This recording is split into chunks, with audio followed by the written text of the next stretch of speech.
Hey guys, welcome if you are new and welcome back if you love me. I love you too. August is set to be a huge month with lots of energy direction changes, culminations, and new beginnings. We enter August the day after Mercury retrogrades behind the sun. We hit the full moon in Aquarius as the Lion's Gate portal on 8/8 concludes, with Mars now in Libra around the same time. Venus conjuncts Jupiter in Cancer on August 12th, just 2 days after Mercury goes direct on the 10th. The new moon in Virgo on the 23rd has some major Chiron aspects, and there's lots of pretty trines in the sky.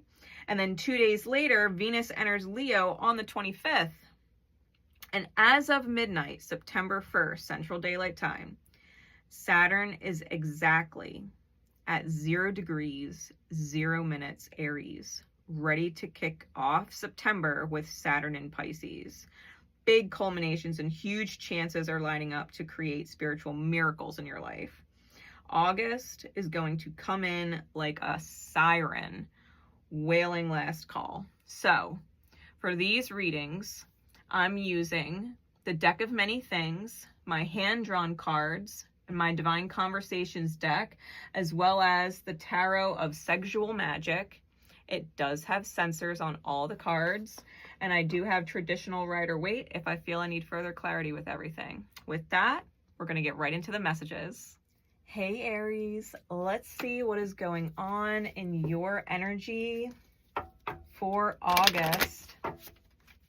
And don't forget, if you are catching this before July 24th, the new moon in Leo secret codename readings are up in my Etsy shop, and it's the most affordable way to get a personal reading with me. Keep that in mind for August too. I also started a brand new channel on YouTube and a Substack by the same name, Navigating the Black Mirror, where we deep dive into dreams, the buried unconscious, subconscious, and hidden healings of the 12th house. There is great freedom and liberation gained when you let go of what you fear the most, including fear itself, and that's what we're doing over there. If you know your traumas are affecting your happiness, it is the place to be. All right, Aries. So we've got quite a bit out here. We've got the dungeon on the bottom of the deck of many things, and an opportunity to heal because the star is under that, but you're in the dungeon. The dungeon, if you think about jail, you're stripped of all your belongings, all your things. It's no different with spirituality. So when the dungeon card shows up, you are being stripped of all of your intuitive tools. You're feeling that disconnect from spirit. You probably have no control over your wounds, which with the key here, it is Chiron energy. It is in your sign, okay? The key, however, does give you a quote-unquote magical weapon. And in your case, I do believe it is the match. And it is meant to burn through some kind of addiction, especially if you were born during the Neptune in Capricorn generation, because the Aryan house with Neptune and Chiron is squaring on that sign. And Mars is entering into Libra, and Mars is your ruling planet. And it's also in square to Capricorn.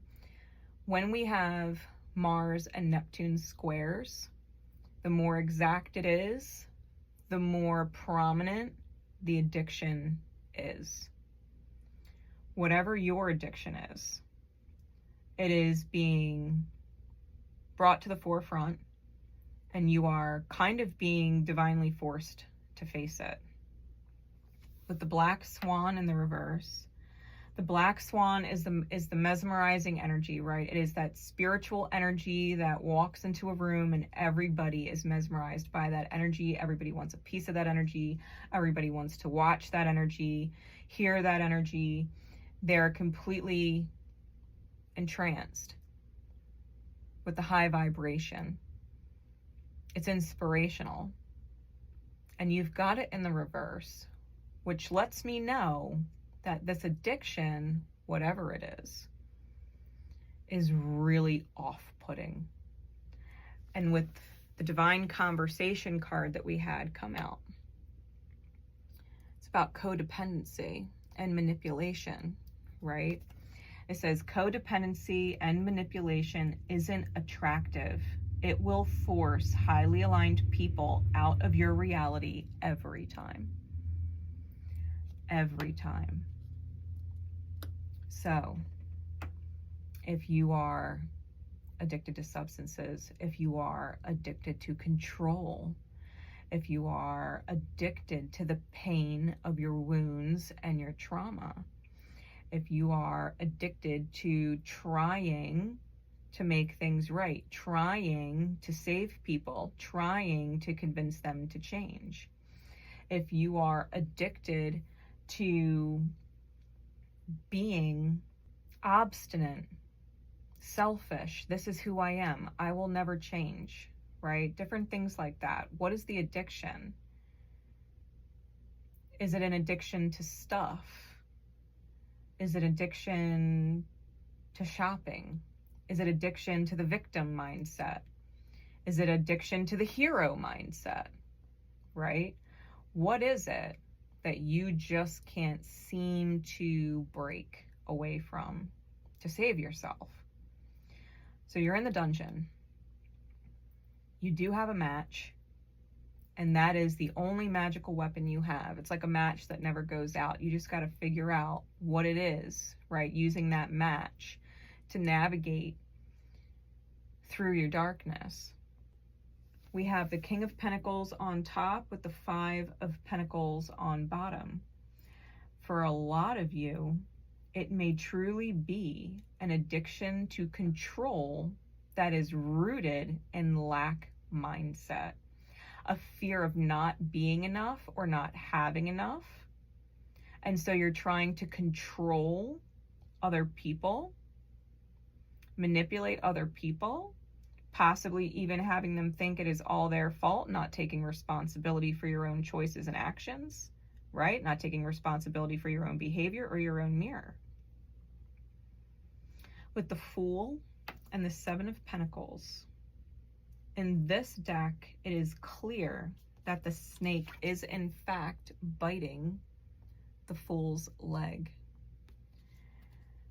I feel that the poison you've taken on your journey with you, that you are potentially crippling yourself moving forward, it's manifesting and showing itself as laziness. The Seven of Pentacles in this deck, they're super lax. The flames of their candles are out, and they're sitting on the couch pretending like the flame is still there, like the passion is still there, like the joy is still there, or that it could even come back. And so from a place of self, of course, the match can light the candles, but you have to figure out what is in the way that you are not letting yourself relight them, right? That you are not letting yourself relight these candles from within the self. And it's the addiction. For me, a huge thing for July was this addiction to a belief that my ADHD controlled me. And I was not inspired or driven to do things. In fact, it was extremely detrimental. Had some major breakthroughs, right? Had some major breakthroughs. It's why I started navigating the Black Mirror.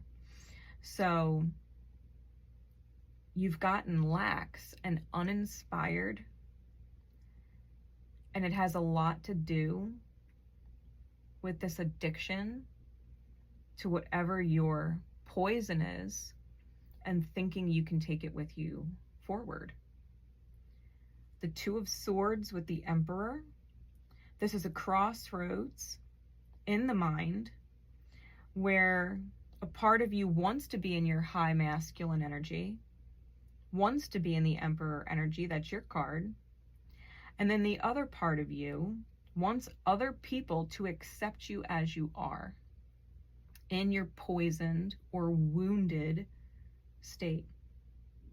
You could be the Emperor, but instead you're settling for very common energy.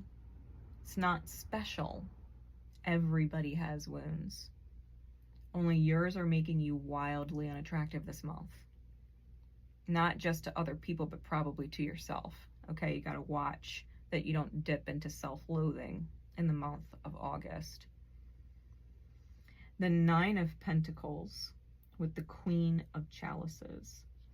In this image, the masculine is snipping off a piece of the feminine's hair. It's about possession and obsession and the inability to be sovereign, okay? You have someone in heart, mind, or soul that loved you so deeply, and it could be an old version of yourself, but you've had someone in your past who loved you and nurtured you so deeply, even when you were in your wounded self, and you want that back. You want that energy back so bad. The thing is, you're being lit by spirit with the Knight of Wands to change your fate, to turn the wheel of fortune, especially with Jupiter and Venus being in Cancer, squaring your sign. This is creating major challenges in the love department. Your actions, right? Your actions are out of balance. And so it is squaring your ability to love and be loved. Unless you get your choices in check, right? Which is what the high masculine is. It is the mind. It is the ability to choose.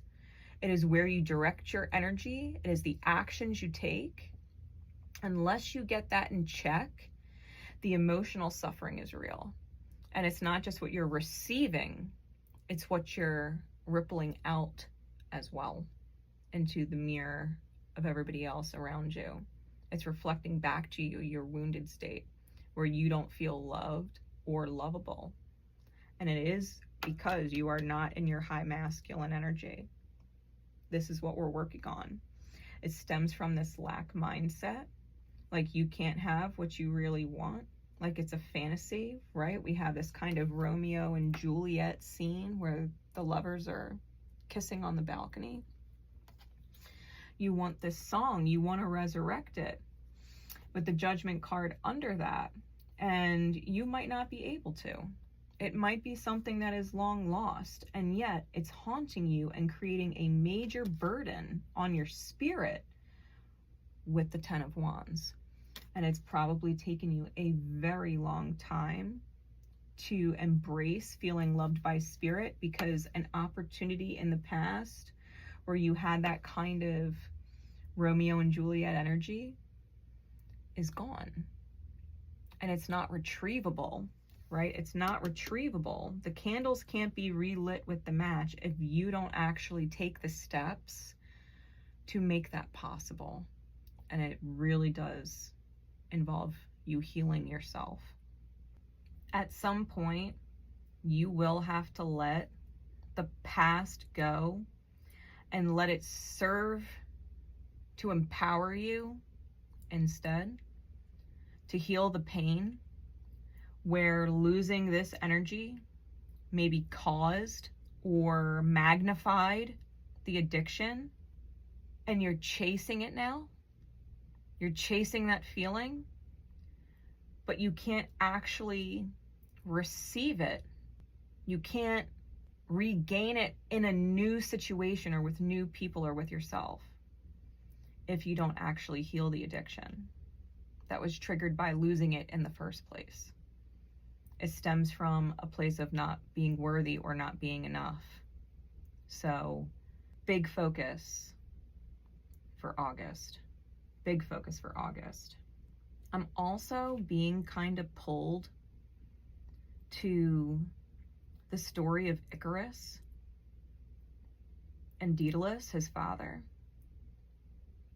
Daedalus was super, super talented, right?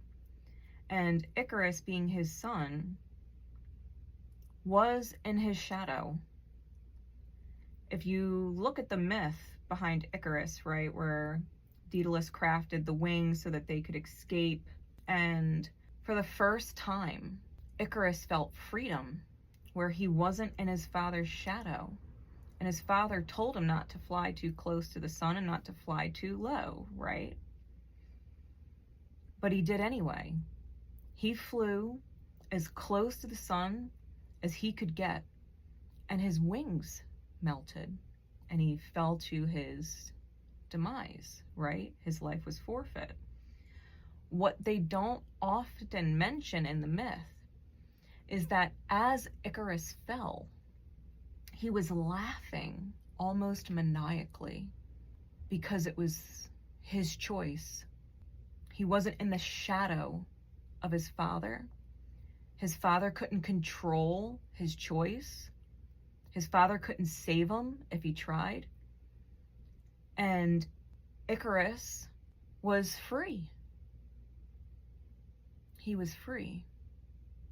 You know, the myth is often a old lesson of, you know, listen to your elders.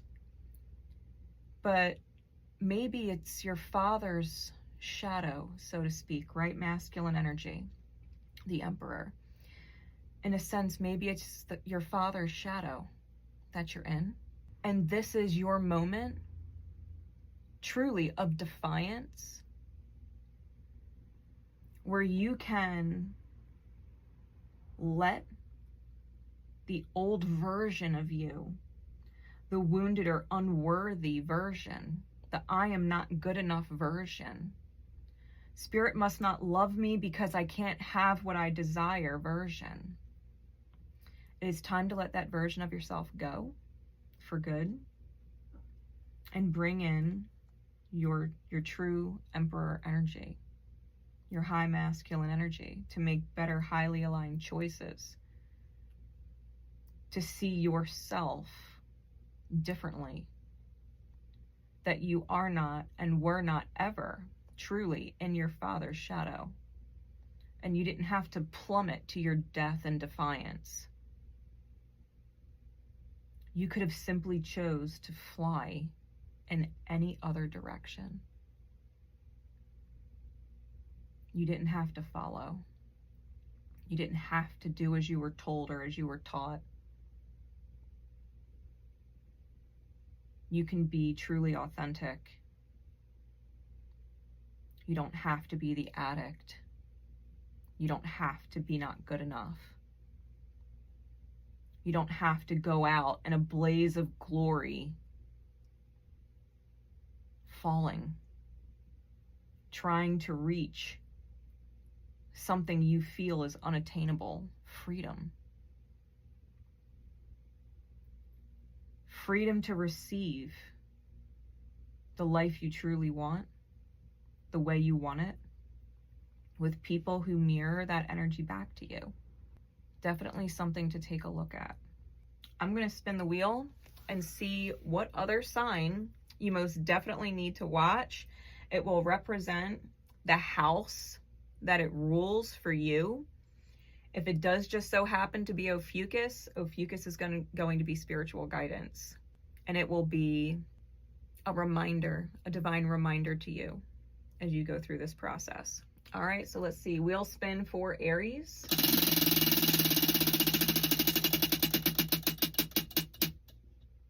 Cancer. We talked about how it was squaring your sign. Go check out your Cancerian house. What house does Cancer rule? What placements do you have there? And can you focus on healing that house so that your sign is no longer being challenged? Let it guide you to how to better love yourself so that you can better love those you truly do care about, who truly do mean the most to you. All right. Much love, Aries. Take care. Hey, Taurus. Let's see what is going on in your energy for August. And don't forget, if you are catching this before July 24th, the new moon in Leo secret codename readings are up in my Etsy shop, and it's the most affordable way to get a personal reading with me. Keep that in mind for August too. I also started a brand new channel on YouTube and a Substack by the same name, Navigating the Black Mirror, where we deep dive into dreams, the buried unconscious, subconscious, and hidden healings of the 12th house. There is great freedom and liberation gained when you let go of what you fear the most, including fear itself, and that's what we're doing over there. If you know your traumas are affecting your happiness, it is the place to be. All right, Taurus. So second month in a row now, you and Aries got the same bottom of the deck. You've got the Dungeon card. Under that, though, you've got the Void, which the Void is at risk of going to a very soulless place, a very numb place, devoid of spirit and that connection that you have with your own divinity. And if you think about the dungeon or the jail, you're stripped of all your belongings. Everything you own is stripped from you. In the world of tarot, we talk in terms of spiritual means. It's going to feel like you're being stripped from your connection with your highest self. Stripped of your intuition. Stripped of the ability to look at your emotions as tools that allow you to measure your choices and if you're choosing an alignment or not. The gem literally means wealth or money. And if you think about money, it is something that has value only because we say it has value, not because it is actually valuable. $100 bill is only worth $100 because we say it's worth $100, but in reality, it's just a piece of paper. What value does it actually hold? If you take that a little bit further, some people want to get married. They want to get married. They want that piece of paper. What does the piece of paper prove? That you're really loved? That if you get married, you're going to have your happily ever after just because it's on paper?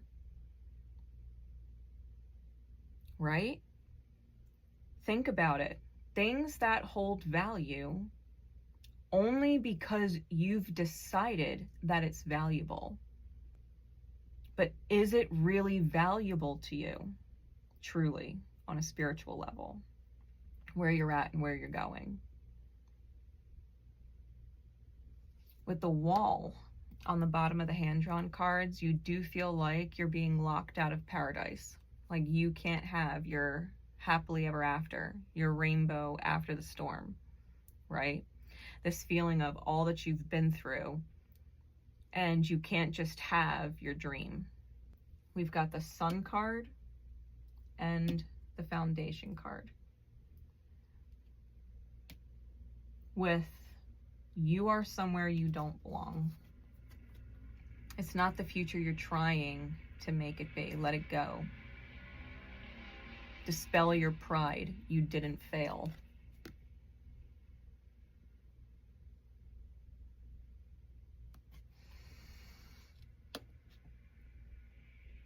Right now, you have to get your foundation in order. Whether that is a literal foundation in the 3D world of things or a spiritual foundation. And to be fair, if you get your spiritual foundation in order, your financial foundation instantly starts clicking into order. It happens naturally. As within, so without. The inner reflects in the outer. So we've got to get you really in touch with the light of your sun sign, whether it's Taurus or not. We have to get you in touch with the light of your sun sign and tackle the challenges that you are up against within yourself, where value is misplaced. Value you put on other people, value you put on other circumstances, value you put on certain situations, value you put on things, value you put on your beliefs, value you put on your pain. You have to reevaluate what is truly valuable to you. What is it that you really do want? And at the end of the day, it's to be chosen. It's the Three of Pentacles, the commitment between your own masculine and feminine energy, where you are in a place of inner union, where you are committed to your best version of yourself, so that you can, in fact, be chosen in the outer because you've chosen yourself on the inner. Let that sink in for a second. You have to commit to choosing yourself in order for you to receive from the outer true commitment. When you choose to value yourself, you will be chosen and valued by the outer experience that will reflect back to you. But first, you have to acknowledge that you are somewhere you don't belong, and it's not the future you're trying to make it be. The Five of Wands with the Four of Wands. The Five of Wands in this card really gives envy. You could see the masculine staring out the window at the couple, just completely making love in the lawn. The same couple that's right here, right? You see other people in union with themselves and how that reflects in their outer experience as union with others, healthy relationships, and you're envious of that. You have a high dream, a high visualization with the Four of Wands. That is the process of visualization where you are in your best energy with someone else in their best energy. It's what happens when people find themselves on the twin flame journey. They start visualizing this perfect dream, this high fantasy, where your masculine and your feminine are in union. You visualize it with someone else in the twin flame journey until you realize that journey is within. It's between you and you, your head and your heart. And you really can achieve that vision with the right person when you've become the right person for you. When you picture your happily ever after, what kind of person are you? And are you that person now? Does the person you are in your high vision worry about whether or not they're chosen? Or do they feel so safe knowing that they have been chosen? And which one are you now? You follow? The Queen of Chalices, clarified by the King of Chalices. You want emotional intelligence. You want someone to be able to read your soul and consider your needs before the needs are expressed. You want someone who keeps your heart safe. You don't want to be hurt. You don't want to not be considered. You don't want to feel like you hold no value. In the divine mirror of things, if you feel like you do not hold any value, it is because you are not valuing the best version of yourself and making it a reality that you can build upon. This is the kind of stuff we're going to be going over and navigating the Black Mirror. You want to be seen. You want to be felt, which means what you value and who you're valuing and different facets of yourself that you have attached yourself to, certain patterns even, need to be released. Need to be released. When you become emotionally intelligent with yourself and use your feelings to navigate your choices, this doesn't feel good. I'm not going to choose it anymore.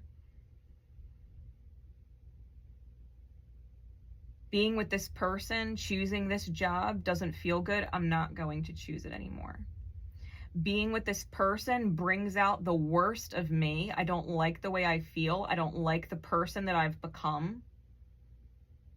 I'm not going to choose it anymore. The Five of Chalices with the Ace of Chalices is someone attempting to ignore their pain in order to receive very surface or superficial gestures of love. It's sadness because you don't really want the bouquet of wildflowers. You don't really want the bouquet. You want the Ace of Cups. You want real connection. You want real depth. You want real intimacy and soul. You want to receive that overflow of blessings from the divine. But you can't do that if you're settling for superficial gestures of love. If you're chasing superficial gestures of love. As simple as receiving flowers. You just want someone who buys you flowers, to someone who wants to marry you. That superficial act of signing a piece of paper like it means something. You want a superficial gesture, or are willing to accept these superficial gestures when what you really want is deeper than that. You want compassion. You want consideration. You want to feel watered. And you want to be watering. You want to feel emotionally safe and abundant. Like you have so much love to give and so much love to receive. And it has nothing to do with these superficial gestures. And you can't make one be the other. The Ace of Pentacles with the Eight of Wands. The true peace. The true foundation of peace is built when you really start tuning into spirit. The Eight of Wands. Those pings, those intuitive pings. When you think about what you really want and where you actually are, and if you really could face value, facts, reality, right? Gemini and energy with the Lover's card. Face value, facts, reality. Take a look at what it is you are committing to. And if it is truly your vision, if who or what it is committed to you, are you chosen? You can't force someone to choose you. Love is a choice that you have to make for yourself. People make it all the time. Oftentimes with the wrong person or the misaligned person because they have healing to do, yourself included. And that's okay. You need the lesson. You're finding yourself. You're rediscovering yourself. You're uncovering yourself. especially if you've taken on a lot of trauma in the past, a lot of losses. Literally, spiritually, emotionally.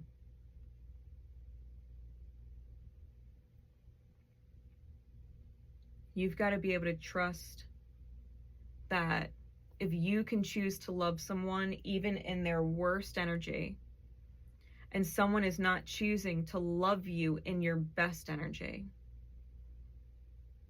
you can't convince them to otherwise. Love doesn't need convincing. You can't force anybody to return your energy to you if they're choosing not to. Let yourself be chosen first by you so that you can receive being chosen in the 3D reality of things. Let the manifestation catch up to your new energy. Listen to your feelings. Stop forcing things that don't fit, right? You are somewhere you don't belong. It's not the future you're trying to make it be. Let it go. Stop trying to convince someone that you are valuable in a deep way when they themselves haven't chosen themselves in a deep way. How can you convince somebody to love you in a deep way if you have not chosen to love you in a deep way, and if they have not even chosen to love themselves in a deep way? This is going to be really important for you for the month of August. I do want to spin the wheel and see what other sign there is that you should absolutely watch for the month of August. Ophiuchus. So Ophiuchus is going to be a guidance reading that I'm going to do. It's all signs. So make sure you pop into the Ophiuchus read and get the guidance that you need as a beautiful divine reminder throughout the month. Replay it as many times as you need to replay it, as many times as you need that reminder to keep you on track. As you look over your foundation and repair your foundation from within yourself, so that you can get to this high version of you that deserves to be made manifest, that you deserve to experience, so that you really can have your happily ever after vision, truly. And all of the beautiful feelings that come along with that vision. All right. Much love, Taurus. Bye. Hey, Gemini. Let's see what's going on in your energy for August. And don't forget, if you are catching this before July 24th, the new moon in Leo secret codename readings are up in my Etsy shop, and it's the most affordable way to get a personal reading with me. Keep that in mind for August too.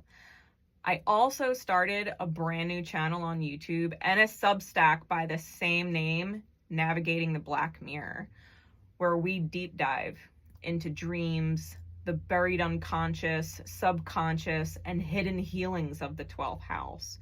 There is great freedom and liberation gained when you let go of what you fear the most, including fear itself, and that's what we're doing over there. If you know your traumas are affecting your happiness, it is the place to be. All right, Gemini. So we've got a lot out here. The bottom of the deck of many things is the Void, and your main card is the Comet, and it came out in the reverse. Now the Comet represents a person single-handedly prevailing in the next hostile encounter. Being in the reverse, it means you're going to lose this battle. You're going to lose this battle and end up in the void. And underneath of that is the dungeon. The key, Chiron, is under that. You're going to end up in Chiron's dungeon, which is essentially suffering and sacrificing the self for others who would not do the same for you. The void is a soulless place where the soul leaves the body and you get these dead black eyes, right? Where the light and life is gone from your eyes. This is a major loss, and Spirit is letting you know because it's birthing. It's birthing, okay? You are on this chrysalis precipice where you can either hatch out of this the butterfly, truly, or you can stay that mush inside the chrysalis. We have the nightingale here, which is the bird that sings right before the dawn, and it is darkest before the dawn. You may, depending on your placements and your age, might lose this battle with accomplishing your mission, your sole purpose in this life, and need to wait until next life. You might need to wait until next life, especially if you've got Saturn or Chiron and Gemini, right? Outside of your big three, especially Sun and Moon, because they're both out here. This is going to be real specific, not just for Gemini suns or risings, but for Gemini moons as well. You are vilifying the wrong person. You're challenging the wrong person. The battle that you're choosing, that you are going to lose, is fighting your earth angel. If you go to war with your earth angel and vilify your earth angel in your mind and are dead set on doing things your wounded way, right, Chiron, you will lose this battle. Your earth angel is not going to fall. They're probably going to continue to shine and continue to fly. And you're going to be left with your demons. You're going to be in that soulless place. August is a big deal. You've got Uranus in your sign now. And right now, Venus is in your sign. But it does enter Cancer, and it's going to move on to Leo, and it's gone. Like, the time is now. The time is now. The divine conversation Spirit is having with you, it's not your job to get them ahead. It is not your job to get them ahead, align their blessings, or drain yourself for them. Focus on you. Love yourself. It's not your job to save them, heal them, bring them out of their wounds. It's not your job. You're distracting yourself from the actual lesson at hand, the actual soul mission, soul purpose, soul healing at hand. You are focusing on someone else instead of yourself, simultaneously vilifying your earth angel, whether you realize it or not. The obstinance in doing things your way, and you are who you are, is going to cost you this lifetime. The healing that you could have accomplished, the mission you had. You just might have to come back next life. And that's rough. And I don't like being the bearer of bad news, but I do like being the bearer of the wake-up call. And Spirit knows I'll give it to you like it is and tell you straight the way it is. I might not come off like I care about your feelings in the moment, but it's because I care about your feelings in the long run. I'm a Sag. The opposite sign, right? Gemini's opposite sign. If I got to be straight with you now and be honest with you now, it is because I care about how you feel in the future. And how you feel today, receiving the reality, is neither here nor there to me. I care about how you feel in the long run. I care about the status of your soul in the long run. And you're choosing to lose right now. You're choosing it. You're choosing it. Whoever or whatever you are focusing on, it is not yourself. It is not your job to heal them, to align them with their blessings, or drain yourself for them. Maybe this is a pattern of yours. I mean, I was literally on the phone with a soul sister of mine today who is near and dear to me, and she's a Gemini moon and a Gemini Saturn. And I could tell because I had spirit in my head, literally had spirit in my head, who was just drilling me to be in my Sag energy because she's a Sag rising. And I could feel it. I could feel it in the energy. Like she was getting so resistant. So stuck on very surface things, surface conversations and stuff when I was trying to take her deeper.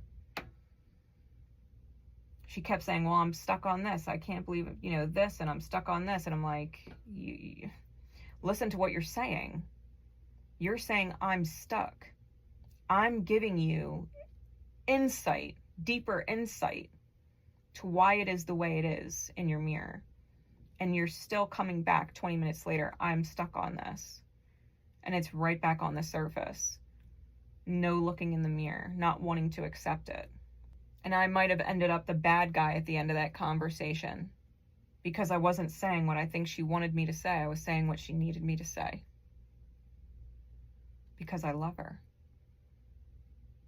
With my whole soul, I love her. But it's not my job to save her or get her ahead either. I can't drain myself for the energy. I put off my sleep today to have that conversation. I was tired.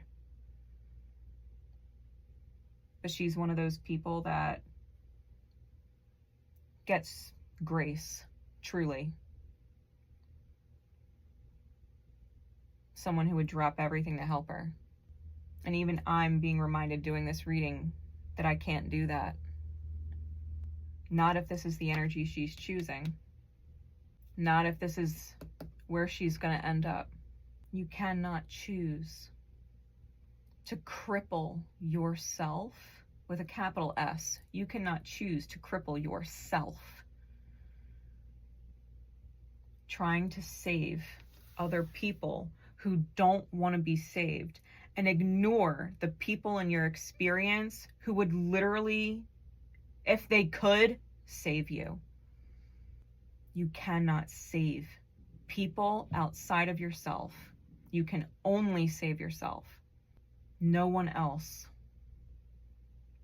The top of the deck is the Ace of Wands. The bottom is the Four of Chalices. And in this energy, the Ace of Wands is usually pretty phallic. But she's tired and uninterested in the physical connection. Tired and uninterested.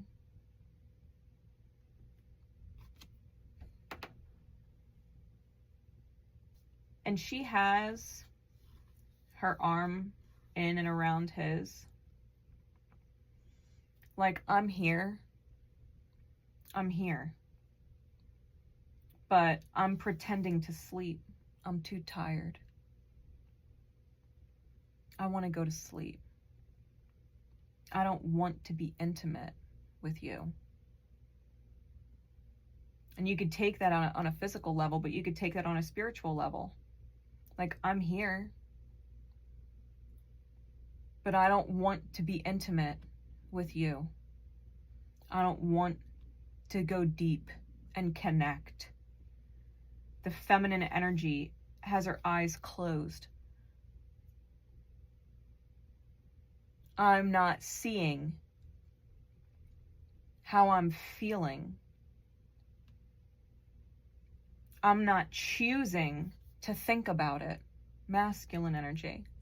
The masculine energy is like, come on, let's think about it. Let's think about how you're feeling. And she's like, no, I'm just going to turn my feelings off and deal with it, manage it, figure it out tomorrow.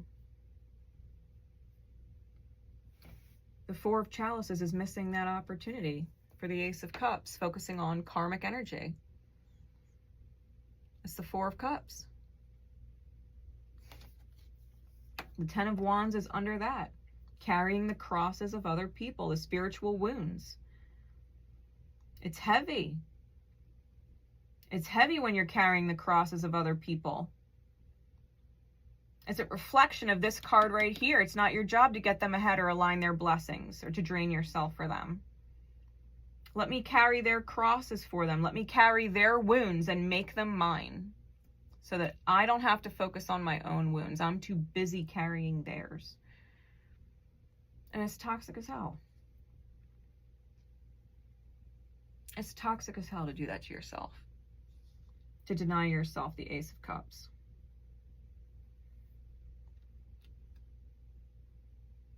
The love that Spirit extends out that is ignored. That sucks. Especially if you do have an Earth Angel in your experience who is saying, see, this is the love. This is how you love yourself. This is how you create a reality that you love and a version of yourself that you love being in every day, that you love feeling every day. The reason why you're putting off your feelings and you're ignoring it is because you don't like the feelings and you're ignoring it, as opposed to loving how you feel, which of course you would not ignore it if you loved it. We've got the Seven of Swords with the Ace of Pentacles. There's deception. Deception about the foundation that you have with a karmic energy. There are 3 candles down here. That is karmic. It's a love spell. It's a triangulation. You're deceiving yourself with a karmic foundation. A foundation built on trauma and fear that is genuinely leaving you unhappy, leaving you feeling disconnected, where your head space and your heart space can't even look at each other. You're pretending in your trauma that your head space and your heart space are in alignment. But that's the lie. Your head space and your heart space are not in alignment. They don't even want to talk to each other right now. They can't even look at each other right now. Severe separation.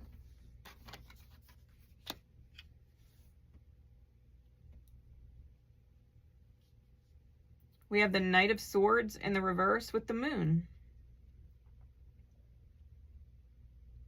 You're not thinking about, right? Swords is thoughts. It's the mind. It's masculine energy. You're not having that conversation with yourself, that deep conversation with yourself, that inner child conversation. You're not doing the 12th house digging. You might want to most definitely watch your 12th house sign.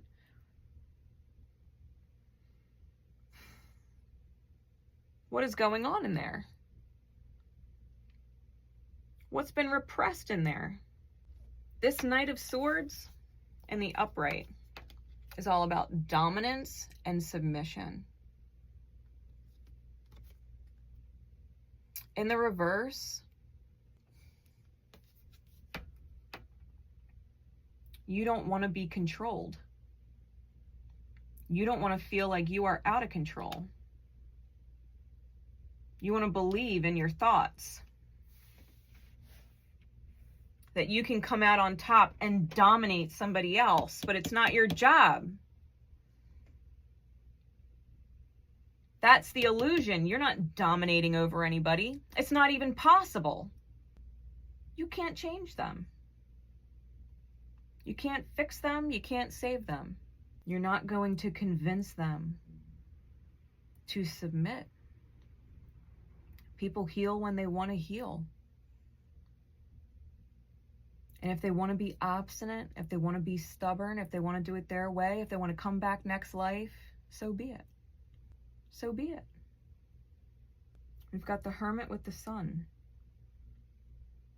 Got to do some serious soul searching about why. When your candle is not connected to these karmic energies, why your candle is out.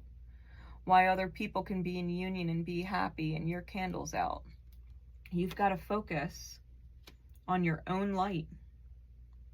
Because right now you are in the dark night. You are in the dark night, and the sun wants to rise. It wants to rise, but that dark night is going to linger and linger until you choose to let your light rise. Your authentic self, the sun, rise. Until you let your own inner union rise. You have to sit and think on why your light is out so that you can turn it on. Instead of watching other people be in union with themselves, with your candle out, you've got to focus on how to get your own light on, that own inner union within yourself, because you're not going to receive it in the outer if you haven't created it on the inner. The inner reflects in the outer. You can't bypass it. You can't skip it. You can't pretend like it's not a part of the lesson or that you have all the time in the world. You don't have all the time in the world. This lifetime ends. Then you come back in ignorant and try again. You are the most self-aware you could possibly be right now. The time is now. We got the King of Pentacles in the reverse with the Five of Wands. Out of control jealousy is going to ensue.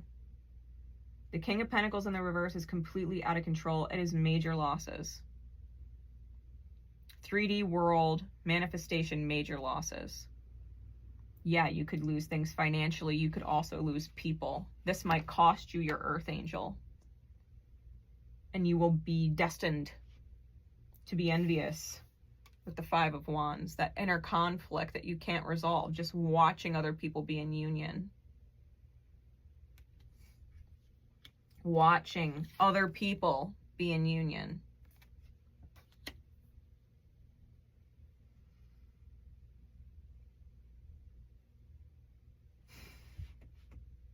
Envy, because you had all this potential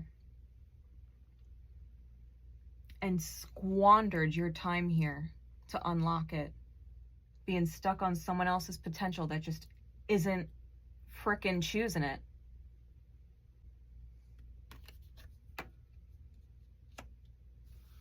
You're wasting this lifetime unless you can watch this reading and wake up to what you're doing. You got to wake up to what you're doing. What you're choosing. What your stubbornness and what your wounds are doing. What your refusal to look at that inner work is doing. I really do hope you visit me on Navigating the Black Mirror, because trauma is not safe there. Trauma is not safe there. And you really do need your trauma to get out of the way so that you can live your best life. You really do. I'm going to spin my zodiac wheel for you and see what other sign that Spirit absolutely wants you to watch. Make sure you pay attention to the house that it rules, because there's keys there. Yeah, Pisces, 12th house. Pisces, wherever Pisces falls in your chart, whatever house it rules, it's naturally the 12th house. But you've got to look at your Piscean house, because that's your soul wisdom house. That's where you take your everyday experiences from Virgo and apply the wisdom. You have to apply the wisdom. You can know all of the wisdom in the world, but if you don't apply a damn thing, it doesn't serve you at all. It doesn't help you at all. That's like having a massive library filled with books and they're all on the wrong shelves and they're completely out of order. What is the good of all that knowledge if you can't find the book you're looking for? You got all this experience and all this knowledge, and you're not looking at it through a spiritual lens or applying any of the wisdom. Take a look at Pisces reading and see what it could help you with there. Especially if it falls on your ascendant, your descendant, your midheaven, or your IC line. Especially your IC line, my God. Right? Inner child stuff. Gemini, I do hope it helps. Much, much love to you guys. Bye. Hey Cancer, let's see what's going on in your energy for August. And don't forget, if you are catching this before July 24th, the new moon in Leo secret codename readings are up in my Etsy shop, and it's the most affordable way to get a personal reading with me. Keep that in mind for August too. I also started a brand new channel on YouTube and a Substack by the same name, Navigating the Black Mirror, where we deep dive into dreams, the buried unconscious, subconscious, and hidden healings of the 12th house. There is great freedom and liberation gained when you let go of what you fear the most, including fear itself, and that's what we're doing over there. If you know your traumas are affecting your happiness, it is the place to be. All right, Cancer.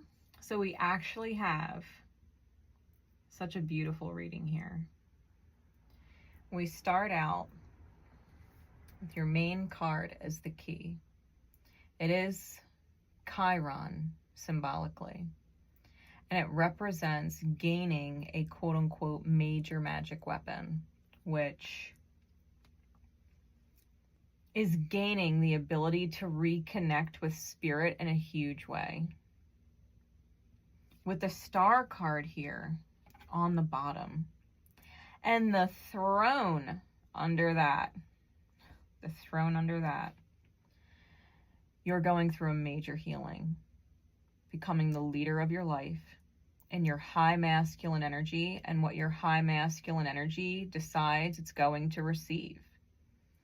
With the Star, you gain in D&D 2 ability points. So it's almost like going through a level up, like twice over.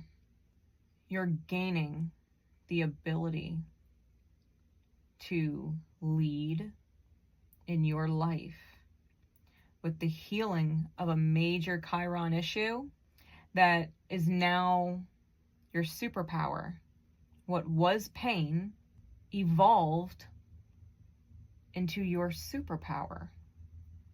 You absolutely have an angel in your midst lighting a match in the dark places, right? The dark places that you've been afraid to look in. You've got an angel here. They're connected with the divine, right? You see the halo is the eye of the divine. They're divinely protected, okay? They're divinely protected. They're an angel in your life, and you are going through a major healing as this match lights up. It comes out with the purity and the hourglass, which is a new card that I just drew for this deck. The white rose is about innocent connections, pure connections that aren't tainted by wounds. The hourglass can be tied to Saturn. And so this major healing, the time is just about right, right? The time is just about right to reap the rewards of the beautiful healing that you've been going through, no matter how difficult it's been or how long it's been going on. The divine conversations, Spirit says, don't you know how proud of you I am? Can you please go easier on yourself? You're doing great, empath. Spirit's so proud of you. When Spirit says go easier on yourself, it really is about choosing easier manifestations, manifestations that feel good, that aren't such a struggle or a trial to feel. Spirit said, you already know I've solved your current dilemma. Let me do what I do. Align. You are loved and supported always. You are loved and supported by Spirit always. Your angels have your back. The divine has your back, right? All of this healing and all of the pain that you've endured, the suffering, has not been for nothing, because you've chosen to save yourself.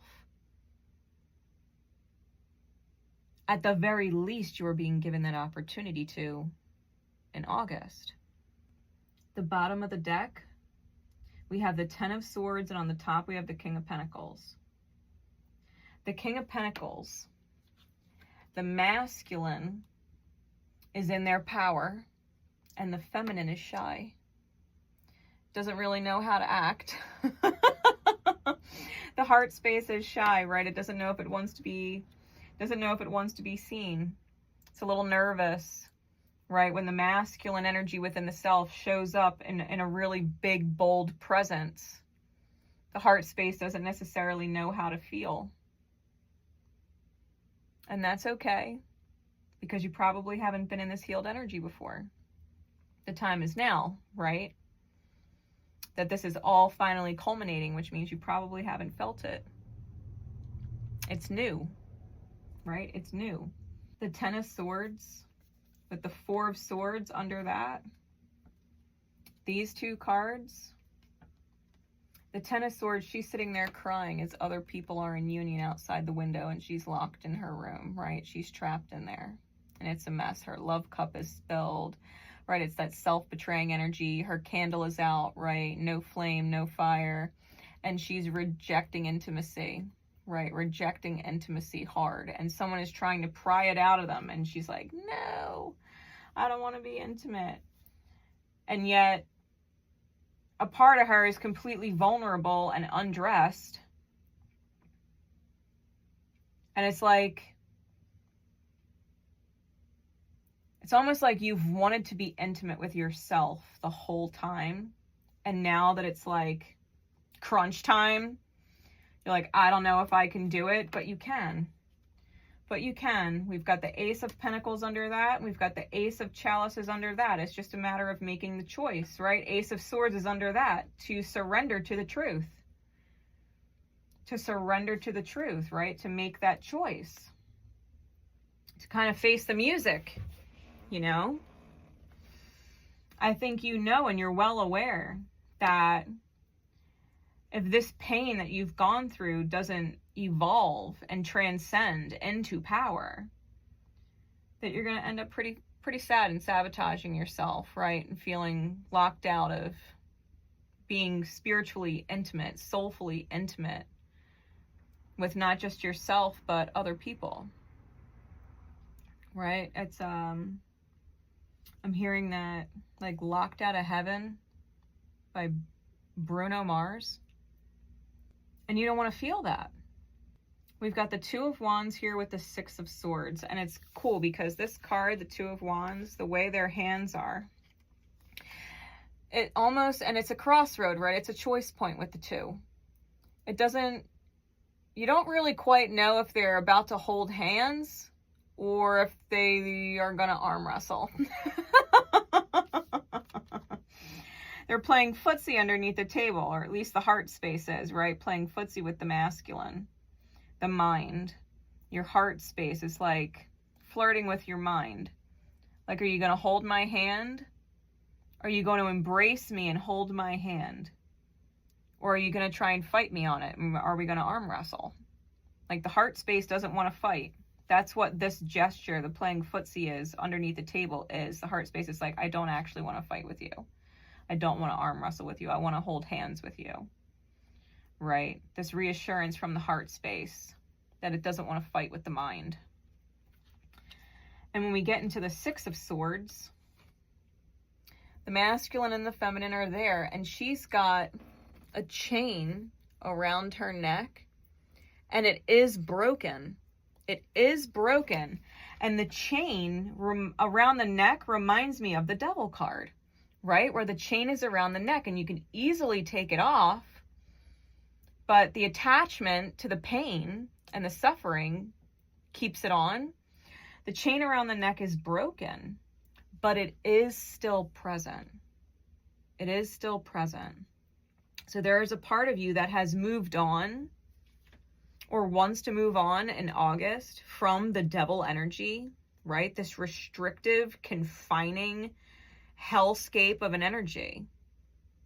You've gotten away from it, but the reminder of that energy is still there, and you just haven't truly let the chain come off. You've gotten out of the bulk of the situation, right, with this healing. It's just a matter of taking that chain and just sliding it off, right? We've got the Hierophant, Taurian energy, with the Knight of Chalices. And this is a belief in love, in loving communications, especially with yourself, and what you tolerate from other people. Having those loving conversations is important. Conversations should not be hard. They should not be stressful. They should not be painful, whether they're internal dialogues or external dialogues. This is a belief system on how you talk to yourself directly or indirectly with your manifestations of other people. This is about wisdom with the Hierophant. It's the major arcana for Chiron. The Hierophant is the major arcana for Chiron. It's a spiritual teacher. And what it has taught you, Chiron, about loving the self and being there for the self, that your masculine energy, your mind, your choices, your actions, where you choose to flow and put your energy, that your masculine, your mind can show up like the knight in shining armor for your feminine when your feminine is its most vulnerable. That your headspace can truly come to the rescue of your heart space, that you can believe in that you can allow that belief that your mind chooses in alignment with your heart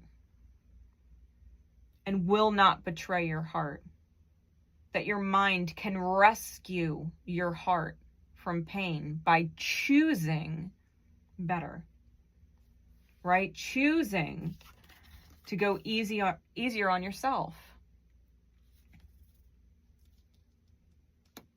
The Seven of Pentacles with the Temperance card, Sagittarian energy. The Seven of Pentacles, one last time, is asking you to see where maybe your head and your heart gave up on alchemy within yourself. Where you were stubborn in a previous belief system about what love is supposed to look like. You know, you're supposed to fight for it. You're supposed to work hard at it. You got to make it work every day. Marriages last for years because you fight the good fights and you work at it every day. Right? This belief that love is hard, that love is work. Where your head and your heart got comfortable in that belief, and that's what needs to alchemize now. It's not honorable to suffer because you're putting in the work to make it work and suffering the whole time. And it's not what you want. The Seven of Pentacles it's laziness. It's laziness and not wanting to put in the work of the Eight of Pentacles to be sovereign in your own energy to achieve your highest manifestation with the Ten of Pentacles. The Seven of Pentacles puts the brakes on. It's like, yeah, I want to alchemize, but I don't want to put in all that effort. Why? Effort towards the self, being disciplined in the self, keeping the promises you make to yourself, to love yourself more, to remember that you are divinely loved and supported, and the only thing that stands between you and your highest self is your own choices. Spirit is not between you and your highest good, saying you can't have that.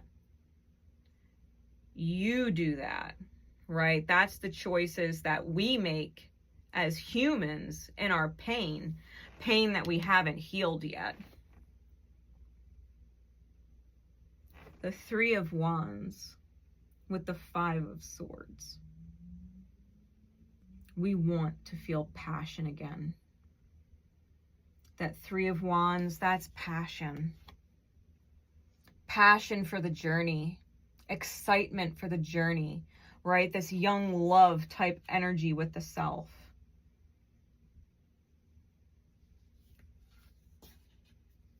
And the Five of Swords is knowing that is going to require you to walk away from certain people. It's going to require you to peel off the layers that you've put around your heart, right? The protective layers to hide the heart from being vulnerable. You're going to have to start peeling off the layers and let your mind get to know your heart and what your heart wants so that it can choose accordingly. Your mind is not used to choosing in alignment with your heart, and your heart is not used to being seen and being vulnerable. It's going to take a little time. It is going to take a little time for you to get used to it. Give yourself that beautiful time. Give yourself that beautiful time. Give yourself that discipline, right? To have those inner conversations where your mind and your heart talk to each other and come to understandings and agreements. Okay, this is what you want to feel. This is what we're going to choose then.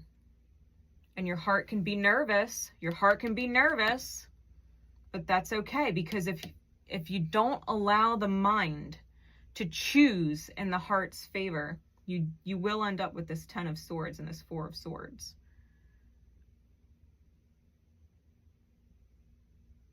Where you rest in self-betrayal, and that's where you land.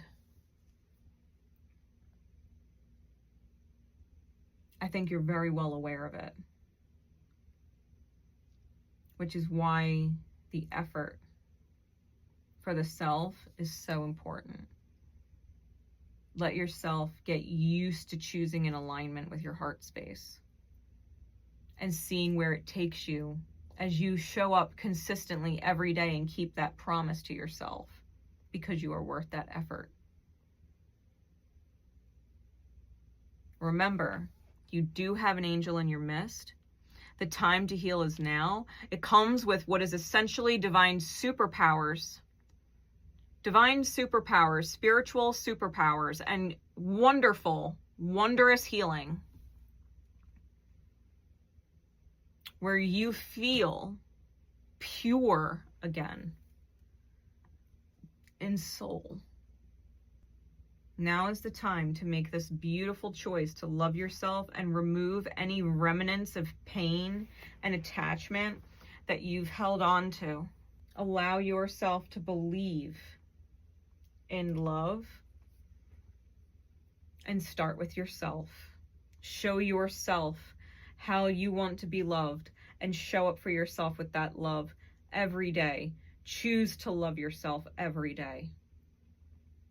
Let your mind take actions in pursuit of your heart's joy so that you can genuinely feel passionate and alive in life again. That you would fall in love with yourself. Know that at the very least with this angel card, if you don't feel like you have any angels in your life at all, that's when you show up to be your angel.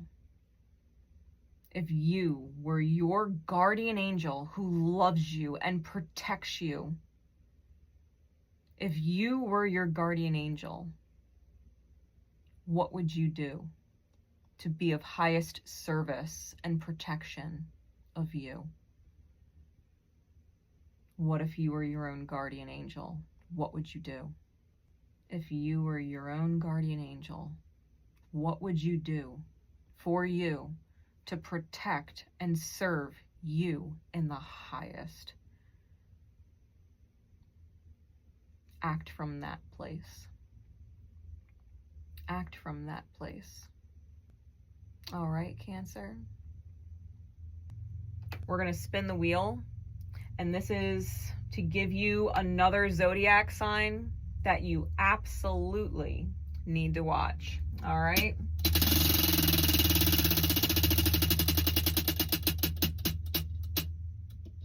Ophiuchus. All right, so Ophiuchus is going to be a guidance read. We're going to do all guidance cards for Ophiuchus. You can go back and watch it as many times as you need to watch it, as many times as you need that divine reminder to help you through this process, especially because you are literally at the finish line, right? You are at the finish line. It's right here. And if you need that motivation to keep you going, definitely tune into the Ophiuchus reading. All right. Much love, Cancer. Bye. Hey, Leo. So let's see what's going on in your energy for August. And don't forget, if you are catching this before July 24th, the new moon in Leo secret codename readings are up in my Etsy shop, and it's the most affordable way to get a personal reading with me. Keep that in mind for August too. I also started a brand new channel on YouTube and a Substack by the same name, Navigating the Black Mirror, where we deep dive into dreams, the buried unconscious, subconscious, and hidden healings of the 12th house.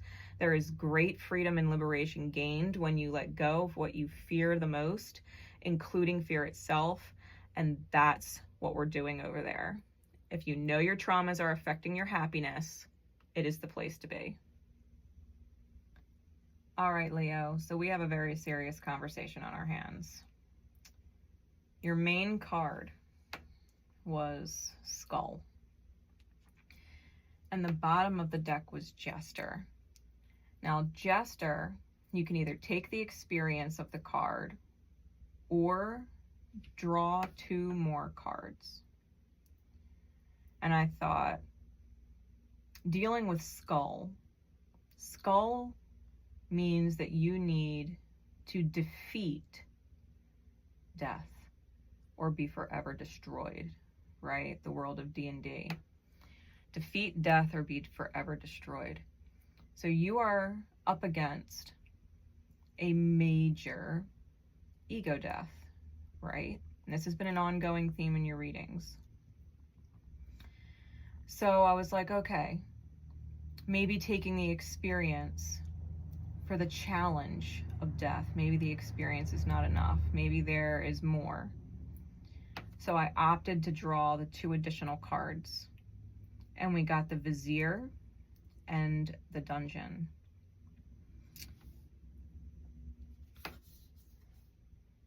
Your Divine Conversation card says, just because they are your elder does not mean they are wise.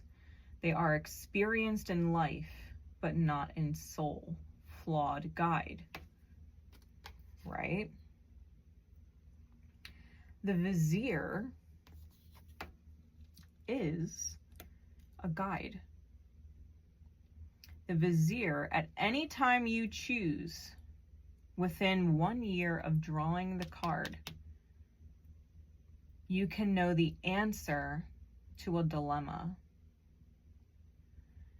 I feel, because the Jester card has 2 figures on the card, one is a true jester and the other one is just a puppet. We have Uriel underneath, which is the curse. I feel like you have 2 guides. One who might just be your elder. They might be older than you. You might be taking advice from them, relationship advice, career advice, friendship advice, right? Life advice. But they're a flawed guide. Just because they are older does not mean that they are wiser. Just means they have a lot of experience, but haven't necessarily applied anything that they've actually learned, or what the soul in their experience was trying to learn with the divine.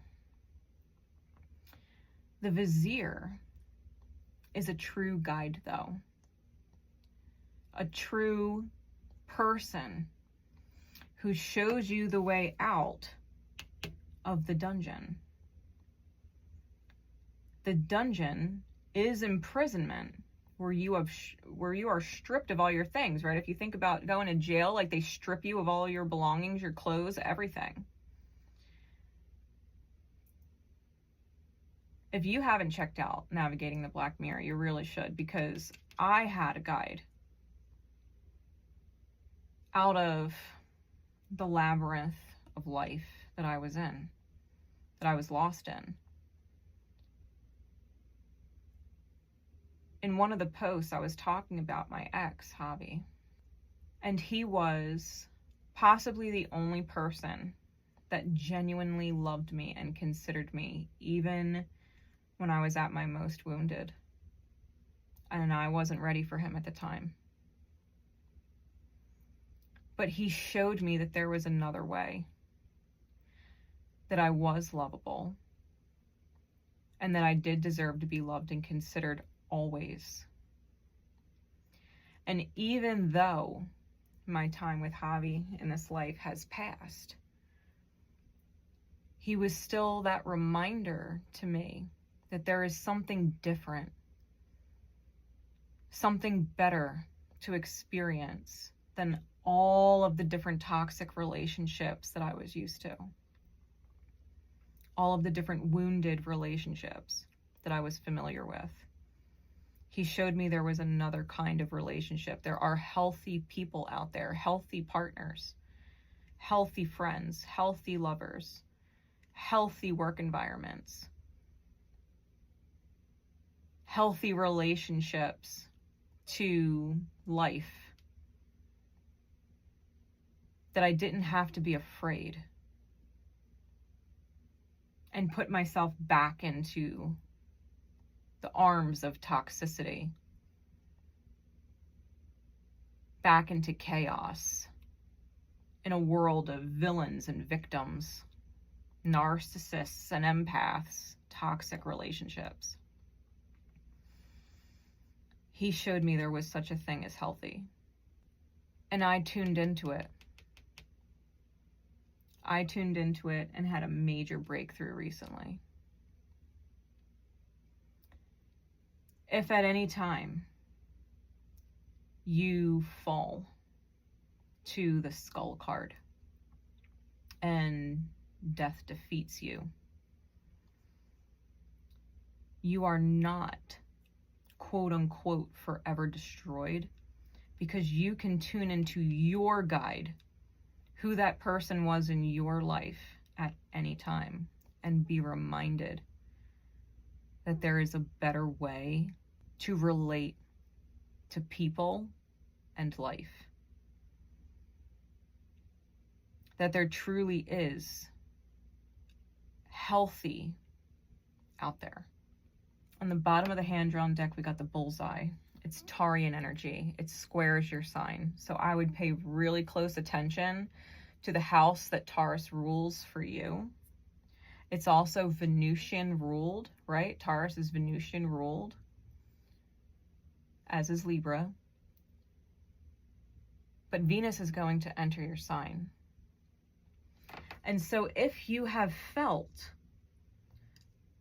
like you could never change, and that people are the way they are, and you are the way you are, and the belief systems, right, that come along with Taurus, it's the Hierophant card. The belief systems that you have could never change, and it's got you in this dungeon. You do actually have a way out if you choose to acknowledge it for what it is. You don't have to listen to the quote-unquote elder who doesn't really know what the heck they're actually talking about. They're not spiritually tuned in. They're not applied in soul. They're flawed. you have someone who is actually spiritually wise, who crossed your path or is in your path right now. Someone who applies spiritual knowledge and is healthy, or was healthy, right? Depending on who they are for you. And you can choose the starting line, right? We have the starting line, the needle and thread, and the wall. Being in this dungeon energy, the inability to conquer your demons, your wounds, the broken self, the wounded ego, toxic masculinity, right? Toxic thoughts, toxic actions, toxic behavior, right? All of the things, toxic choices, all of the things that the masculine aspect of the self rules. You do have the ability to start fresh. And in the meantime, the dream, the rainbow, the healing after the storm is behind the wall, the walls of this prison. The needle and thread, the red thread. There is Japanese mythos surrounding the red thread, and that certain souls are connected to each other, and that cord cannot be cut. That they leave such a mark on your energy that even long after they are gone and out of your experience, their energy is still connected to you and helping you heal if you choose to acknowledge it. It's a divine connection, a high connection. You have to be able to tune into this guide so that you can restart, at the beginning, or be walled out of your happiness, stuck in the dungeon.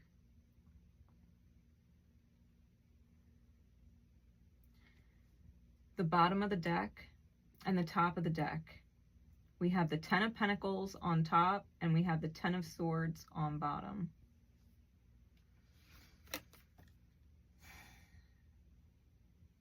The 10 of Pentacles is a you can look but don't touch. You can serve me in the mirror, but you can't have me, my heart space, in real life.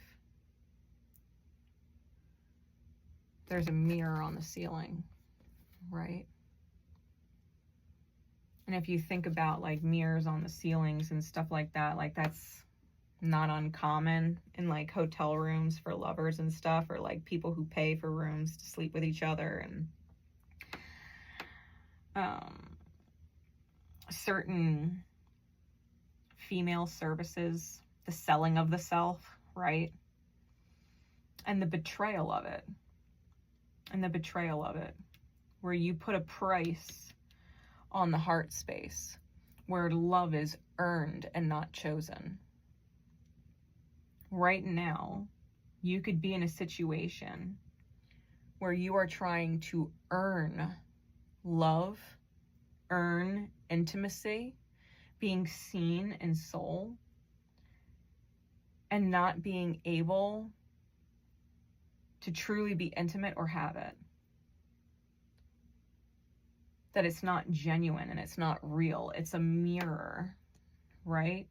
Reflecting to you your disconnect between your mind and your heart, where the heart is not valued, it's sold.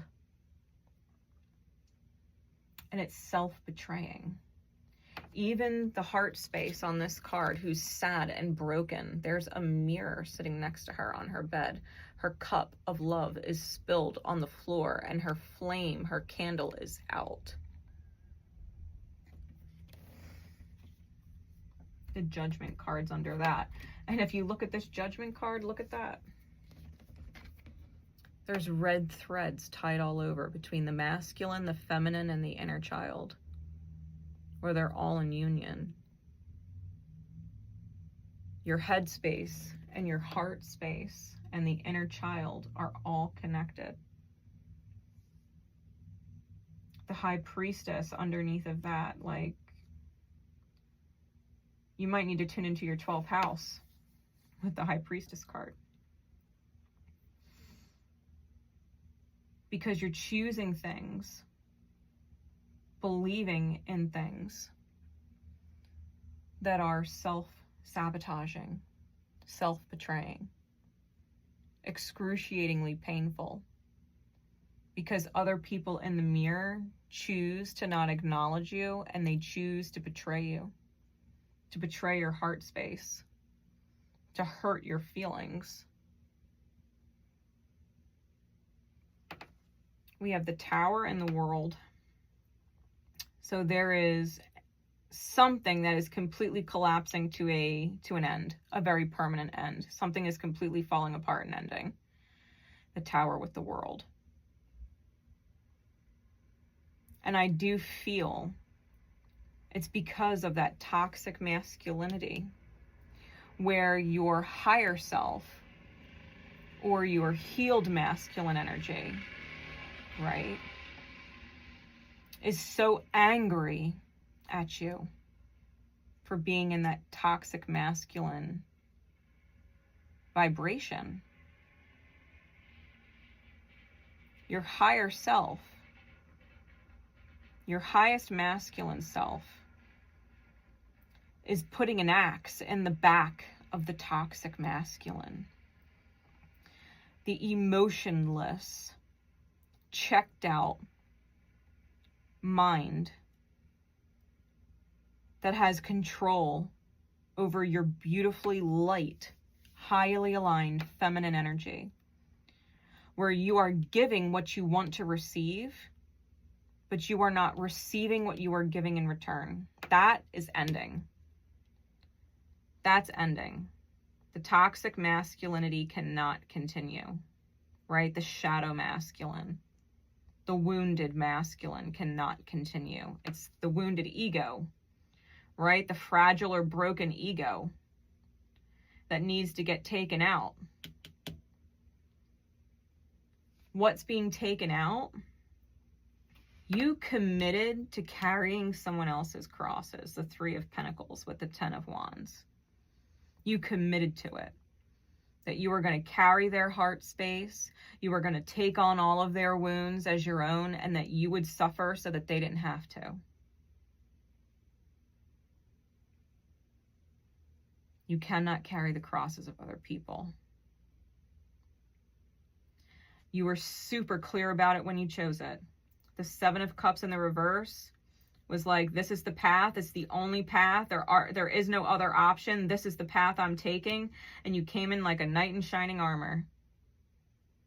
Like a knight in shining armor. This is what my heart wants. I know it is.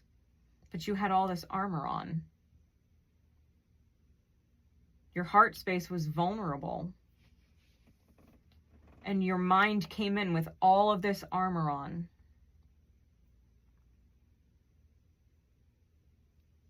I know what is best for my heart space. My mind is solid. It's impenetrable. I can figure all of this out. I'm in control of it. The King of Pentacles in the reverse with the Knight of Swords. You are not in control of your manifestation. You are not in control of anything. Your toxic masculine mind, the broken masculine, the unhealed shadow masculine is completely out of control of the reality, and your heart space is shying away from you. It's hiding from you. Please stop choosing for me. Please. The feminine is hiding from the masculine. Please stop choosing for me. I'm literally afraid of you. Because your mind is trying to dominate your heart and make your heart love the experience where it is being abused. Your mind is pulling at your heart's hair. She's got two black eyes and she's being whipped. And she's being whipped. Your broken mind is trying to force your heart to love the abuse that you're taking. Your mind is trying to convince your heart that it is not being abused. This is what you wanted, isn't it? No. No. Your heart said, I don't want this. I'm in pain. I'm scared. Your choices frighten me. I don't want to be in pain like this. I don't want to be abused. I do not want a toxic life. I do not want chaos. I do not want to be the victim of villains in my story. That is not the story that I want. Your heart saying, I don't want to be a victim. Or I don't want to be the villain and abuse the heart space of other people. I don't want to be toxic. I'm out of control. It's chaos. It's chaos. You have to get your mind in check. You have to get your mind in check. You cannot force yourself to love a life of abuse. And you cannot force others to stay and love life with you if you are abusive. Whether it is emotionally abusive, mentally abusive, physically abusive, financially abusive, psychologically or spiritually abusive. No one likes being abused. No one. No one likes when their heart is in pain. We're not talking about kinks. We're talking about abuse. No one likes it when their heart is in pain. No one likes feeling unlovable or undeserving of compassion and empathy. No one. And you have a guide who tried to teach you that. Someone wise beyond their years.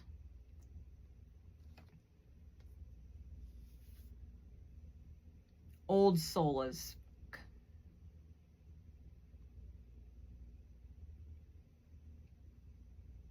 Remembering them and the lessons you've learned as everything is falling apart. This is where you need to revisit. This is where you have to draw your own wisdom from experience and start applying the wisdom. Not all relationships are abusive. Not all relationships are toxic. Unless you believe, right, that they are. If you believe that all relationships are toxic, everybody's toxic, everybody lies, everybody betrays, everybody's out for themselves, no one really genuinely cares, everybody's selfish, everybody's self-absorbed, nobody's compassionate, truly. If that's what you believe, that is what you will continue to receive. But you can't believe it definitively because you met this person. Because you met that person. Your red thread. Your highly aligned counterpart. who showed you there was something different than what you believed in. And like me, you might not be able to go back to that person. That time may have passed. But they showed you there was something different. And that's what matters. That is something that you can believe in, that there is, in fact, something better out there. There is, in fact, healthy, caring people out there. And not only can I manifest that person into my life, I can be that person for them. And when I am healthy and they are healthy, and I choose differently, right? Masculine energy, when I choose higher, when I choose to be in my highest energy, my empath energy, for someone of the same vibration, that is when love is truly chosen and not bought. That is when love is truly chosen and not earned through toxic relationships where it's impossible. That is when love is chosen. When you can't put a price on it. When you can't negotiate it. I'll give you this if you give me that, right? When love is not a transaction. Love is not meant to be a transaction. That's toxic.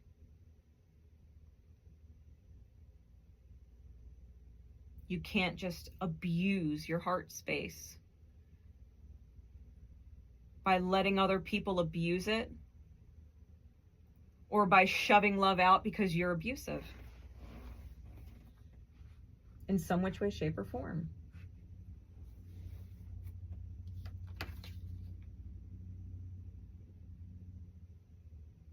Really, this poor feminine.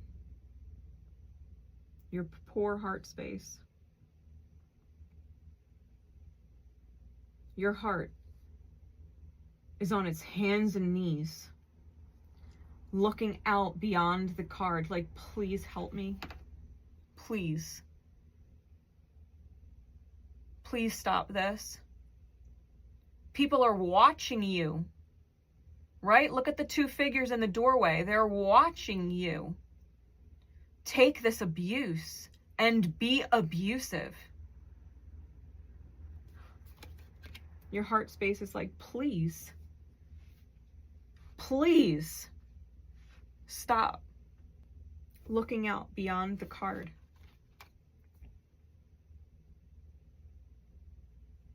Her eyes are gazing, breaking the fourth wall.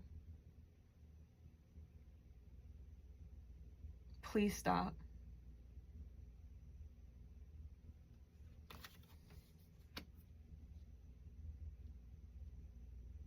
You need to choose better. You need to go through that ego death and choose better for yourself to be and become, and for yourself to receive. We're going to spin the wheel for you, Leo, and whatever sign it lands on, you absolutely should watch that sign and pay attention to where it falls in your birth chart, because that is going to help you understand what it is you need to move forward out of this energy. All right, wheel spin for Leo.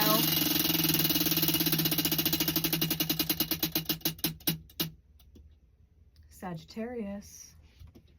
Sagittarius. All right, that sign may be super important for you, and I highly recommend taking a look at it, especially if it is tied to your vizier. All right, let it be like them having a conversation with you. Okay, Leo, I do hope that helps. Until we next meet, bye. Hey Virgo, let's see what's going on in your energy for August. And don't forget, if you are catching this before July 24th, the new moon in Leo secret codename readings are up in my Etsy shop, and it's the most affordable way to get a personal reading with me. Keep that in mind for August too. I also started a brand new channel on YouTube and a Substack by the same name, Navigating the Black Mirror, where we deep dive into dreams, the buried unconscious, subconscious, and hidden healings of the 12th house. There is great freedom and liberation gained when you let go of what you fear the most, including fear itself, and that's what we're doing over there. If you know your traumas are affecting your happiness, it is the place to be. All right, Virgo. So we have a very serious reading here. If you have strong Leo placements, you may also want to watch Leo, because they also got both of these cards in their spread. And I shuffled the out of this deck. I did. I shuffle in between reads, and then I shuffle again when I actually start pulling cards. So the fact that, you know, you guys got the same cards says a lot, especially because the messages aren't too far off from each other either. Okay. The skull on the bottom of the deck of many things means you are tasked with defeating death or forever being destroyed, right? The world of D&D is where the deck of many things comes from. Defeat death or be forever destroyed. It's talking about ego death. When we apply it to real life, it's spirituality. The skull is talking about needing to embrace an ego death or suffering the consequences, right? The Vizier was your main primary card. The Vizier, at any time you choose within 1 year of drawing this card, you can know the answer to a dilemma. You do have the ability to tune into the solution that you're looking for. You're probably gonna need to deep dive. And so I really do highly recommend checking out Navigating the Black Mirror with me on YouTube and Substack, because that's exactly what we're doing. We're diving deep for this very reason, right? For this very reason.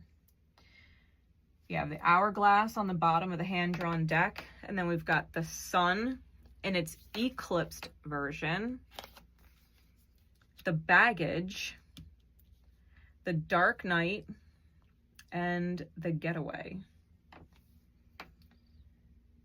Whatever it is you're dealing with, tolerating,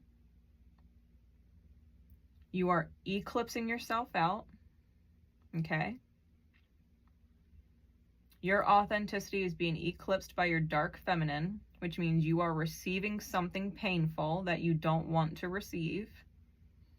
Even if your masculine energy is in its light, you are choosing to receive dark feminine energy.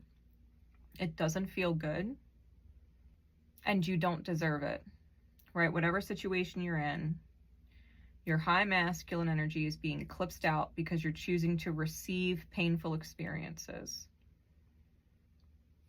It has a lot to do with your baggage, all this baggage that you're carrying around, right? These unhealed wounds that you haven't addressed. And you're just like, whatever, I'm not going to deal with it right now. I'm just going to ignore it right now. And the pain starts to pile up. Okay? You are in the middle of a dark night of the soul. And you do have a way out of it. Okay? That's where the Vizier comes in handy. You do have a way out of it. But you are in the thick of darkness. All right? The thick of darkness. Your divine conversation, it says, if you've blocked someone you love, and you know you do, even through your pain, acknowledge you are doing or involved in something blocking yourself. That's that dark feminine energy blocking yourself, right? If you've blocked someone you love, and you know you do, even through the pain, you know you love them despite your pain, despite all of this pain, acknowledge that you are doing or involved in something that is blocking yourself.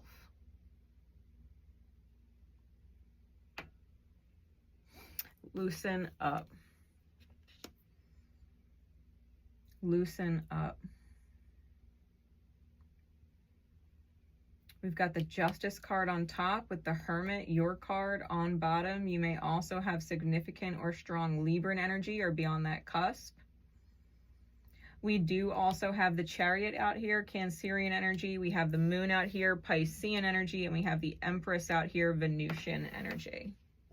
You might want to watch your Venus sign and pay attention to your Cancer ruled house and your Pisces ruled house and what you have in there.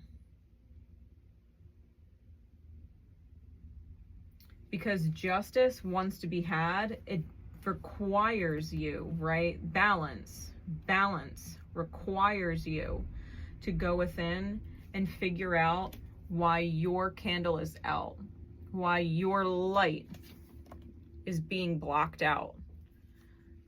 How come other people can have their connection, their union, but I can't? Right? This idea inside the head that everybody else can be happy and everybody else can be healthy in their relationships and have someone, and you don't. And it starts with inner union, and you can't reach inner union if you're choosing to receive painful experiences, even though you act in light of your highest good. Even though you act in alignment with your highest self. Your feminine energy is broken. In other words, you are the blind empath right now. The blind empath right now. Martyring yourself for other people so that they feel loved, but you are not receiving any in return. Balance wants to be had. Justice wants to be had. The healing wants to take place. And it's going to require you to do some deep diving into your wounds. Your 12th house, your 4th house might also be significant. Your 7th house of partnerships might also be significant. Your 9th house of wisdom and soul, right? The wisdom of the soul, where we apply wisdom. You might need to check out your 9th house.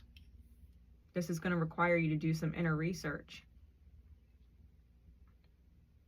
to take the time and put in the effort for yourself, which you are obviously not used to doing. It's going to require some discipline. We do have the 2 of Swords reversed with the 9 of Chalices. I think you are pretty darn clear on what it is you do want. I do feel with the 7 of Wands and the Empress card that your soul does want to defend your heart space and bring it into high feminine energy. I do feel like Spirit is giving you the path or the way forward. Divine momentum and intervention. It is through the 12th house. It is through understanding your moon sign and your inner child. What kind of love does your inner child need? It's probably the kind of love you're pouring out to other people, hoping, fingers crossing and hoping that they reciprocate and give you the kind of love that you are giving, because that is the kind of love you need. We have the Queen of Chalices with the King of Swords. A part of you knows that your masculine energy, your high masculine energy, needs to be directed at your heart space, that you need to crown your heart space and love and worship your heart space, to protect and serve and provide for your heart space. The King of Swords, however, is pushing the heart space away with his feet. She's trying to get close, putting her hand on his knee, and he's kind of like, rub my feet, throwing his feet up at her. It's almost like he wants to be told he's doing a good job. Your mind is going to need some reassurance and validation, self-validation. Your wounded heart space is going to be pissed. She's out there creeping, looking through the window, angry that the mind, the high mind, and the high heart space are getting acquainted with each other. Your mind wants validation that what you're choosing is feeling good. But that can truly only happen to this degree.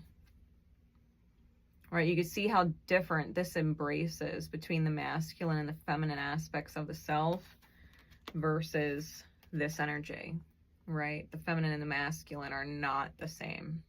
It's a totally different vibe. The Hermit requires patience. It does. This task of deep diving and looking inside your dark mirror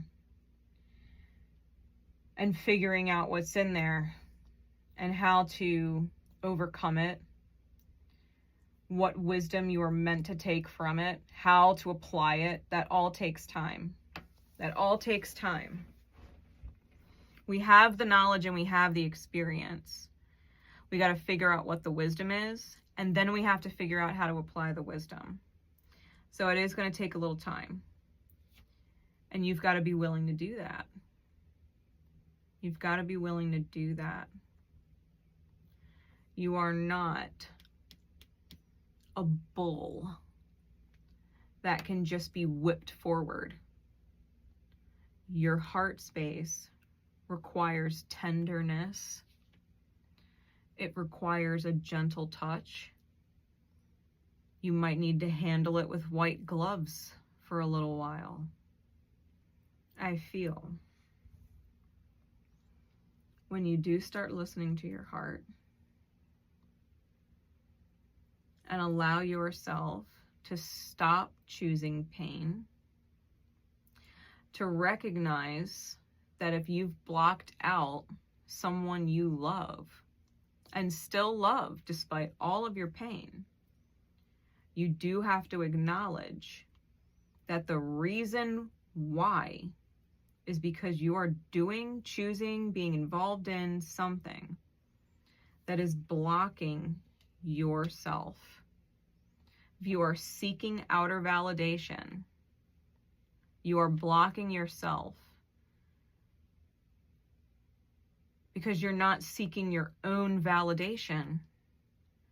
You're asking others, am I doing a good job? Show me I'm doing a good job. Confirm for me I'm doing a good job. Validate it for me so that I can feel better. Because if you don't validate me, I'm in pain. Instead of taking that responsibility off of other people and putting it back where it belongs with yourself. You're responsible to validate you. Okay, we chose this. Does it feel good? It does. Awesome. Validated. All right, we chose this. Does it feel good? No. Okay, then we need to stop choosing it. It really is that simple of a conversation. That's how simple it starts. What am I choosing? And does it feel good? Whatever it is, this task you have to go through this ego death, where you are the blind empath just martyring yourself into oblivion and thinking you're doing a great job when you're in a lot of pain and you can't validate that you're making the right choices to yourself because you're in a lot of pain. Like the hourglass, the time is running out for you to offer yourself peace. The olive branch is under that. You can offer yourself peace, or you can throw it in the fireplace and let everything explode. The BOMB is under that. You want to throw your peace into the fire. It reminds me of, oh my God, I just heard it in my head, clear as day, from the movie Independence Day, where the alien is saying no peace. There is no peace. Because I'm pretty sure it was like one of the doctors or one of the scientists or whatever who was like, you know, what can we do to find peace? And the response was, there is no peace. No peace. You should go watch that movie. You might get a couple divine downloads. But you have to recognize when what you're choosing does not and will not ever result in peace. You cannot be the blind empath and be on your highest vibrational masculine energy, receiving shite in return. Because you are in the right actions with the wrong people, in the wrong environment, in the wrong relationship, in the wrong job, in the wrong friendship circle, in the wrong fill in the blank. Your energy and your choices are correct. The way you are choosing to love other people is in fact correct, but you're choosing to do it with the wrong people. And that's what you need to really take away from this message. So Virgo, I'm going to spin the wheel, and whatever sign comes out, I strongly recommend listening to that reading and paying attention to where it falls inside your chart and what you have in there, because it will help you understand and navigate this process. All right. Spin for Virgo.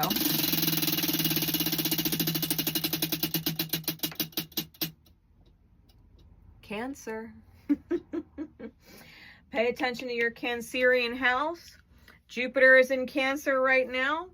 It could obviously bring you some benefit and some wisdom, which is what Jupiter does. Cancer is your moon, so I would also pay really strong attention to your moon sign, okay? Take a look at the house that Cancer rules in your chart and watch Cancer's reading, all right? Much love, Virgo. Bye. Hey, Libra. Let's see what is going on in your energy for August. And don't forget, if you are catching this before July 24th, the new moon in Leo secret codename readings are up in my Etsy shop, and it's the most affordable way to get a personal reading with me. Keep that in mind for August too. I also started a brand new channel on YouTube and a Substack by the same name, Navigating the Black Mirror, where we deep dive into dreams, the buried unconscious, subconscious, and hidden healings of the 12th house. There is great freedom and liberation gained when you let go of what you fear the most, including fear itself, and that's what we're doing over there. If you know your traumas are affecting your happiness, it is the place to be. All right, Libra. So we've got some interesting energy here. And I will say, your energy, your cards, your major arcana came out in Virgo's reading, and Virgo's major arcana is coming out in yours. So if you have strong or significant Virgo placements, or you're on that Libra Virgo cusp, you might want to go watch Virgo, okay? We do also have Taurus out here, so you might want to take a glance at Taurus's reading as well. The star card is also here, so Uranian energy and Aquarian energy too. With that, Uranus is trining on your sign now. It moved into Gemini officially. So, you know, the revelations are possible. With the Star card here from the deck of many things, the Star card represents the gaining of 2 quote-unquote ability score points, which in the world of D&D is like leveling up twofold. We got the Comet under that, which this level up, this bonus or boost, is going to allow you to single-handedly prevail in the next hostile encounter that you have. Hostile meaning hostile with yourself, or adversity in your outer experience. Either way, you are being given this boost to overcome it. With the Balance card, which is so indicative of your energy, it means an alignment shift.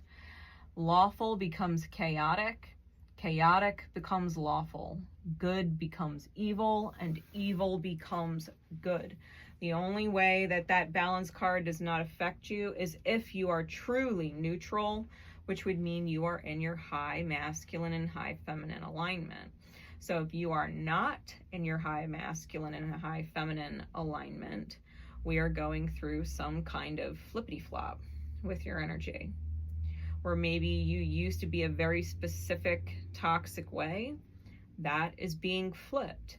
If you had a very healthy way of being, that is at risk of being flipped. Okay, so we've also got the Cauldron here, and when we continue to get into these cards, you will understand more when I say you are under someone's spell. You are under someone's spell. Someone has you like wearing a blindfold, and you can't see what is really in front of you or who they really are. Having someone cast a spell on you, like there's all kinds of spells in D&D, right? There's healing spells and stuff like that, but there's also paralysis. There's also freezing and burning and storms and all kinds of stuff, right? All kinds of stuff. You are under someone's spell, like mind control, okay? Or potentially heart control. Right now, with the Star on top and the 8 of Wands on bottom, you are being pinged by Spirit to heal. You are being pinged by Spirit to heal. You're getting those intuitive nudges that there is healing that needs to be done. It's important, right? Especially if this flip is putting you in the duality of the mirror, where you're flipping from being the villain or the narcissist to the empath, right? Or the victim. And you're going back and forth in this flip-flop game, trying to get you to true neutral, which is the highest light of your energy, being neutral. Understanding that there is something outside of just lawful and chaotic, and outside of just good versus evil. There's neutral. There's alignment, right? High alignment. If you've blocked someone you love, and you know you do, even through the pain, acknowledge you are doing or involved in something blocking yourself. Virgo got the same card. The same divine conversation. If you blocked someone you love or got blocked by someone you love, and you know that you love them even through all of the pain that you feel, you have to acknowledge that you are doing something or choosing something that is blocking your highest self. And it is probably flip-flopping back and forth between these extreme dualities and not finding that true neutral space. We've got the 4 of Swords with the 8 of Pentacles. You really do want a break. You want your heart space to validate for you that you are worthy of receiving good feelings, right? That what you're choosing is good. You want validation from your heart that what you're choosing with your masculine energy is good. But your heart space is saying, no, it's not good. I don't want to validate you, right? The masculine energy on the card represents the mind, the actions, the choices. It is trying to pry the heart space or feminine's mouth open to give it that validation, and she's got her hands cupped over it like, no, I'm not validating you. She's clenching her mouth shut. I'm not doing it. You are not choosing what I want you to choose. And the mind is like, oh, come on. Like, is it really that bad? And you're offering your heart space a rose, and your heart space is like, yeah, it's that bad. No. Heart space won't even look at you, right? Won't even look at your masculine. Whatever you're choosing, you want your heart to enjoy it. You want your heart to feel that love. You want your heart to feel that freedom and that safety in the experience. And your heart's like, no, I'm not happy. Your heart space is like, no, I'm not happy. And I'm not going to sit here and pretend that I am. How about that? You want me to pretend that this is what it's all about. You want me to sit here and pretend that this is what life is meant to be, right? Hashtag goals. And Spirit's like, no. Your heart space is like, no. This is not what it's all about. This is not hashtag goals. This doesn't feel good. And I'm not going to sit here and pretend like you're choosing what I want. You're not choosing what I want at all. You're not choosing what I want at all. 9 of Swords with the 6 of Wands. Your masculine is being pressed up against a wall. Your heart space, right? The heart space, the feminine, has the masculine up against the wall. Not validating you, because that's victory. The masculine wants the heart space, the feminine's approval so bad. And she's like, we could be happy. We could have victory. We could. But you haven't chosen anything to warrant me feeling happy, feeling full. And so the masculine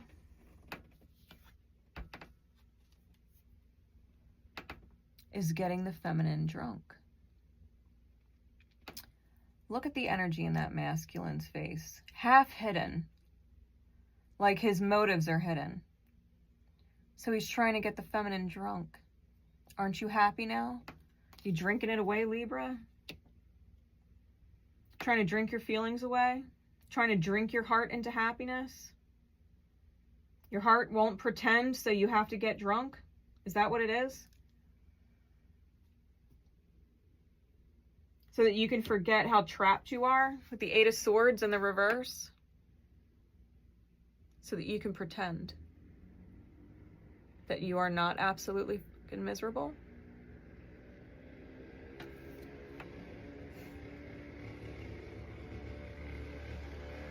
And the heart space is distracted by the satyr in the background, right? The devil energy.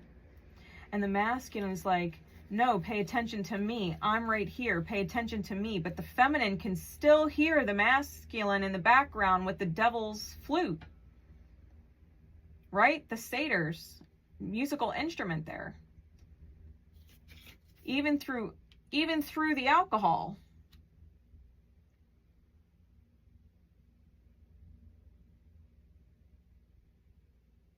You still know that you are not trapped in your choice. You still know that, yeah, you might have made the bed, but you don't have to burn in it. Right? That saying, you made your bed, you lay in it. Well, just because you chose the bed does not mean you have to burn in it.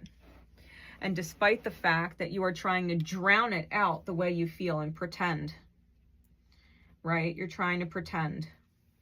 Your masculine energy is choosing to drink, to drown out the feminine, to drown out the heart space and pretend the feelings aren't there.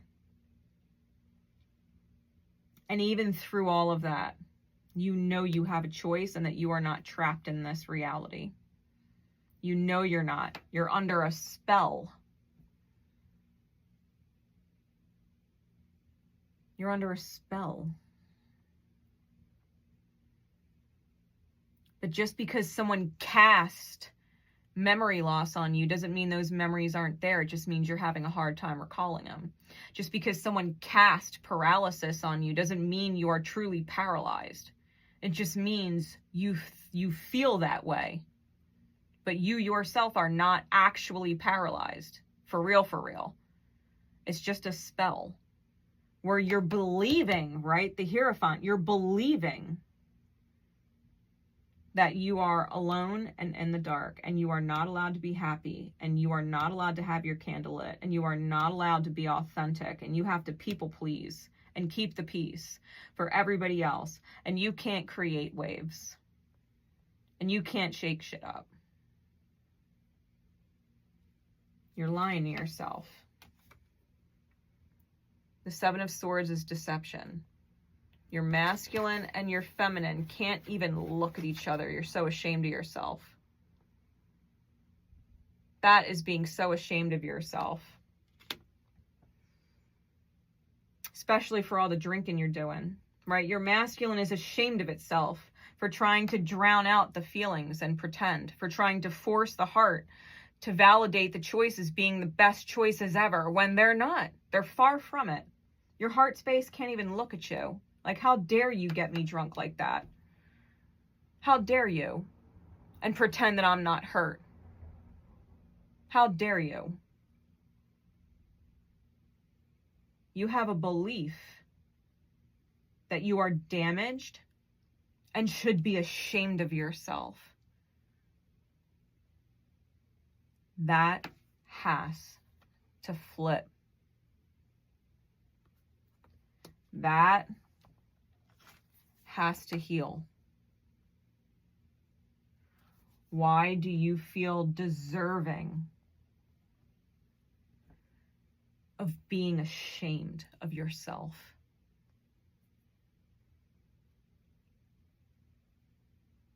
For your choices in the past? For the healing process that you needed? How dare you judge yourself and what you needed to heal? You have no idea what you've been through in past lives. You have no idea what you needed that you agreed to come in and live this life.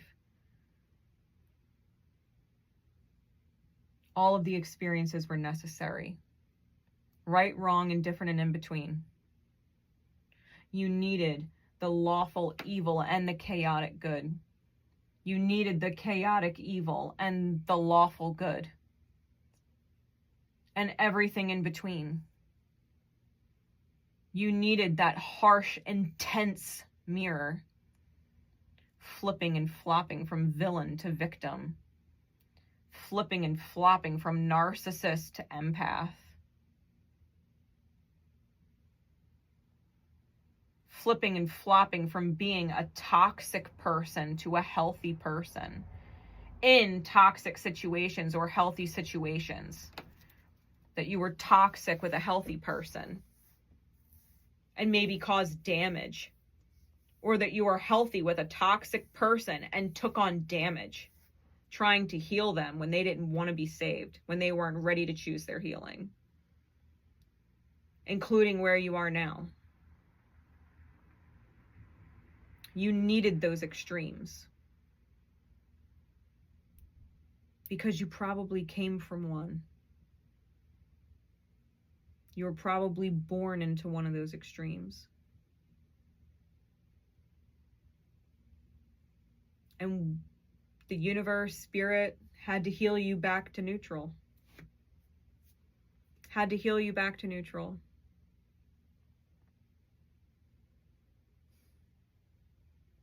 Do not be ashamed of your healing process. If you haven't checked out Navigating the Black Mirror yet, my new channel on YouTube or the Substack, I highly recommend checking it out, especially the Substack, because I do a whole lot of writing over there. And there are no bars held. The truth is the truth, and it's there, period. Because you can't heal what you don't acknowledge. You can't pretend that what you're ashamed of can just be drowned out, can just be ignored. You can't validate the choices you're making being good ones when your heart is still in pain, which means you have to call it out for what it is. You got to call spades spades. You can't hide it. The healing, you can't hide it. It can't be kept a secret where you're suffering in silence,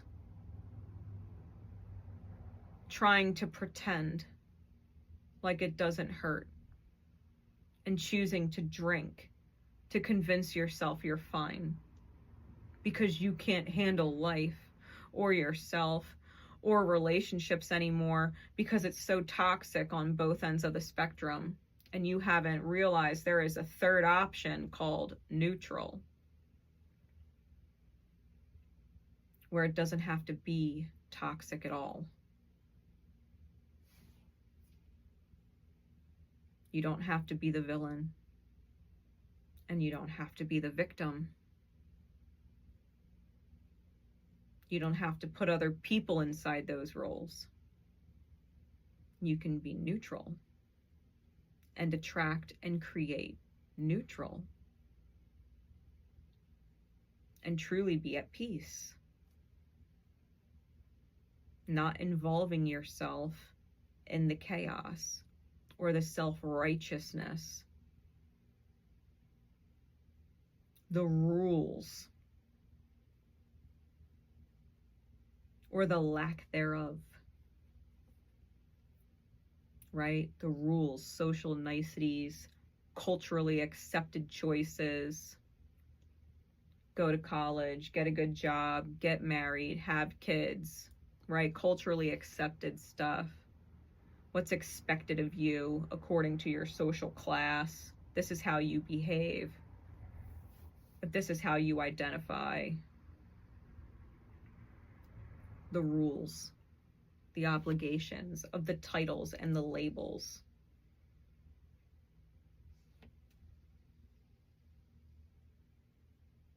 You don't have to submit. You don't have to submit to torturing yourself inside the extremes. You know what I mean? You got to reality check your belief systems and why you believe that you deserve to feel ashamed. You got to do some deep diving. You got to do some deep diving.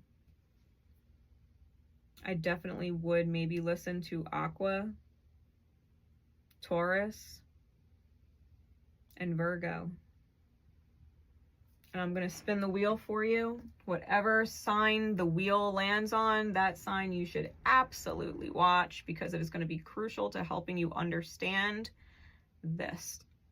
All right, wheel spin for Libra.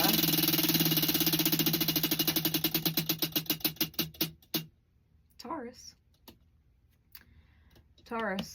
All right, Libra, take a good look at Taurus's reading. Pay attention to what house Taurus rules for you. Where is Taurus in your birth chart? Because that is where you're going to have to start diving. That is where you're going to have to start going deep. That Taurian house. If it just so happens to be your 12th house, I definitely look forward to seeing you on Navigating the Black Mirror. Because trauma is not safe there. Trauma is not safe, okay, with Navigating the Black Mirror. Absolutely not. All right. The whole point is to heal that stuff. so that you can get back to this neutral place where you are free and you are liberated, right? Where you don't have buried wounds that are rearing their ugly head and manifesting in your life in painfully toxic cycles. All right. I love you and I appreciate you, and I will see you next time. Bye, Libra. Hey, Scorpio. So let's see what is going on in your energy for August. And don't forget, if you are catching this before July 24th, the new moon in Leo secret codename readings are up in my Etsy shop, and it's the most affordable way to get a personal reading with me. Keep that in mind for August too. I also started a brand new channel on YouTube and a Substack by the same name, Navigating the Black Mirror, where we deep dive into dreams, the buried unconscious, subconscious, and hidden healings of the 12th house. There is great freedom and liberation gained when you let go of what you fear the most, including fear itself, and that's what we're doing over there. If you know your traumas are affecting your happiness, it is the place to be. All right, Scorpio. So I will say this because, you know, Mercury is retrograding in Leo, square your sign. We've got Venus entering Leo, square your sign. And I do feel like you're definitely having some inner conflicts and challenges when it comes to counterparts, especially because of the cards we have up here, the Divine Conversation from Spirit cards. We do have the Balance card out as your main card. The Balance card in the world of D&D, right, which is where the deck of many things comes from, it talks about alignment changes. Lawful becomes chaotic, chaotic becomes lawful, good becomes evil, evil becomes good, and vice versa. A true neutral is unaffected, right? If you are true neutral. You may be used to swinging on that pendulum called toxic, where you have these back and forths in relationship dynamics where you're constantly dealing with the victim versus the villain relationship, or the narcissist versus empath relationship, and maybe you've swung on that pendulum quite a bit. We do have the Ruin card, and underneath of that is the Dungeon, and Uriel is under that, which is the curse. So listen, because you can't be flippity floppity in the extremes forever. You do have Lilith in and out of your sign, and Lilith is trying to liberate you from self-abandonment, okay? Which means you're being stripped down with the Ruin card, and all the quote-unquote wealth or material world that you've accomplished means nothing. All that matters right now is your quote-unquote magical items, the things that you use that connect you to spirit, and listening to those things, like your intuition, like synchronicities, like people who have your highest good at heart, and they advise you and guide you from a completely selfless place. There's no motive, there's no wound, right? They truly have your best interest. They're your earth angels. These are the magical tools that you have, because nothing else you have is going to save you. It's your magic that is going to save you from whatever this ruin dungeon curse is looming on the bottom of your deck, as well as the Sun card in its eclipsed form, followed by the Addiction card, which totally does need to burn right? You've got to burn your addictions out, that blocking of the authentic self out, right? Wounded feminine energy, dark feminine energy with the eclipsed sun, so that you can reach the finish line. Because if not, I think the whole thing's going to explode, right? The BOMB is under that. You're going to blow up your end game. You are at risk. You are at risk of potentially blowing up your happy ending. Okay? The finish line. It's like playing chutes and ladders. You do not want to hit that fucking chute that takes you all the way back to start. Because that's what that's going to feel like. Being so close and realizing you blew it and now it's so far. We do have the Dawn here. And in the Dawn card, at the peak of a mountain are two people with a little heart above them. Right? They made it to the top together. They reached the peak. The view is incredible. The dawn is gorgeous. Finally out of the dark night in union with yourself. High masculine, high feminine energy where you can be your best version and receive it back.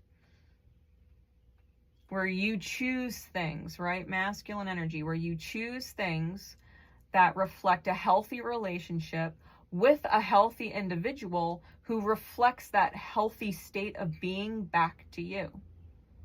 They give what they get, and you get what you give, right? Healthy. However, the eclipsed sun, that's dark feminine energy. Where you're masculine with whoever or whatever you're dealing with, because I do feel like there's two individuals here outside of yourself, okay? I think that you're torn between two partners. And one, you made a promise to love them forever no matter what and would be there for them no matter what, and you would give them a million chances, and you're going to have to break that promise. Because they are not the one.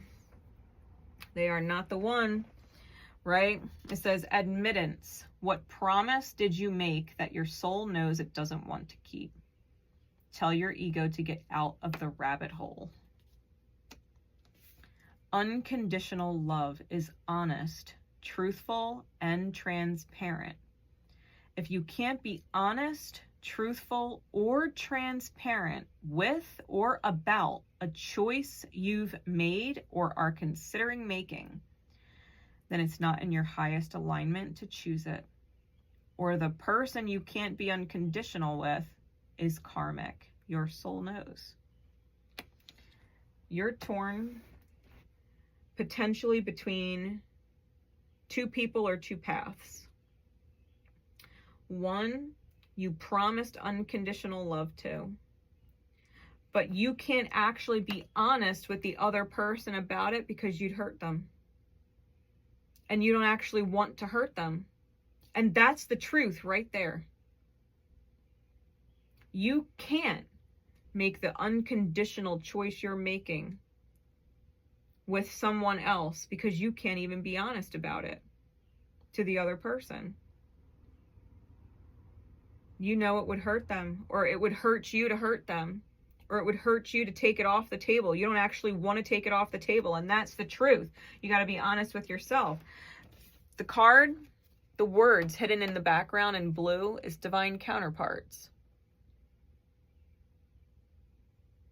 I'm not saying it's a twin flame journey, but we've got light twins, our healed twin, our healed reflection, and our shadow twin, where we are unhealed.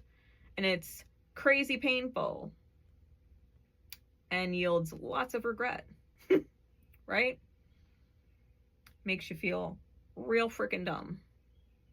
You have potentially someone from your past coming up with the Mercury retrograde, with Venus and Leo, when it gets there, squaring on your sign.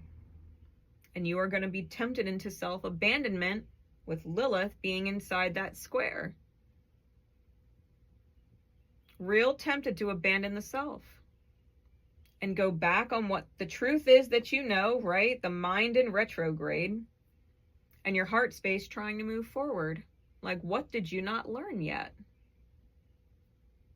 What do you need to be hit over the head with again in order to learn it? Because that's what the past person is. This person that you made a promise to. Whether outright or between you and you. Because that person's going to take you down a rabbit hole.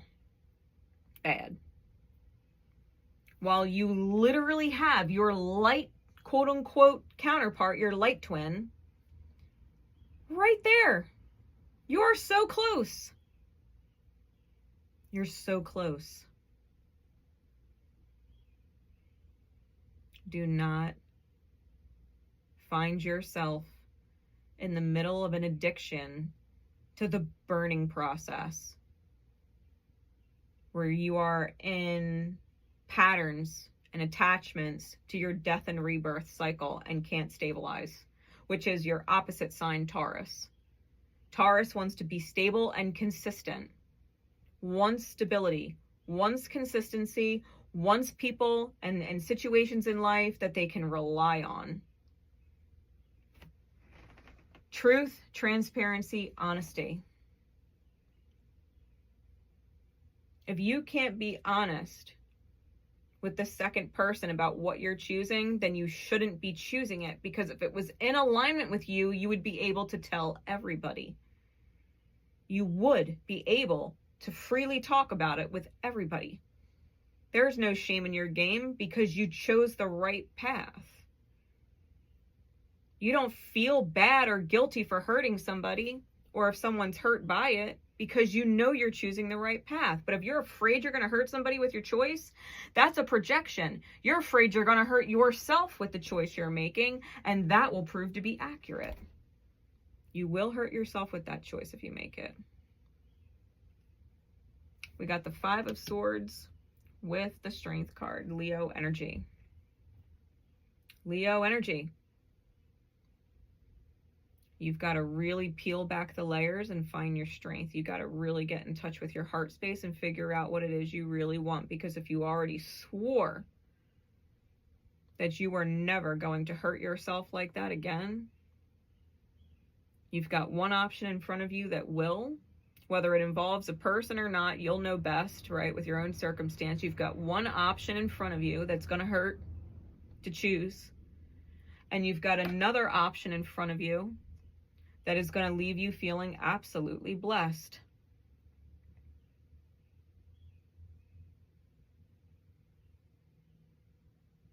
And you're going to have to do some deep diving. The High Priestess, Piscean energy, figure out what house Pisces rules for you. Figure out, especially if it falls on one of your cardinal directions, right? The ascendant, the descendant, the midhaven, or the IC line. Especially if it's your IC line. That's your inner child right there. But you have got to look inside that dark mirror, right? The black mirror. I do hope you find me over there on my new channel in the Substack. Because traumas are not safe there. Trauma is not safe there. Wounds are not safe there. Healing, that's what we do over there. Deep diving. Deep diving. Onto what it is to have relationships of one-way giving, where the other person is incapable or unwilling to reciprocate with you. The High Priestess holds the keys. Keys are Chiron. You might also want to take a good look at your Chiron placement and what your Chiron means for you, depending on what house and sign it's in. I do a lot of work with Chiron. A lot. You got to figure out what your wounds are, especially when it comes to one-way giving and feeling the need to earn love, earn respect, earn loyalty, earn commitment, earn being chosen. Love is a choice. It's not earned. It's either natural. It is the most natural thing to choose, or it's not. And you can't force somebody to choose it. You can't convince them to choose it. You can't convince somebody to love you. You can't earn their love. No matter how beautiful your energy is, you cannot force somebody to reciprocate and say, you know what, you've earned it. They either love you or they don't. They're either unconditional, honest, truthful, and transparent with you, choosing you, right? The choice, they're truthful with you, or they're not. Or they're not. They're either in your highest good or they're not. And if you go chasing approval, chasing validation, feeling the need to earn it, trying, right? The bullshit word, trying one more time, just to see, you're going to Three of Swords somebody. Chariot energy, Cancerian energy. That is nurturing. That is nurturance. That is divine momentum forward, divine intervention. You're going to throw the Three of Swords at this person. That is some serious heart pain.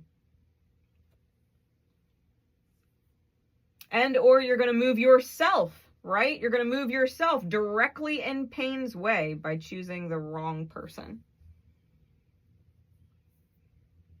If they've hurt you before, I promise you, they will hurt you again, my friend. They will hurt you again. They didn't choose you before. They didn't choose you now either. You're placeholding. I promise you. Promise you, you will placehold.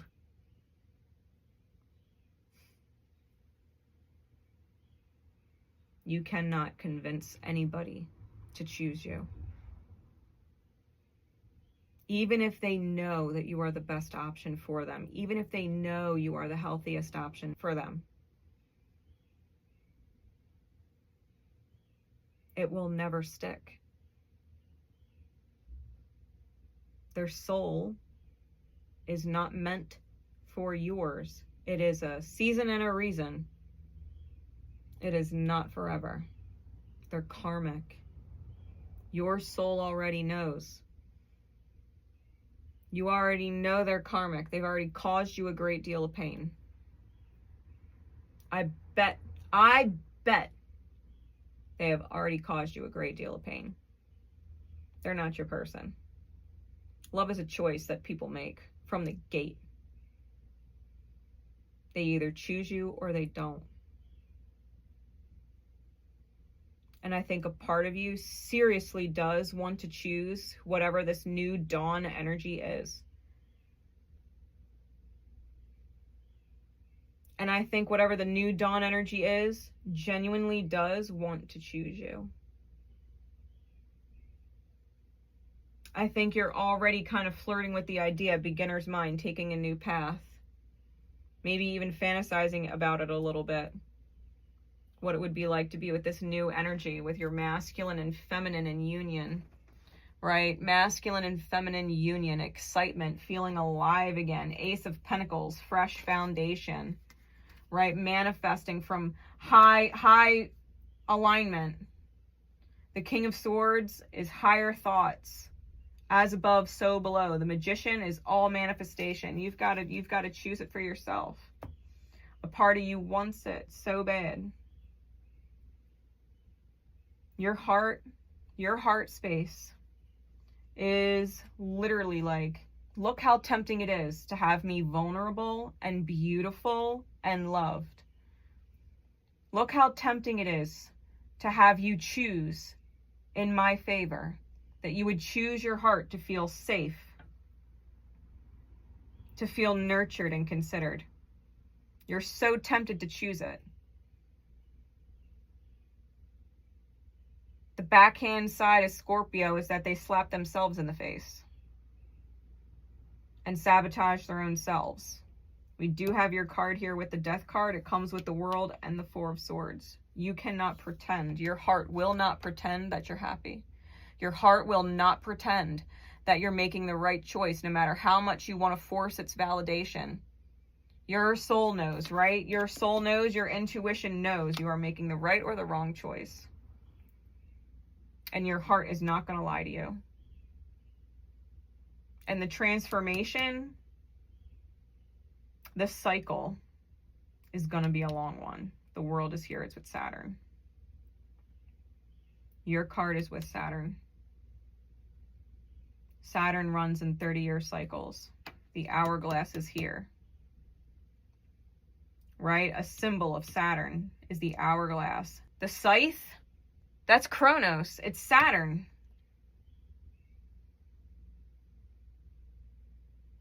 That's a long cycle. And Saturn is not fluffy. It's actually quite rigid and cold and brutal. It traps.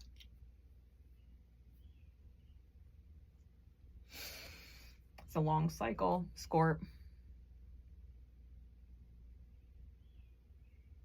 Because I promise you, if this new dawn person chose you and you didn't choose them, and they are a healthy, aligned individual, your highest counterpart, they are not going to stick around and wait for you to get your head out of your ass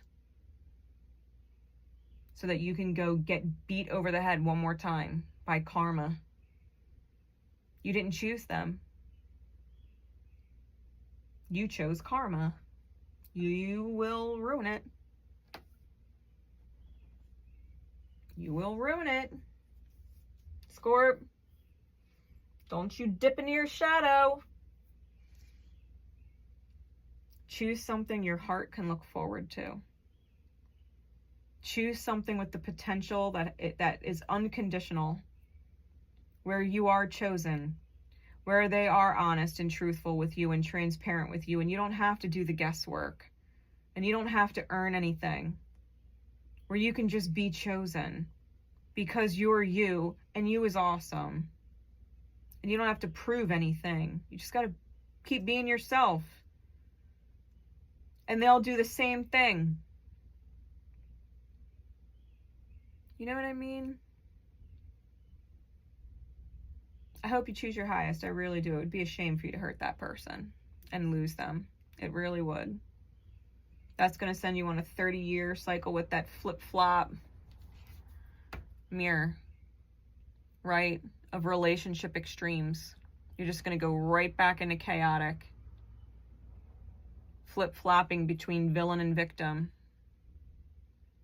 When you've got a chance right now to just be neutral and be happy. I'm going to spin the wheel for you. Whatever sign it lands on, I highly recommend looking at what house in your birth chart, what house that sign rules, because it'll help you better understand what is going on here. You might still want to look into Pisces or your 12th house, Cancer, wherever your Saturn is, and whatever house Scorpio rules, right? Let's see.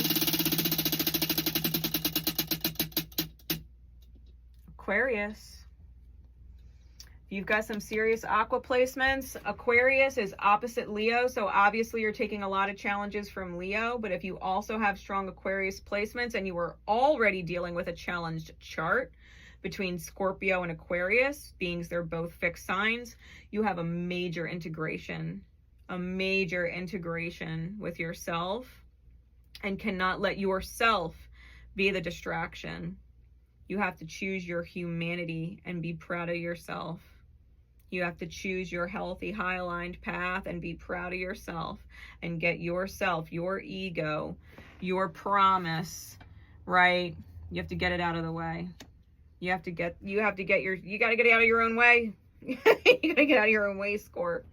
Watch Aquarius, all right? Any answers you seek, they will be in there. Continue to watch as you are guided, all right? Much love to you. Also, little bonus sidebar, Scorp, as I'm sitting here putting up your cards. I had a song pop into my head as I was putting the cards up. Falling in Reverse, right? Ronnie Radke. God is a Weapon. You might want to listen to that song. I don't know if it's your flavor of music, but Ronnie Radke is a vocal machine. He has such a huge range with his vocals, from growling and screaming to operatics. He's incredible. So if you have not checked out that song, Falling in Reverse, God is a Weapon, I hope it helps. All right, see you, Scorp. Hey, Sagittarius. Let's see what is going on in your energy for August. And don't forget, if you are catching this before July 24th, the new moon in Leo secret codename readings are up in my Etsy shop, and it's the most affordable way to get a personal reading with me. Keep that in mind for August too. I also started a brand new channel on YouTube and a Substack by the same name, Navigating the Black Mirror, where we deep dive into dreams, the buried unconscious, subconscious, and hidden healings of the 12th house. There is great freedom and liberation gained when you let go of what you fear the most, including fear itself, and that's what we're doing over there. If you know your traumas are affecting your happiness, it is the place to be. All right, Saggy. So I'm glad that at least my phone stayed charged long enough to record the whole shuffle because it died.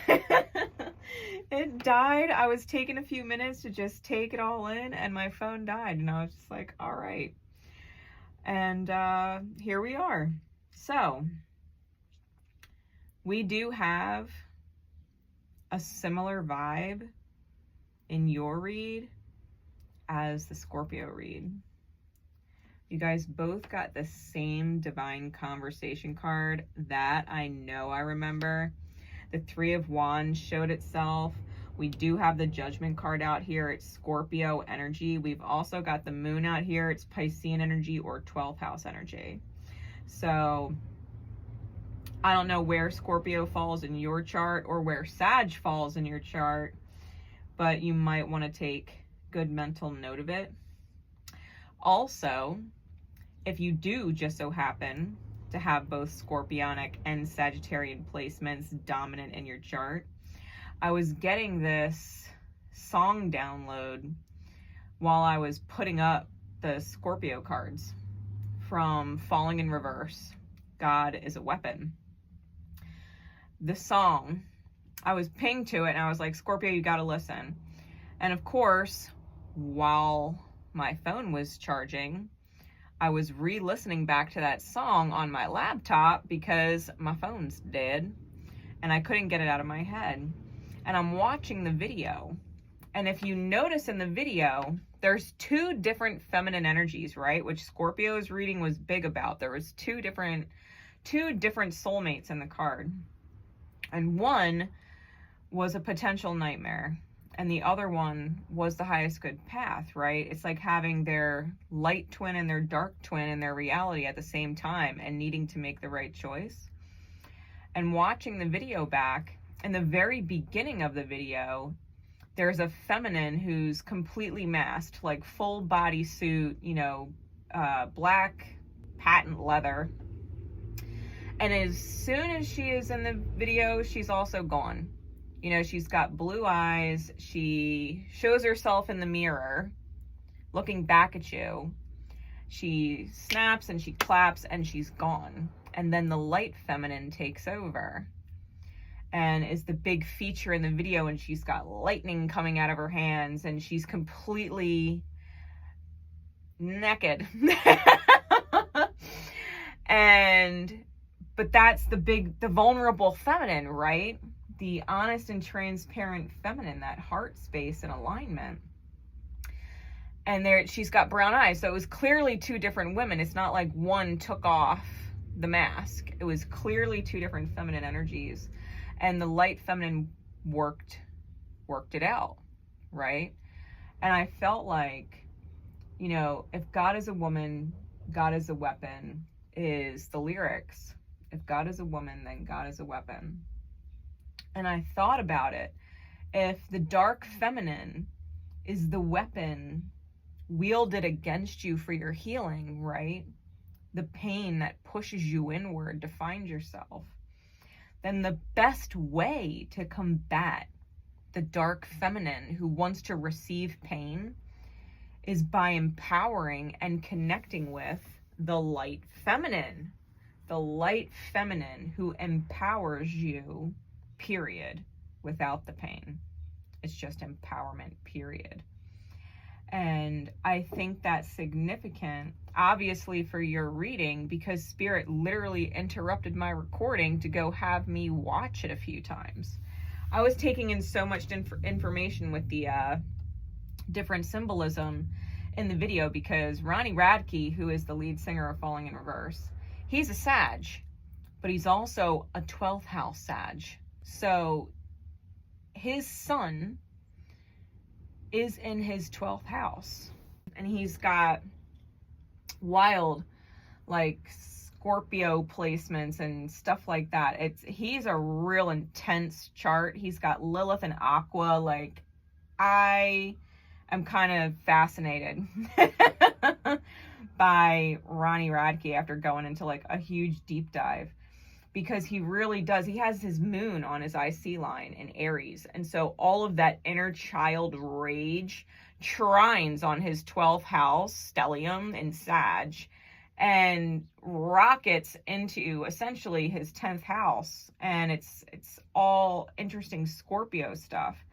And I was just kind of blown away at how all the different ticks were popping off in there. But he's a Sag. And if you're dealing with Sagittarian 12th house type energy, he's a great example of it, because a lot of his work, you know, being in the public eye and stuff like that, he's got Neptune in Sag, and I'm pretty sure it's Jupiter in Sag, and it's conjunct his sun. So like, he's real big Sag energy, but being in the 12th house, it's the collective soul and the dark places we go as we battle our angels and our demons, and the war that goes on inside our psyche. He brings a voice to it. And I thought that was just really interesting. So, you know, sidebar. Grace went down a rabbit hole for you, but it aligns with your reading, right? It aligns with your reading. So your main card that we pulled is the Idiot card. And you instantly take a hit to your intelligence when this card gets pulled. It also allows you to draw an additional card. So I did, and we got the Rogue. We got the Rogue. The bottom of the deck is the Throne, okay? So high masculine energy, definitely gain proficiency in persuasion, diplomacy, right? It's a very charismatic based card. And yet we take this hit to the intelligence. So it's a kind of like a trade-off. And I think the reason is you have what is essentially an NPC friend of yours, which is what the Rogue represents, who becomes hostile towards you. And the identity of this person, this new enemy, quote unquote, isn't known until the NPC or someone else reveals it to you. So you are unaware that a friend, right? Someone you would consider a friend has become hostile towards you. They are not looking at you like a friend anymore. This happens a lot when people are vibrating out of your experience, right? If you've been elevating, or if you're downgrading your energy, right? If your energy level, your vibe is shifting, people are going to vibe in and people are going to vibe out. And when people go into low vibe, the higher vibrational people get vilified. It's what happens. It's a pattern. So If someone in your reality is sinking lower in their energy than you are likely to be vilified by that person, okay? And that's going to be different for everybody. We do have Scorpio out here. We do have Pisces out here. And I feel, because we have the Dark Knight card as well, right?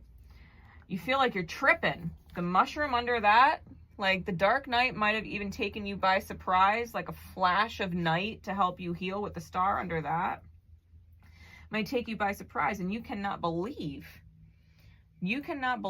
that this person has become an adversary. And not only are they an adversary, they keep it from you for a while. The rogue essentially wants to see you fall or fail so that they can feel elevated. It's a classic case of, I want to see you hurt because it makes me feel better about myself. I want to be superior, or I want to be better than. I don't want to feel less than, and my energy is dipping, so let me try and bring you down to my level so that I don't feel bad about my descent. I feel that you and or someone has an angel in their life, and the demons in their mind are clouding their sight, right? It's clouding their sight. They're not seeing you for the angel that you are. They're not. The Divine Conversation card, it says, unconditional love is honest, truthful, and transparent.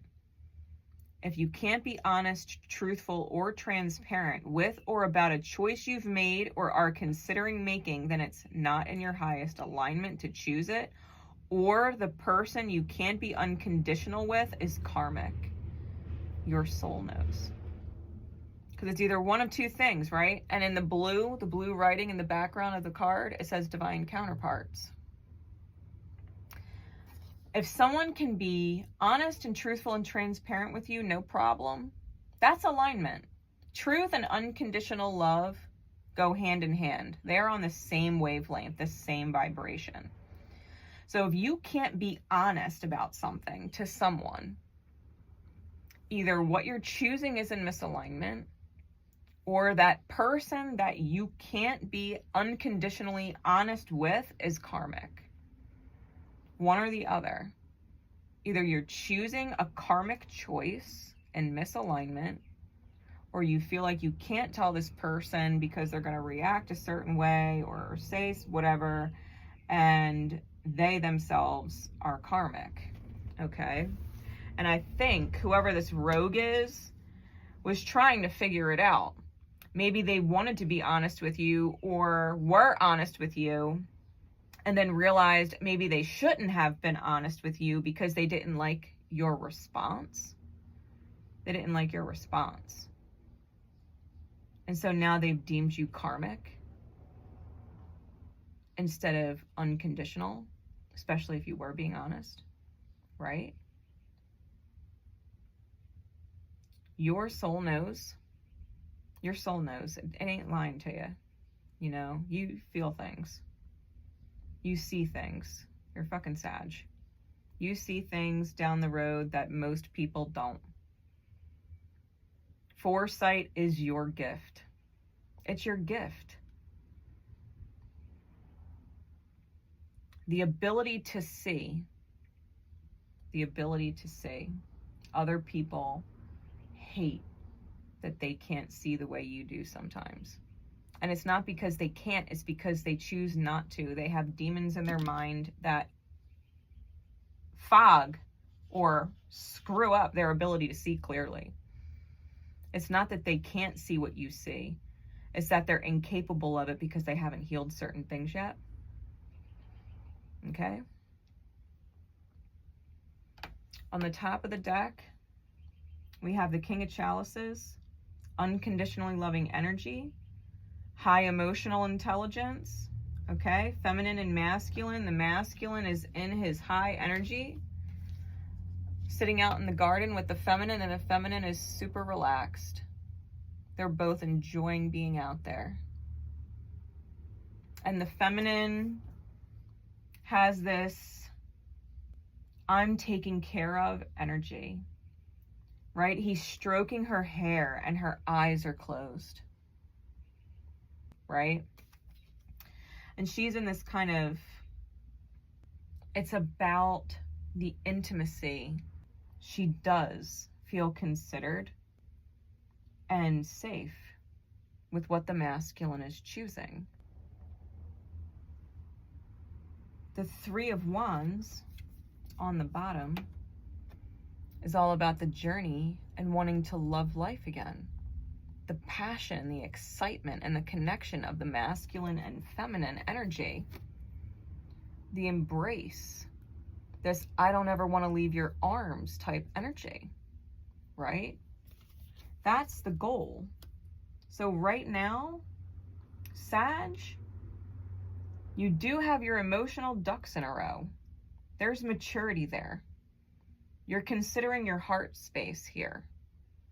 And you're not really sure how much you want to expose of your heart at the moment, because your masculine mind is saying, it's okay, I'm going to protect you, and we're going to take our time, right? We're going to take our time. But there's this underlining, like, youthful draw, this passion energy that wants to take root right away, because you don't know if you can have it. You don't know if you can keep it. And you don't want it to go away if you take your time, right? Sag is known for going all in, like no problem, on a whim. Sag knows. Sag is known for it, right? They feel it, they see the outcome, and they jump right in, not realizing sometimes that there's like 1,000 steps in between where they are and what they see. And if they skip the steps, the safety, right, falls apart, which is why, Sag, you are being emotionally intelligent and you are taking your time with things, despite the fact that your inner world is like ready to go. Ready to go. Inner union, feminine and masculine feel like they're on the same page 100%. It's just a matter of taming yourself. So with the rest of the cards, we have the Four of Swords with the Knight of Wands. Your masculine, right? Your mind really does want to hit the ground running and go all in. The Knight of Wands has highly alchemical energy, lots of chemistry, lots of attraction, lots of drive, lots of willpower, lots of motivation, right? Real fire lighting up the soul. And your mind is trying to convince your heart to let's step it up, you know, like be okay with this decision to go all fire. And your heart's like, no. Let's pace it, please, right? The Four of Swords is about rest, reconsideration, and relaxation, allowing your mind to be at peace in a restful state, like meditative. Let's not get all hyped up, right? Let's not get all hyped up and ahead of ourselves. Because at the end of the day, the Ten of Pentacles, there is a woman there, and they have the mirror, right, reflecting over them like a mirror on the ceiling, which reminds me of paid adult services that sometimes women offer. They go to hotel rooms and accept forms of payment. And the Six of Swords is clarifying. And so this Ten of Pentacles, this manifestation, it's like a look but don't touch. If you want to touch, you have to pay for it, right? If you want more than a good view, you have to pay for it. This is something that you're moving away from, feeling like you need to earn love, earn worthiness, right? How much can you give? How much can you give? whether it's emotionally, psychologically, time, money, whatever it is you got to give. You can only have me vulnerable. You can only have my emotions the way you want my emotions if you pay for it. It's a cost. There's a trade-off. It's transactional. You're getting out of that energy with the Six of Swords. But if you notice, there is a chain around her neck, and it is broken. The chain is broken, but it's still sitting around her neck. And it reminds me of the Devil card, because the Devil card has the chains, right? The figure of the lovers with the chains around their necks. And they could easily take them off, but they choose not to when they're in their low vibratory attachment to pain and control, right? This feminine energy, the heart space, broke away from the Devil energy, but there's still remnants of the chain still around her neck. She remembers the heart space, remembers what it's like to be imprisoned in a painful relationship where you had to earn the ability to be close to someone.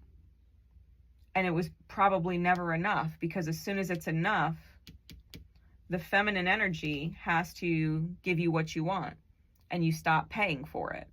So it's never good enough. And you're always paying more to no avail, right? And it's the mirror. It's the mirror. I feel, because you're healing, this is why the pace, being steady, being based in emotional intelligence is so important. We do have the Two of Cups here with the Eight of Cups for a total of 10 cups.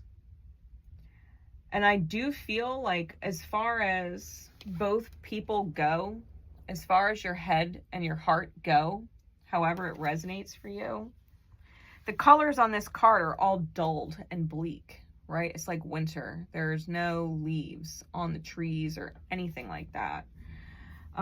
It's barren. I feel like you know that you want the warmth of being in union with yourself and how that manifests in the outer experience.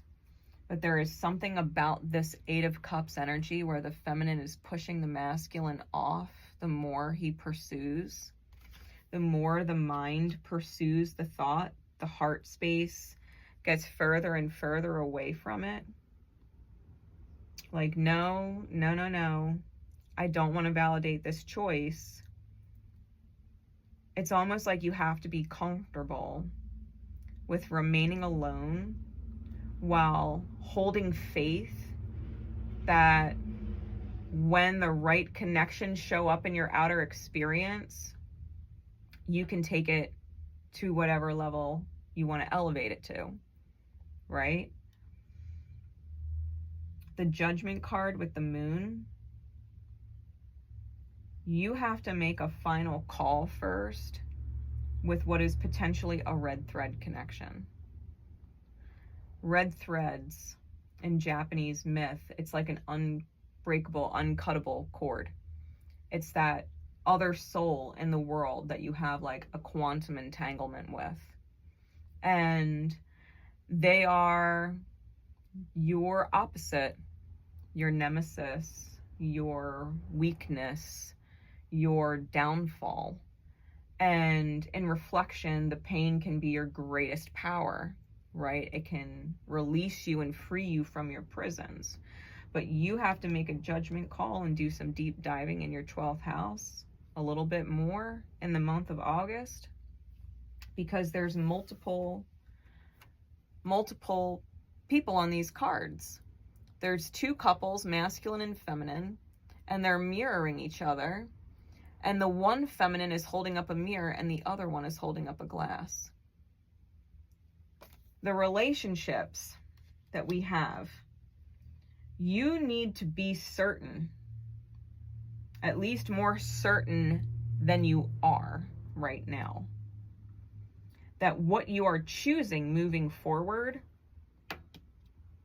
that it's not a mirror, and it is just simply celebrating and living life without being locked in the duality of the mirror, without being locked in the intense trauma, the ping pong of chaos in relationships, right? Toxic relationships. A part of you wants to set the pace because you need to make sure that you are not selling yourself short for someone you will never be good enough for. You need to be certain. That takes time. You're feeling connection. You want to rush in.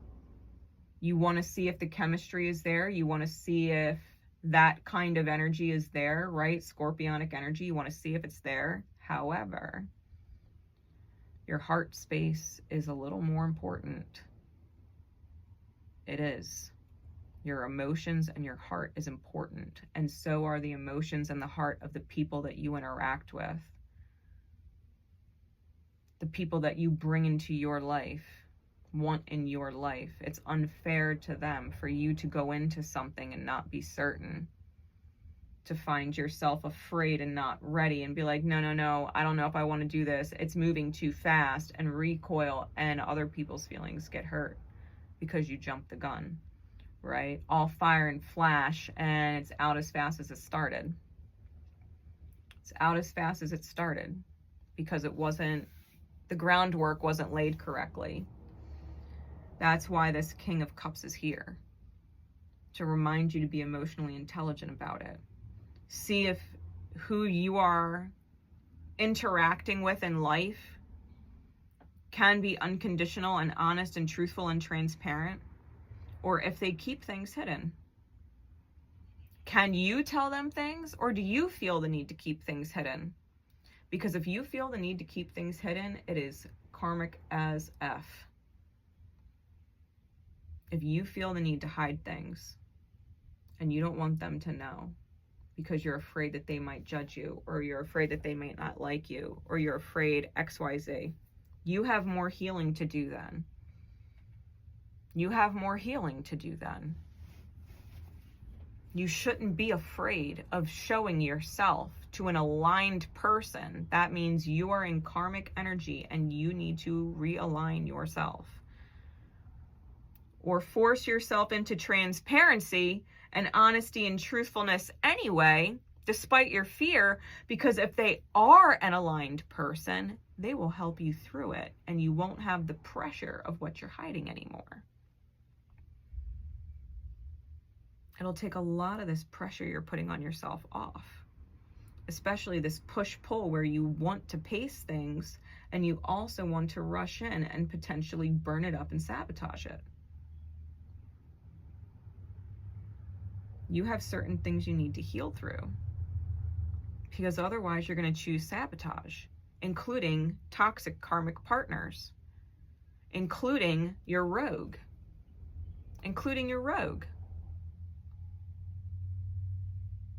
If you're not healed, you can't even see the fact that this person is hostile.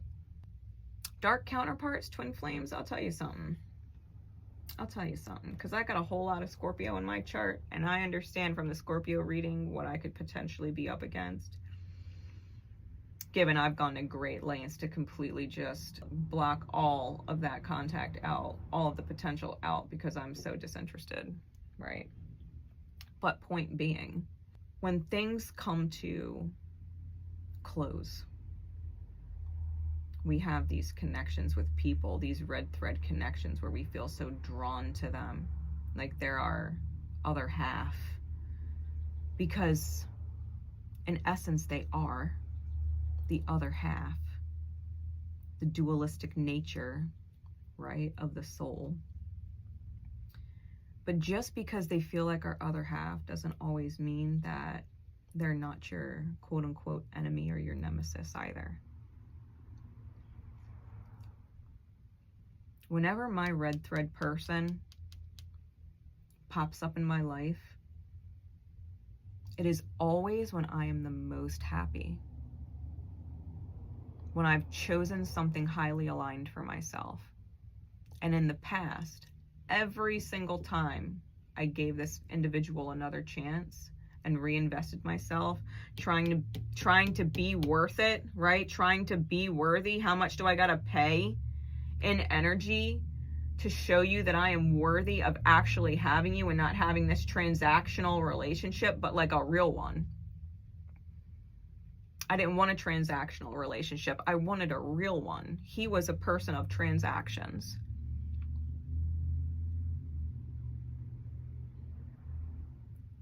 I know when he pops up, whether it is in real life or in my dreams or whatever, signs and synchronicities, things that, you know, trigger memories or whatever. I know when he pops up, I'm on the right path. I'm on the right path, and it's not with him. It is not with him. It is my clear fire, sure sign from the divine that I am making the right decisions, because his energy has ever and would ever only pull me down into my darkness. Pull me down into that pain. How deep do you want to go? You know, I was talking about it on Navigating the Black Mirror. I did a whole thing on it. And I have my first video premiering on the channel Friday, which sparked a whole thing. And in my dream, he literally got kicked out. Like, the divine opened up a portal of cloud smoke. A protect and serve energy flew out of the portal, tackled him into another portal, and they disappeared. Like, nope, you will not hunt her. You will not hunt her, because I saw him for exactly who he was, and it was fucking evil. It was evil. His energy was so low, it was evil. And that's where he would have took me with myself. But I said, I see you. And this, like I said, protect and serve energy came flying out the portal, tackled him, and forced him out. Like, you will not hunt her. No. No. And I gained a superpower. After he was completely diminished and removed from my psychic space, my dream space, I gained a superpower, which was fucking awesome. But I digress. You've got to go deep diving, right? You've got to go deep diving in your 12th house. You've got to go deep diving into your moon sign. See what's up in your Scorpionic house. Because you don't want to end up feeling like this. Feeling like an idiot. You know what I mean? Your high masculine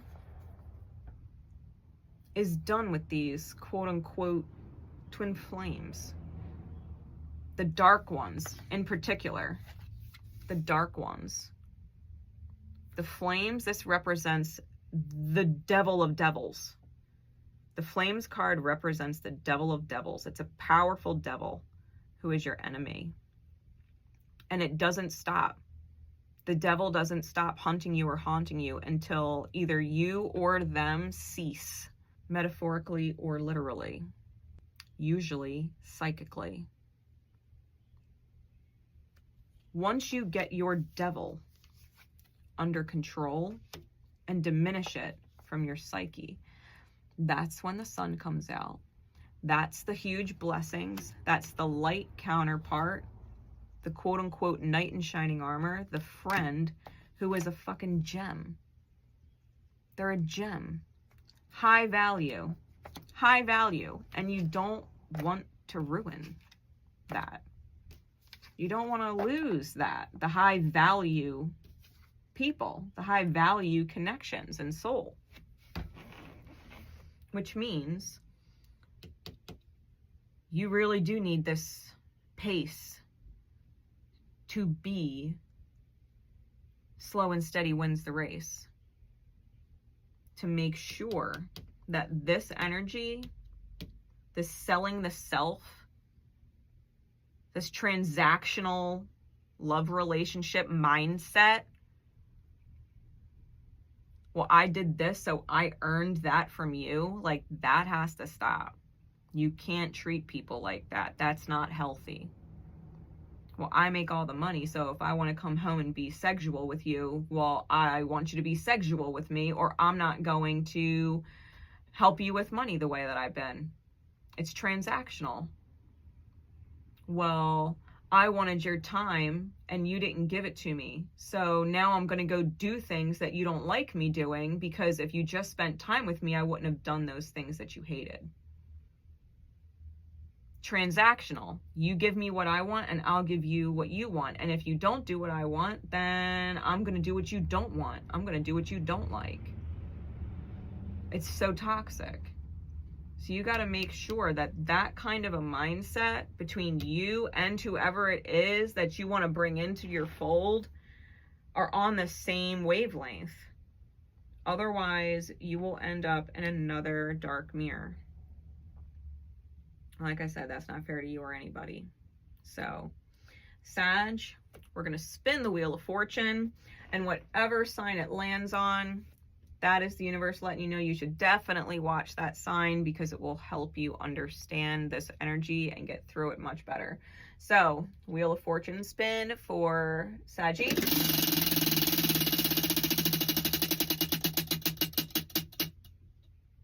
Cancer. Which makes a lot of sense, being Jupiter is your planet and it's in Cancer right now. And, well, at least whenever the moon is also in Sag, there's mutual reception there. But it's exalted. Jupiter is exalted in Cancer. It's a happy place for Jupiter. It's very beneficial. So pop into Cancer's reading, know what house that Cancer rules for you, so that you can start to understand that reading from the perspective of that house's lens, that you can receive that reading through that house's lens and receive your blessings, right? Receive your blessings. Alrighty. With that said, Sag, I love you, and I'll see you later. Bye. Hey Capricorn, let's see what is going on in your energy for August. And don't forget, if you are catching this before July 24th, the new moon in Leo secret codename readings are up in my Etsy shop, and it's the most affordable way to get a personal reading with me. Keep that in mind for August too. I also started a brand new channel on YouTube and a Substack by the same name, Navigating the Black Mirror, where we deep dive into dreams, the buried unconscious, subconscious, and hidden healings of the 12th house. There is great freedom and liberation gained when you let go of what you fear the most, including fear itself, and that's what we're doing over there. If you know your traumas are affecting your happiness, it is the place to be. All right, Capricorn. So, we've got a really interesting spread, and you should grab your popcorn. You should go grab your popcorn, because we've got the comet out here twice in two different decks, right? What are the odds? There's a comet in the deck of many things, and I had drawn a comet in my hand-drawn deck back when I first made the deck. The comet represents you single-handedly prevailing in the next hostile encounter or experience you have. And you attain the next level, right? A level up. This is twice over. The comet comes in and leaves. It disappears. It doesn't stick around. It comes in long cycles, right? Comes in like a flash and then disappears into the darkness of the night. I feel, and I will get into it more when I go through the details of the cards, with Uriel being on the bottom. Uriel is the curse Okay, it's a Medusa-like visage on the card, and it brings a curse. The void is under that. Soullessness, right? I don't feel like that's you. I feel like that is a person outside of you.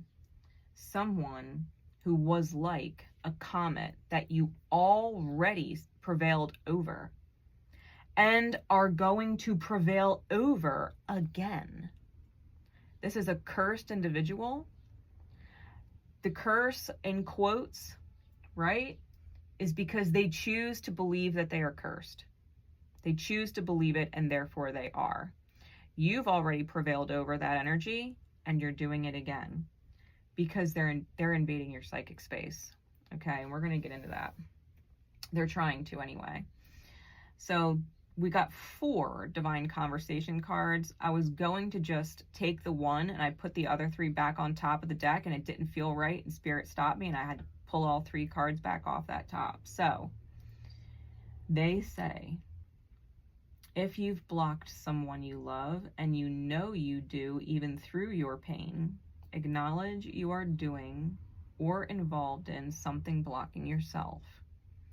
When you have love for someone and you have blocked them out, and even through all the pain, you know you still love them, you have to acknowledge that there is something within yourself, your highest self, that you are blocking out. Doesn't mean you have to unblock this person, but it does mean that you have to acknowledge that that block is there. Unconditional love is honest, truthful, and transparent. If you can't be honest, truthful, or transparent with or about a choice you've made or are considering making, then it's not in your highest alignment to choose it, or the person you can't be unconditional with is karmic. Your soul knows. If this cursed, quote unquote, cursed person were to come back in your life, even for a flash, would you feel the need to keep it secret from certain other people that you love and care about? Because that's how you know it's in misalignment.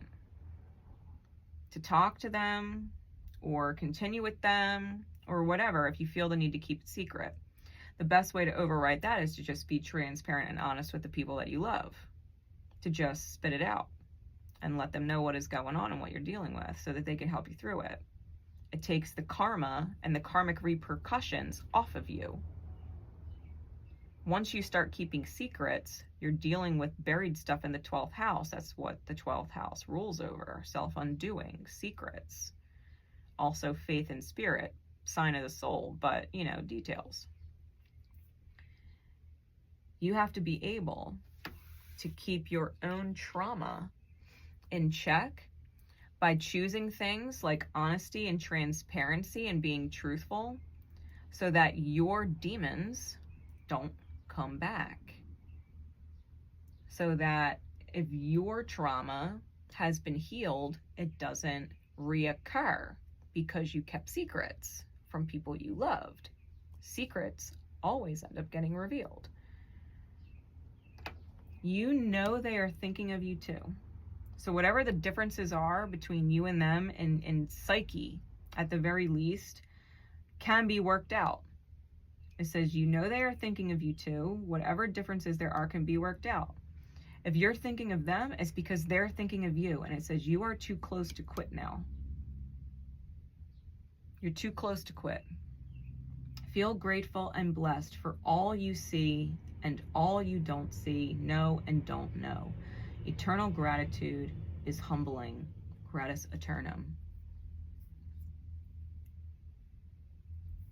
You don't need to communicate with whoever this individual is. You already see and know who they are and what they're capable of. And you can be grateful for what you don't see and what you don't know by reopening those doors. By reopening those communications.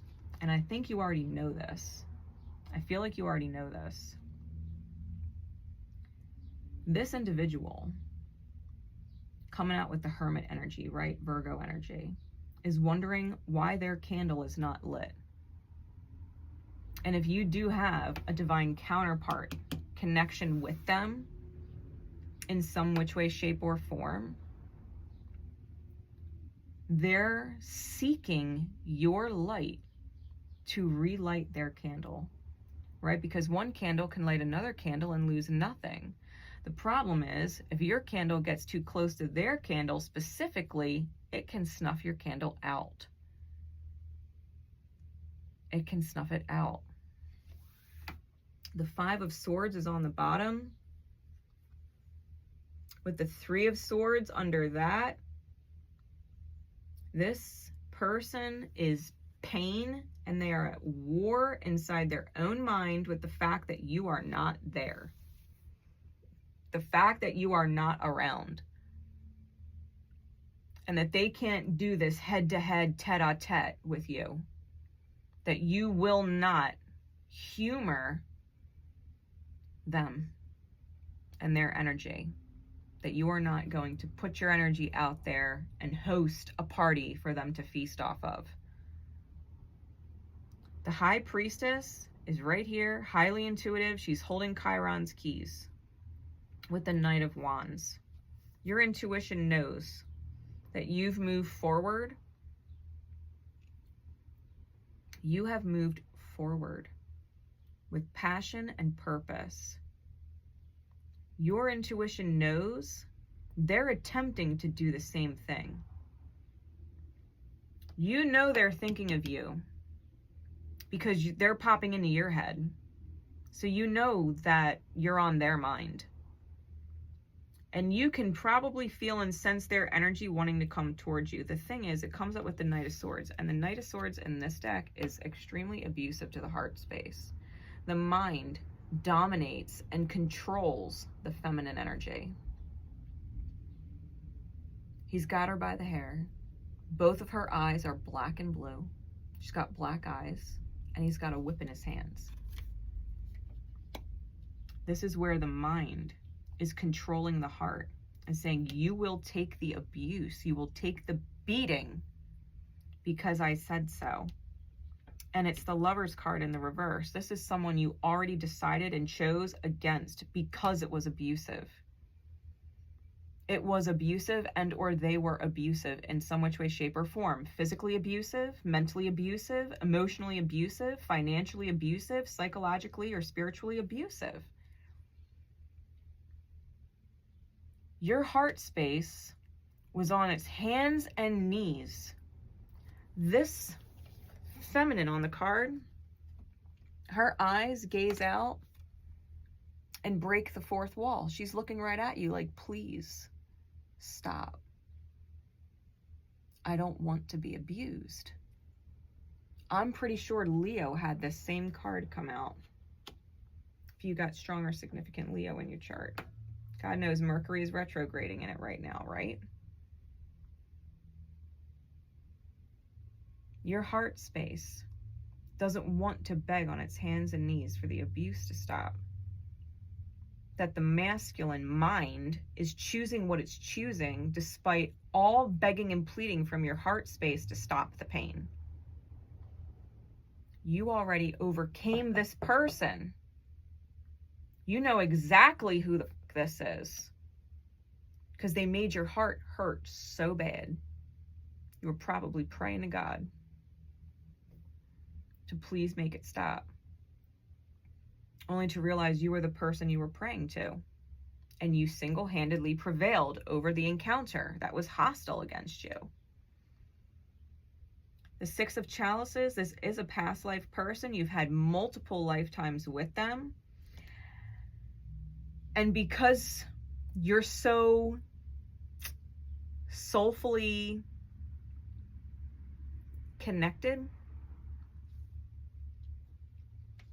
and your heart space, you're not going there, right? You've already prevailed over it. The masculine is touching the feminine in her sleep without her knowing. This soulmate from past lives is trying to get a hold of you in dream state. Emperor in reverse. Toxic masculine energy, out of control. Knave of Swords, please give me your light. Please give me your vulnerable feminine energy. Please. She's wearing glass slippers like Cinderella. Rags to riches. Like you went from being in the lowest of low energy with them to the highest of high, and now they are on their knees begging you for your energy. They want your energy so fucking bad because their candle's out. They want what you were giving so bad. Because they feel cursed. And in hindsight, you were probably the biggest blessing of their life. Someone who actually saw them and loved them despite all of their ugly, out of control, toxic energy. You showed up like a blessing and they feel so damn cursed. They're coming back around a second time. Please give me your energy. If I can't call you, if I can't write you, if I can't text you, if I can't see you in person, I'm going to come into your dreams. Hopefully you take it as a sign to reach out to me because I need that light of yours so bad.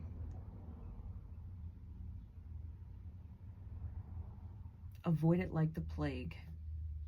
Avoid them like the plague. Wake up from dreams of them and just fucking laugh. Like, wow, they're still trying. Prayers to them. Spirit, I pray for them. And if you can wake up and be honest with the people in your life and not keep it a secret, like, yeah, this toxic ass person's been showing up in my dreams. I keep giving them a spiritual middle finger, like I'm ignoring them in my dreams, but they're trying. It's annoying, but they're trying. If you can be honest about it, talk about it, be transparent about it, you take all of this person's power away because you're not keeping it a secret. You're not keeping it a secret.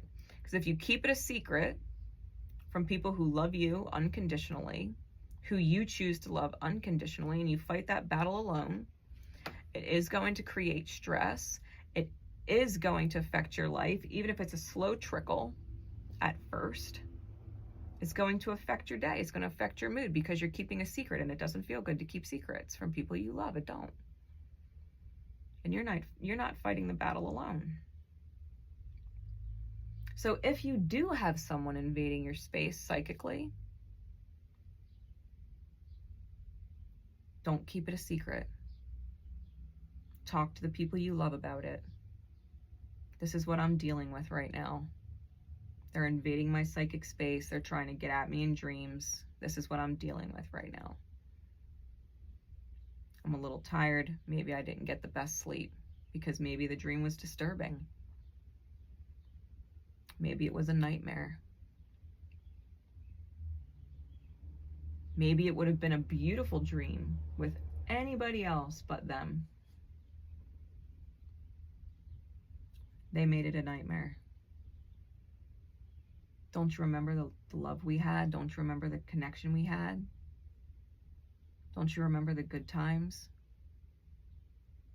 Trying to get y'all in your fucking feels, remembering, right? The Six of Cups, she's gazing at the picture of a time when there was love present.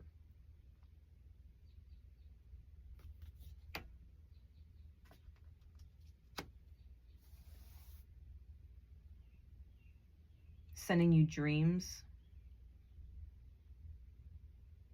Maybe recollecting the abuse to disturb your energy because they're mad you're not reaching out to them. Like, it's a real thing. Invasive psychic energy, it's a real thing. Psychic predation is a real thing.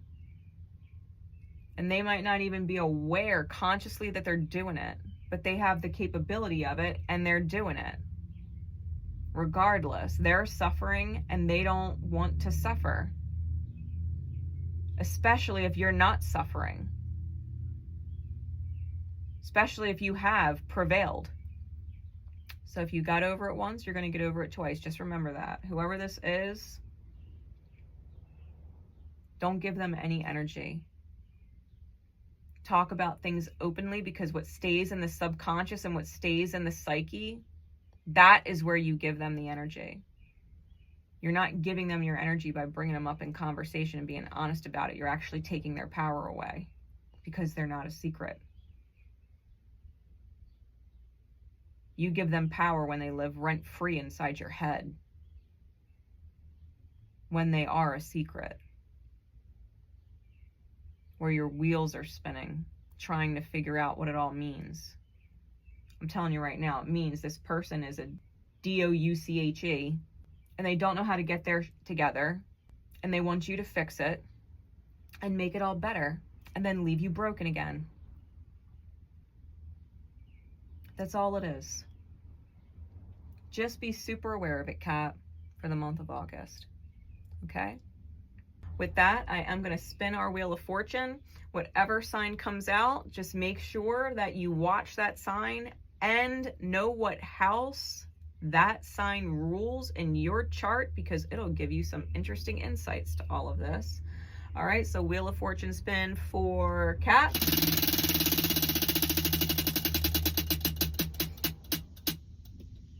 Libra. Watch your Libran placement. Let it pertain to the house that Libra rules for you, right? Watch it through that lens, the lens of that house. It will help you better understand what all of this is, okay? And give you a different perspective to help you move through it and be aware of it. All right? With that, Capricorn, I love you much. Bye. Hey Aquarius, let's see what's going on in your energy for August. And don't forget, if you are catching this before July 24th, the new moon in Leo secret codename readings are up in my Etsy shop, and it's the most affordable way to get a personal reading with me. Keep that in mind for August too. I also started a brand new channel on YouTube and a Substack by the same name, Navigating the Black Mirror, where we deep dive into dreams, the buried unconscious, subconscious, and hidden healings of the 12th house. There is great freedom and liberation gained when you let go of what you fear the most, including fear itself, and that's what we're doing over there. If you know your traumas are affecting your happiness, it is the place to be. All right, Aquarius. So I think you're genuinely going to love this reading. It's kind of freaking awesome. So on the bottom of the deck of many things, we got the Fates card. Okay. The Fates is the only card in the deck capable of removing a curse. Reality's fabric unravels and spins anew, and you can avoid any situation you choose once. The Vizier, which is your primary card, at any time you choose within a year of drawing the card, you can know an answer to the dilemma, whatever dilemma you're in. The Match came out in the reverse, but the BOMB was on the bottom with the purity underneath. This isn't about lighting a match and trying to burn a bridge. This is a spiritual, a highly spiritual purity BOMB, a huge purity explosion. Screw the match. You got a spiritual detonation going on.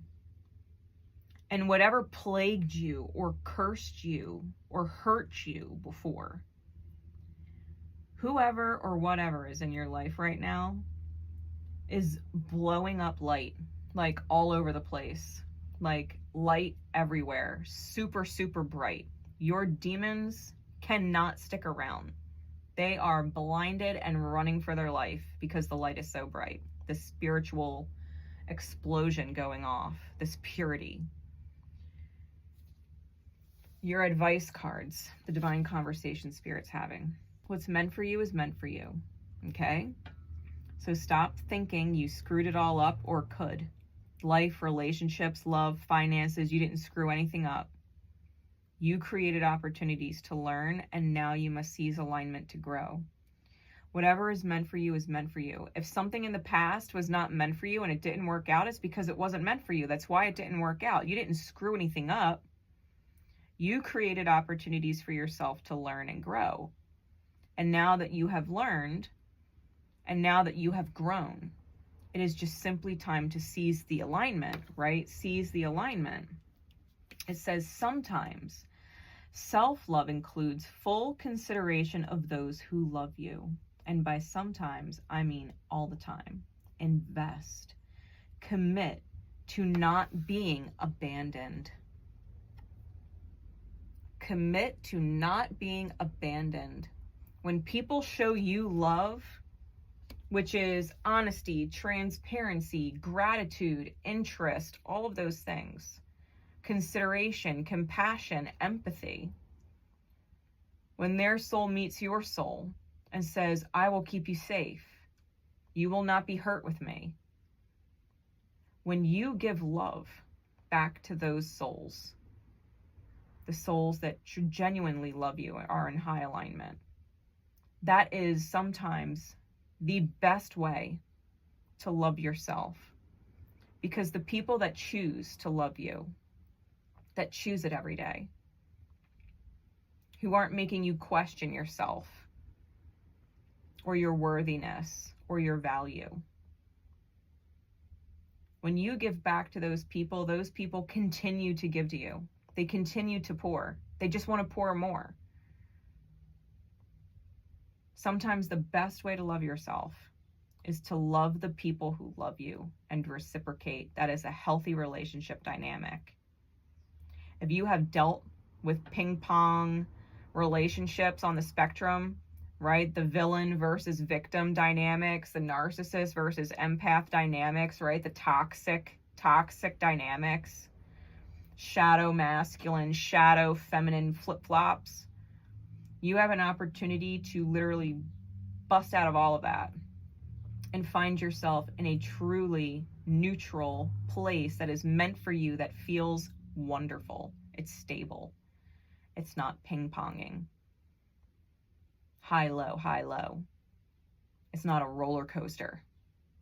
It's just high. It's just beautiful. It's reciprocal.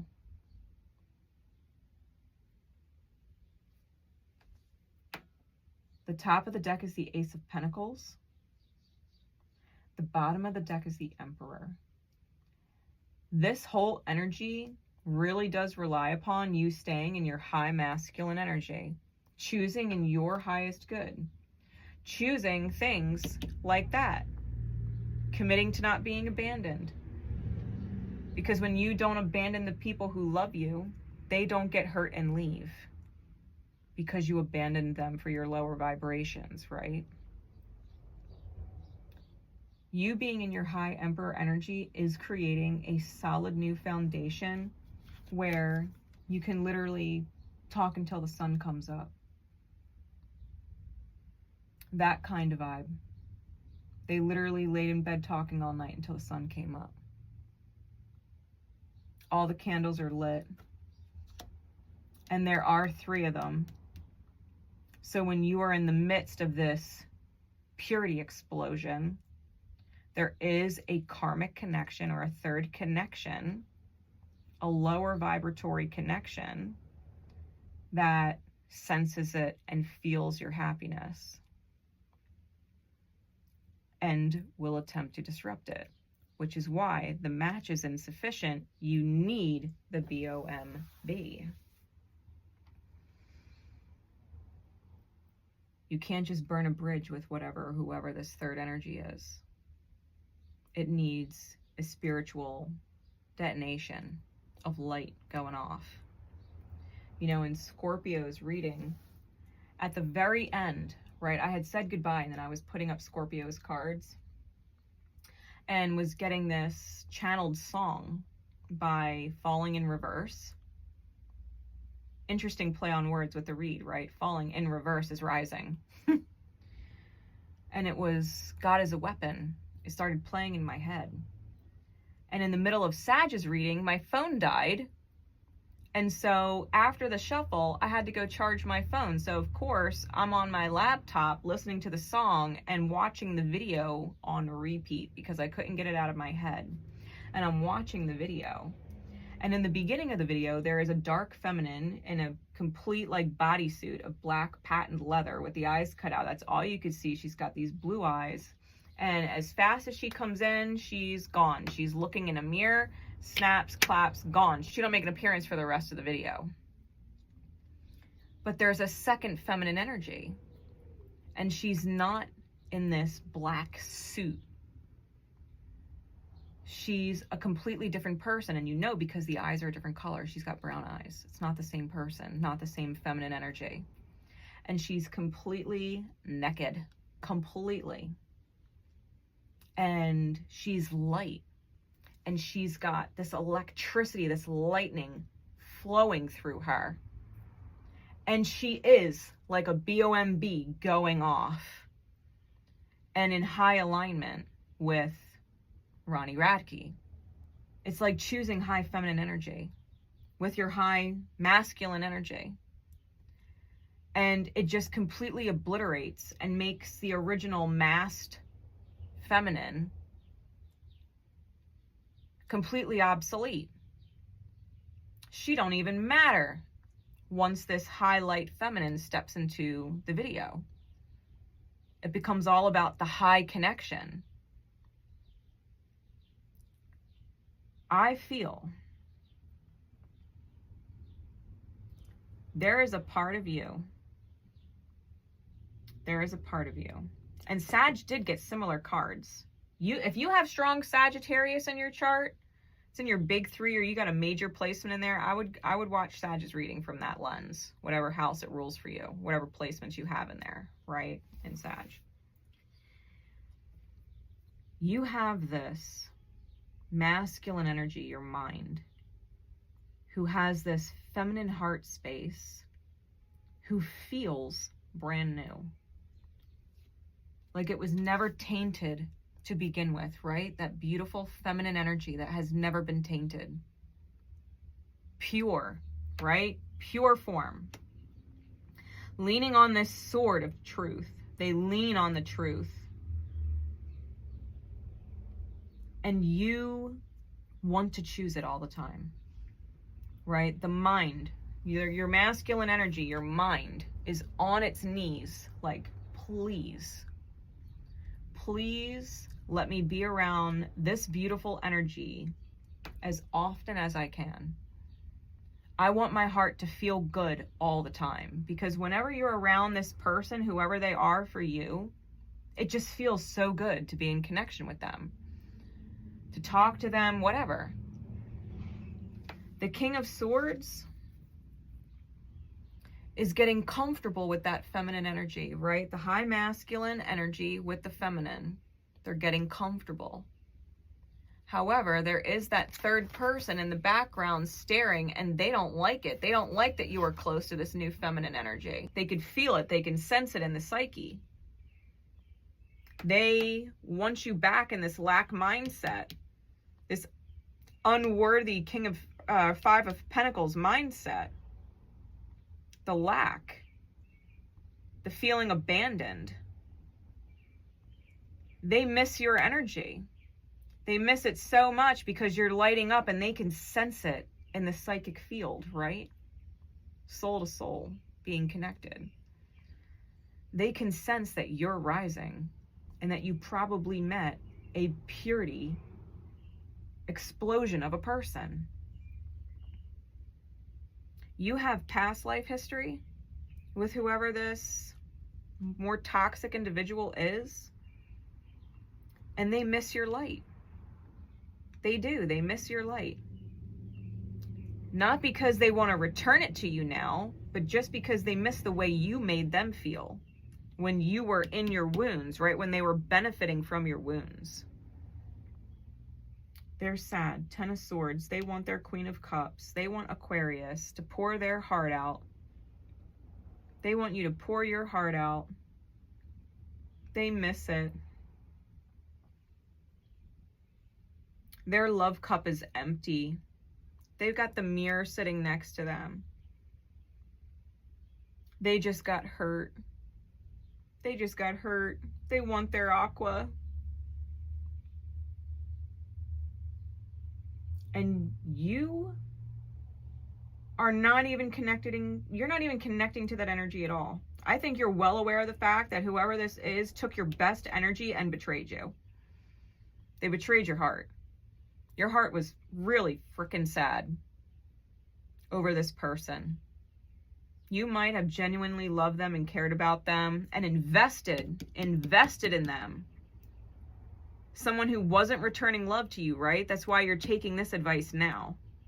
You're loving the people who love you and show up for you, because when you love the people who don't love you back and don't show up for you the same way, it hurts. Horrible. Horrible. And you just want to be loved. You just want your heart to feel safe. You want to put that crown on top of your own divine feminine energy and let your divine feminine energy validate for you all of the time that you're making the right choices, right? That your masculine is making the right choices, that you have crowned your feminine energy, and your feminine energy is so in love with the choices that you're making that you just feel blessed every day. That's what you want.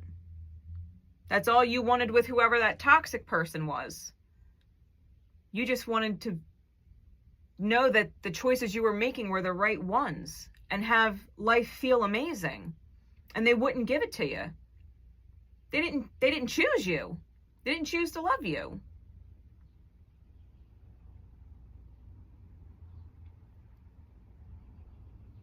I think they want to reach out to you so bad, whoever this energy is. It's playing on you. Because they know that your fire is lit. Your fire, your candle is lit. Like hardcore lit. For whoever or whatever is in your life now, right? The fates. The fates. That explosion of purity, bright light. Because you're in your highest manifestation. Well, this person can sense it. That you are writing different things inside your mind that you want to express with the Knave of Chalices, right? He's sitting here at the desk, writing and crumpling up paper, and in his subconscious, all he can think about and dream about is union energy, the curiosity, the wonder of the Ten of Cups. You are completely alive and lit. Your fire's burning. And if you thought that your fire was out forever because whoever this was betrayed you so bad that you would never love again, whoever or whatever you're with now, it's in the early stages with the Knave. It's a page. But it's got you so lit up. It's got you feeling alive in your heart again. And they are, in fact, the Ten of Cups. That is the emotional fulfillment. That is the dream come true card. That is the you and me get to return to paradise card. If we were cast out of heaven, we just found it together. Walked right back in through the gates. You're not cast out from paradise anymore with whoever this spiritual explosion person, fate, angel is. You're not cast out with them. And to be fair, I don't think you can get enough of them, if I'm going to be real honest. I think a part of you genuinely does want it all the time.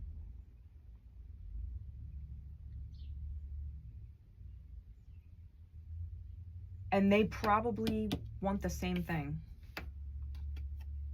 They probably want the same thing. They're probably thinking of you in the same way. Because if you're like highly connected like that, it's fate that the two of you would end up together, if it was always meant to be that way, like you can't screw it up unless you misalign yourself with this toxic person. I think if you are running over thoughts in your head, questions you want to ask, things you want clarity to, know that you can't screw it up, and that if you love with honesty, truth, and transparency, you will get it in return, and I think you're going to like the answer. I think you will genuinely love the answer. This person's in alignment with you. I think a part of you questions whether or not you're crazy, because it probably feels so meant to be, and you're like, am I nuts? Do they feel the same way? Because this being inside the night, right, the moon lit on the card, it's all going on inside your mind. It's all going on inside your subconscious thoughts, but it's not being talked about or expressed and made manifest in the conscious world. You're not communicating it out loud or in writing, whatever. It's not made manifest yet. It's just in your head. I think you actually need to get it out. I do. I think you actually need to get it out.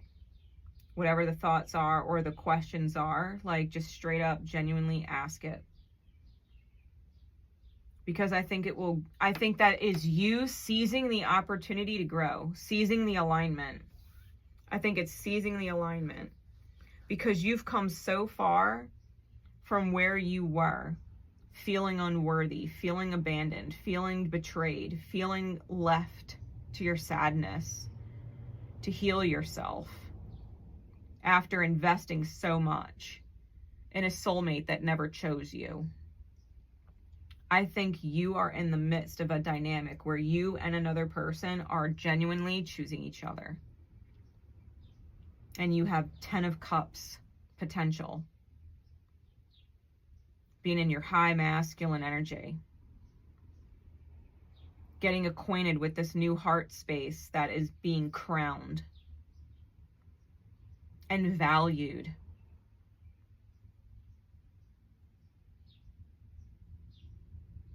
Aqua, if you're a secret romantic, do not hide that shit. Do not hide that shit. Let your emotions, right, connect to that higher frequency and let it guide you. Let your feminine guide you with your intuition. Trust your intuition that it's pulling you in the right direction because you've gone through a profound healing. You really have. You have been released from some cursed energy and it's never coming back. I don't think you're ever going back to that feeling of not being chosen, that feeling of being abandoned, that feeling of being betrayed, that feeling of like you're not good enough when you probably were the whole time. They miss the shit out of you now. They miss the out of your energy now. They want it back. But they're never going to return it. They just want it. That's a taker energy. You want reciprocal energy. That's what lights you up. And that's what you're curious about. Because I think you really genuinely want to express so much, and you might have a little bit of fear holding you back. Like, what if they don't feel the same? Whoever this is, they're implied in this card. Sometimes self-love includes full consideration of those who love you. And by sometimes, I mean all the time. Right? Invest in those who love you. This card is essentially letting you know whoever you are involved with right now loves you. They've already chosen to love you. They would never hurt you. They've already chosen it. Love is a choice, right? It's not earned. You don't have to work hard for it. You don't got to prove it that you're lovable or worthy of high energy. This person loves you without all the strings attached, the karmic strings, the pain strings, the noose around your neck strings. feeling like you can't breathe because they have you so upset, right? That's not who this person is. There are no strings, conditions attached to their love. That's beautiful. And I genuinely think and feel like you feel the same way. You feel the same way. You've probably both been through situations where you've had to prove love and you know how horrible that feels. So you don't want the other to ever feel like that again. No different than you don't ever want to feel like that again. I think that's why you're such a great match. You're a great match. Powerful as hell. Watch the Falling in Reverse God as a Weapon video. How different it is between that first feminine energy that shows up inside the mask, right? The black. The mirror looking back at you. And the difference from that vibration to the connection with the high feminine at the end. Because the best way to combat your old demons, to combat your old devils, is with your angels. One of the lyrics is, if God is a woman, then God is a weapon. So if the toxic heart space, the toxic feminine, is a weapon used to put you down into the pain of your darkness so that you can one day turn it into power, right? Pain to power. Then the feminine in the light is the weapon that blows that energy out of the water and says you will never be in pain again. If someone's going to come at you with a dark weapon, well, then you got to come with a really big light one. With a really big light one, right?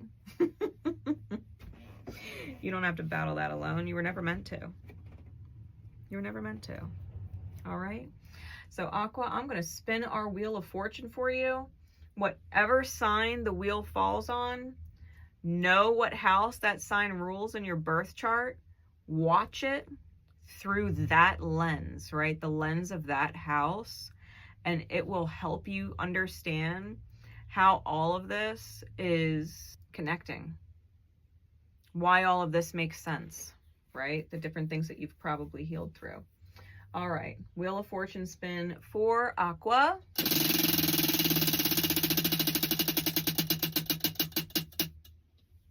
Gemini. Understand your Gemini house, what placements you have in Gemini. If you can understand what is going on inside that sign and how that makes sense for your chart, this will make so much more sense to you. I think you will feel 100% more confident about going down that light path with your purity angel, right? That purity angel of the fates, removing these curses that you have felt, right? For real. Aqua, I love you, and I will see you next time. Bye. Hey Pisces, let's see what's going on in your energy for August. And don't forget, if you are catching this before July 24th, the new moon in Leo secret codename readings are up in my Etsy shop, and it's the most affordable way to get a personal reading with me. Keep that in mind for August too. I also started a brand new channel on YouTube and a Substack by the same name, Navigating the Black Mirror, where we deep dive into dreams, the buried unconscious, subconscious, and hidden healings of the 12th house.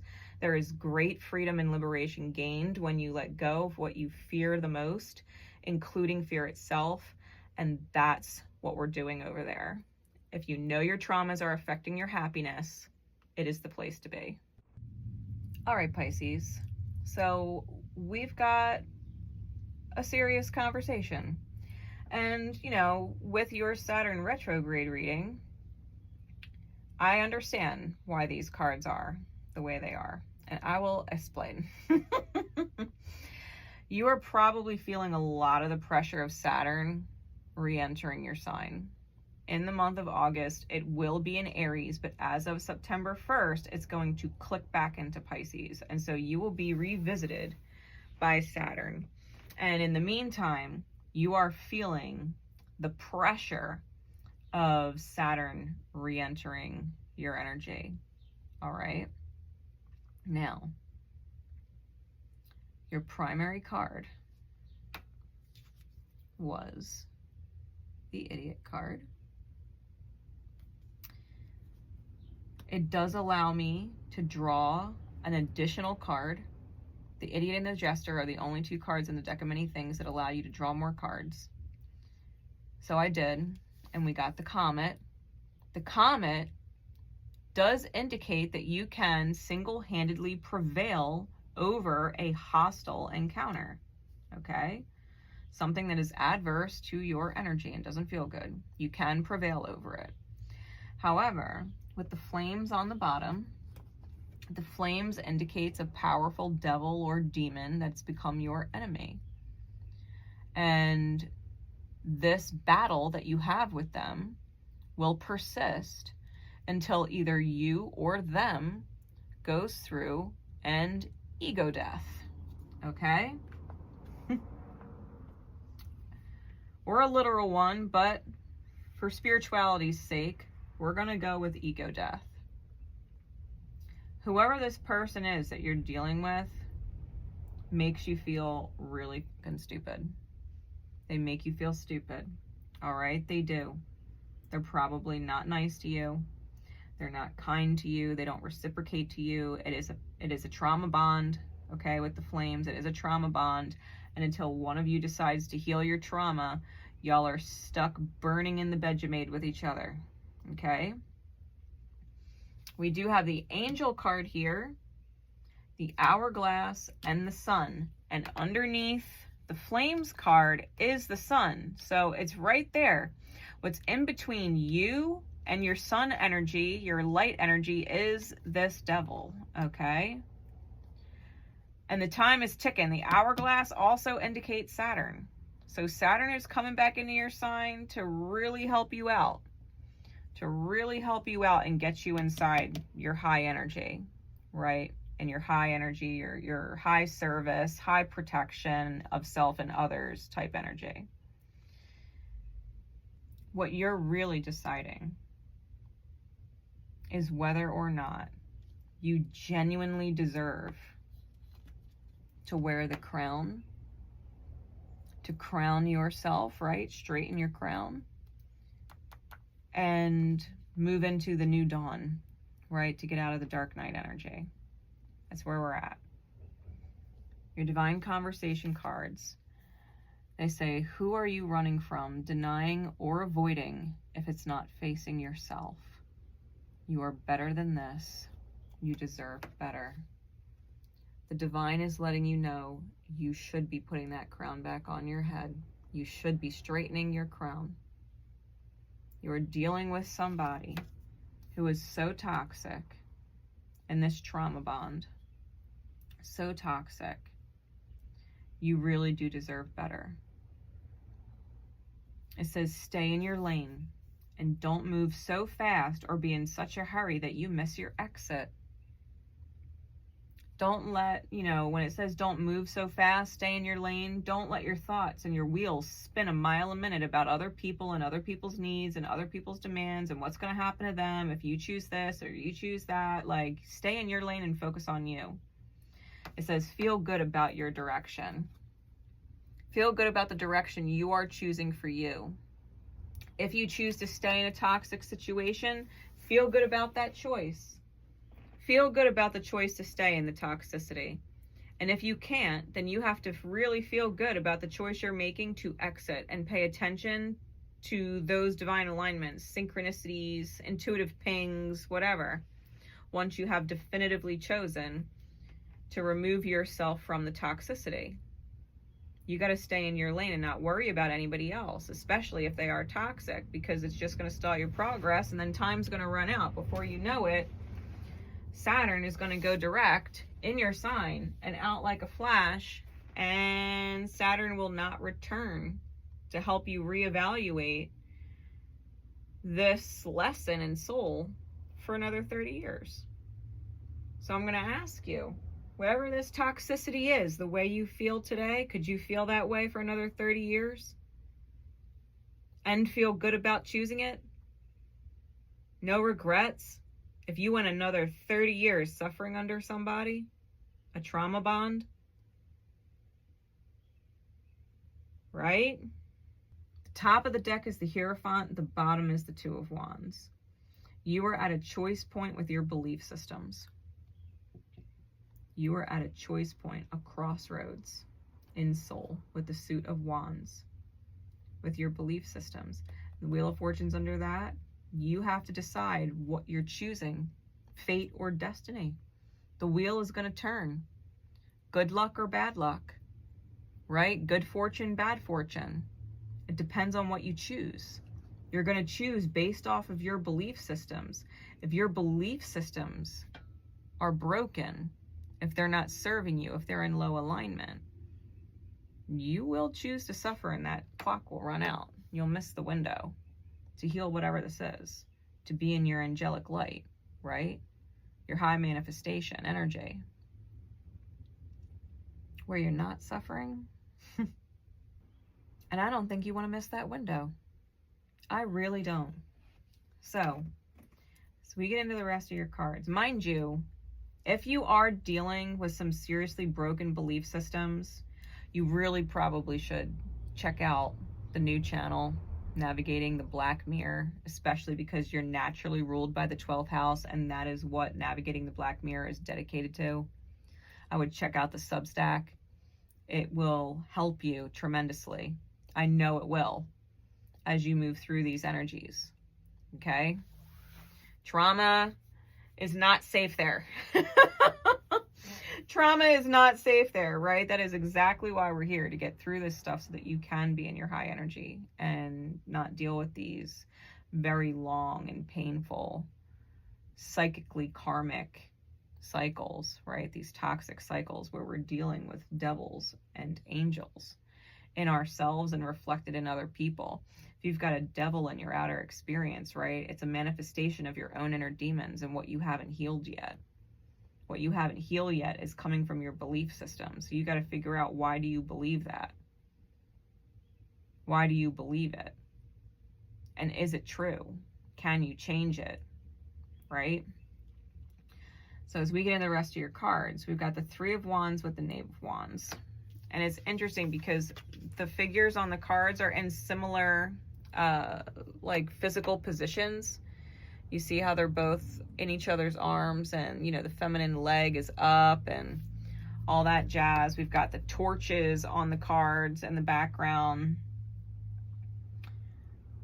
I feel like you want to take the first step on the journey. You want to kick your shoes off. You want to get real intimate with yourself. You want to reinvent the self, right? The Knave of Wands is Phoenix rising energy, right? Being reborn from the ashes type stuff. Three of Wands is taking the first step. The Knave is the Page. It is a first step. I feel like there is a part of you that really does want to light up and love life again. That you want to look forward to life. That you want to be excited about life. That you want something to look forward to. Something to be truly passionate about, something that inspires you. You want life that is inspiring. You want to be around people who are inspiring, energy that is inspiring. You want to feel alive. You want to feel alive. You want your head and your heart to really work together, and not just work together, but love working together, looking forward to working together. That your mind and your heart are on the same page and making huge moves. We have the Two of Pentacles with the Five of Wands, though. Now, we do have some smudge lit, and you probably do need to smudge. Burn some sage or some Palo Santo, or cedar, juniper, eucalyptus, whatever it is you got, lavender, like smudge. Because your masculine energy, your mind, is attempting to approach your heart space, and your heart space is a little standoffish. Your heart space is a little standoffish.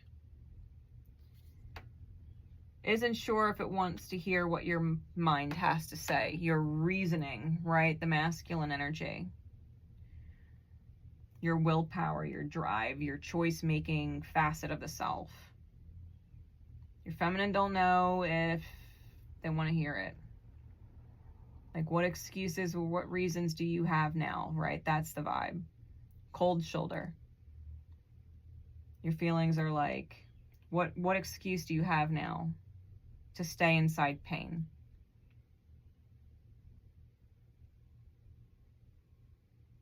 With the 5 of Wands, it gives jealousy and envy vibes.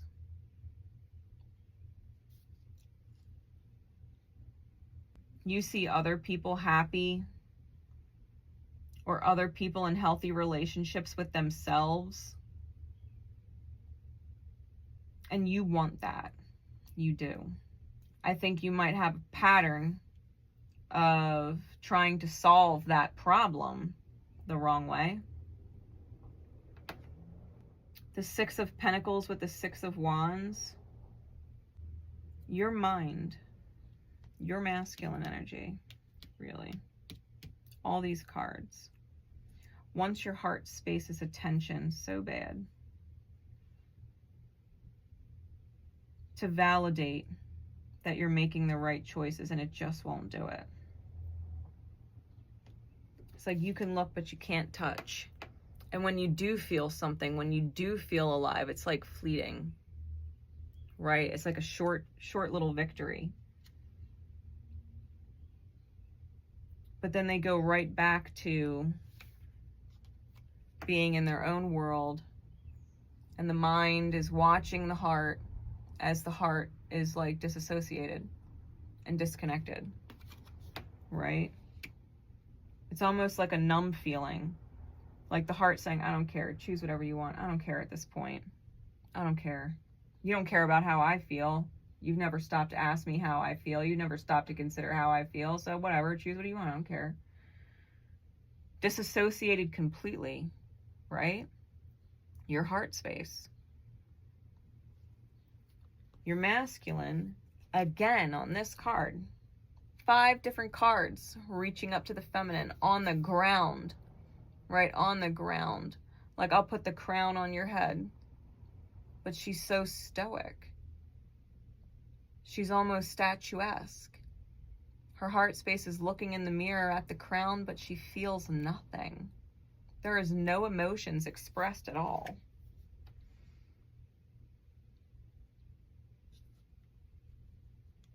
And we've got the Knight of Wands in the reverse. Even when you put the crown on your feminine and say, it's okay, I will honor you. I will put you above myself. Right? I will put you above my mind. I will put my intuition first. I will put my emotions first. I will choose things that feel good. I promise. I will choose things that feel good. I promise. I promise. I promise. But your heart space is not igniting. How many times did you break that promise to yourself? How many times, Pisces? I promise I'm going to choose what feels good. I promise. And you broke that promise.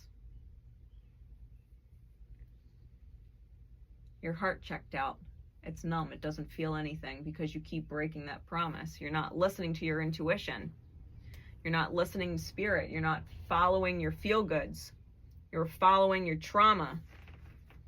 Following your devils. Listening to your devils and your demons. Feeling stupid. Feeling stupid after.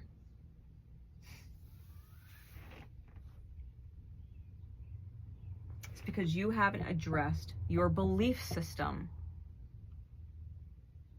You have not addressed your belief system. that is causing the problems. It's causing major problems. The Hierophant is also the major arcana for Chiron. You have not addressed your Chiron wound. Where's your Chiron at? What sign? What sign? Because you haven't healed that yet. What house does Taurus rule for you?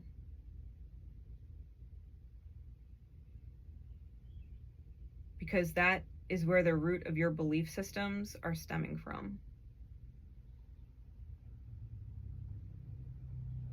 It's in the 12th house. That belief system is buried, and it is based off of hidden angels and adversaries, and your inability to discern between the two. Who is who? Accusing angels of being adversaries and loving adversaries like they're angels when they're clearly not.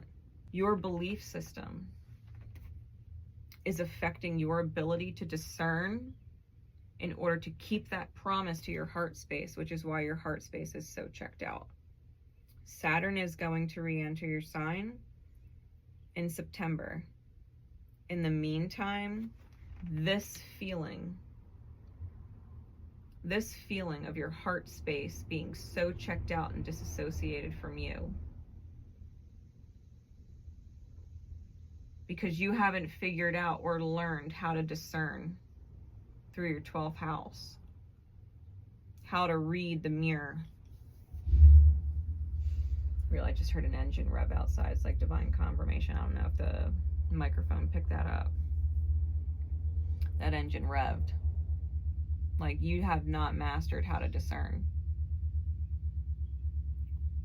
Once you correct your belief systems, once that correction is made, when you've done the deep dive into your trauma, because it is your trauma bond that is connecting you to your adversaries, having you think they're angels, trying to pull out all their potential, thinking that your demons are not going to betray you, that your devils are not going to betray you, like you have them under control or something. Your demons are literally controlling you. Your devils are controlling you. You've got to do some inner work. It's going to start with it's going to have to start with some research. You're going to have to reflect on some things, the choices that you've made, why you chase or seek validation and love from people who do not ever intend to give it back to you, and why you push out the lights in your life, the angels of your life, why you push them out and treat them like trash or like they're the villain when they're the ones showing you loving energy. You got to get to the root of it so that you can keep your promise to yourself. Yeah, revved again, and better your life. All right. We're going to spin the Wheel of Fortune for you. Okay? Whatever sign the wheel lands on, watch that sign. If you know your birth chart, pay attention to the house that sign rules, and if you have any placements in there, because it's going to be important to help you understand what all of this is. It's going to help you understand and give you whatever you need to get from that message to put you in the right direction with adjusting the belief systems, getting back online so that you can navigate clearly and discern through the people you connect with. All right? So Wheel of Fortune spin for Pisces.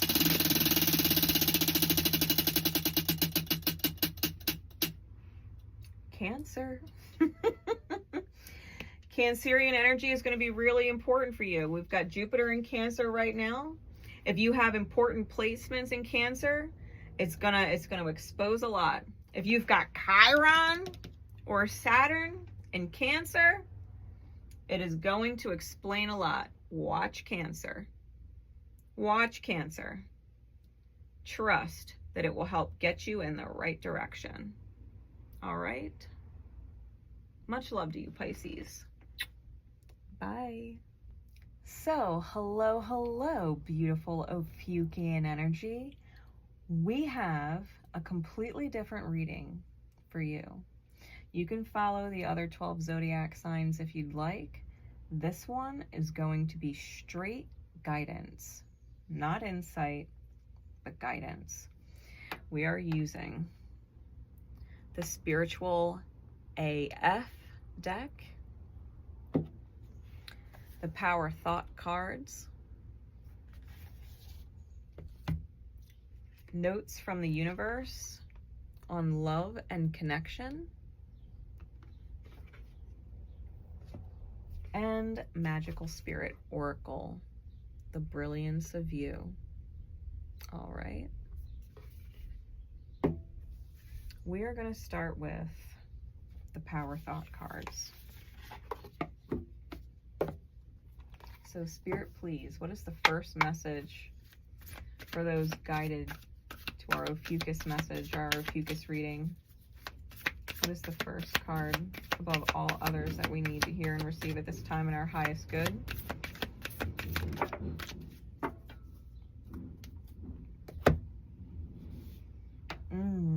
Top of the deck.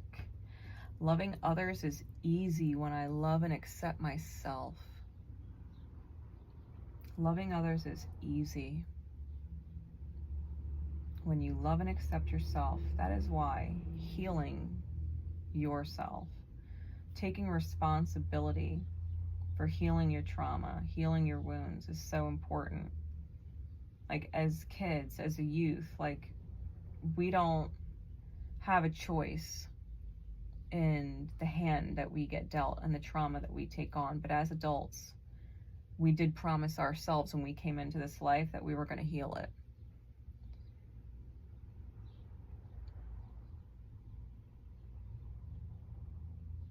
To give and receive love with other people, it really does start with the self. The inner reflects in the outer. The other side of the card says, my heart is open. I allow my love to flow freely. I love myself. I love others, and others love me. Mantra. That is the mantra right there. However many times you have to repeat that out loud to yourself. If you've got to write it down and like tape it somewhere in your car or something. My heart is open. I allow my love to flow freely. I love myself.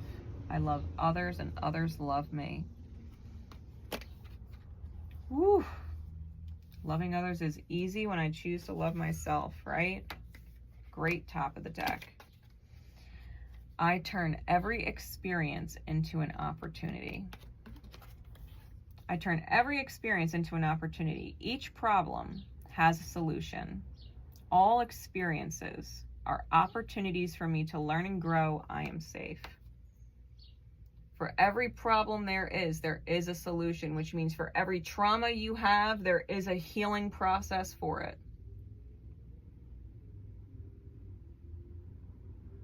For every wound, there is a treatment. You just have to turn the experience into an opportunity.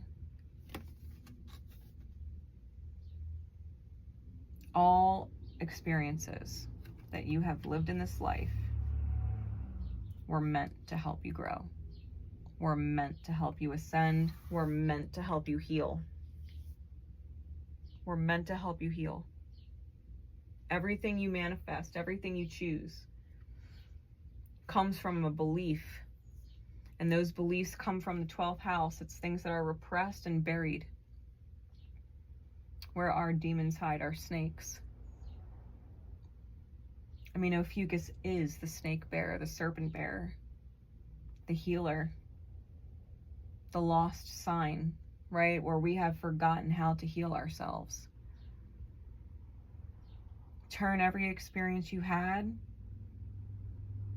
into an opportunity to grow. Like, if you were spirit, if you were the universe who loves you unconditionally, if you were God, source, creator, highest self, whatever you want to call it, who loves you unconditionally and only wants to see you healed,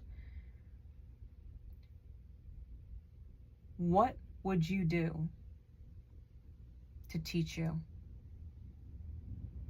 What would you do to teach you? What lengths would you go to if you were the divine who loved you unconditionally and just wanted you to remember how beautiful you are when you're in your highest vibration, when you're not lost in your lower vibrations?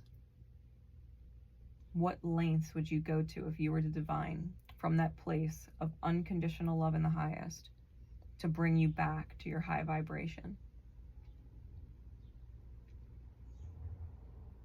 How stubborn are you? How stubborn are you? Because that's going to correlate to how much suffering you've put yourself through. Right?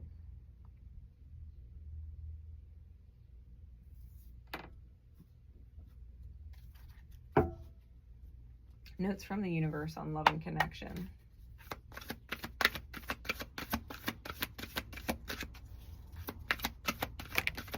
Ooh, there it is. All there is to love has been there all along. Top of the deck. And the one that flew out onto the floor. Those you love, love you. These two cards. All there is to love has been there all along. When you begin to find love in people and places where you haven't found it before, it's always because you've grown. You so rock the universe. Yeah. When you can look back at the traumatic experiences in your life, the hard experiences, the fucking rough ones, the painful ones. If you can look back and feel differently about it, that you can begin to find the love there, right? Reiterating this message, that Spirit put you through it because Spirit loves you. Spirit loves you and needs you to find gratitude for those painful experiences, because those painful experiences were actually necessary to help you overcome things you have probably been trying to heal for lifetimes. You've been trying to heal it for lifetimes. And it was probably a very stubborn healing, a very stubborn trauma, a very stubborn attachment, a very stubborn pain, a very stubborn devil, shadow, demon, whatever you want to call it, that you were not letting go of. And Spirit put you through the ringer because you needed it. Because you needed it. You needed to realize that you never deserved any of it. All of the pain, this life and the last and the one before, you never deserved any of the pain. But you consistently chose it. But you consistently chose the pain, even though you didn't deserve it. And Spirit was like, what are you doing? Like, just because we live in a world of duality and you can choose whatever you want, you have free will, doesn't mean I enjoy seeing you in pain. You can choose the pain every day. Or I can give you so much pain every day that you get sick of it. It would be no different than having your favorite food every single day for 300 years. At some point, you'd get so sick of it and never want another of that dish ever again. Spirit's like, if pain is what you want, then I'm going to give you so much pain that eventually you hit that point where the very sight or smell of it, like a red flag, flares off and you're like, absolutely not, I'm avoiding it like the plague. Love has been there all along. Spirit has loved you all along. Pain is a powerful teacher. It really is. And if you can figure out how to turn pain into power by holding gratitude, by changing how you look at it, right? By finding the love in it, you're growing.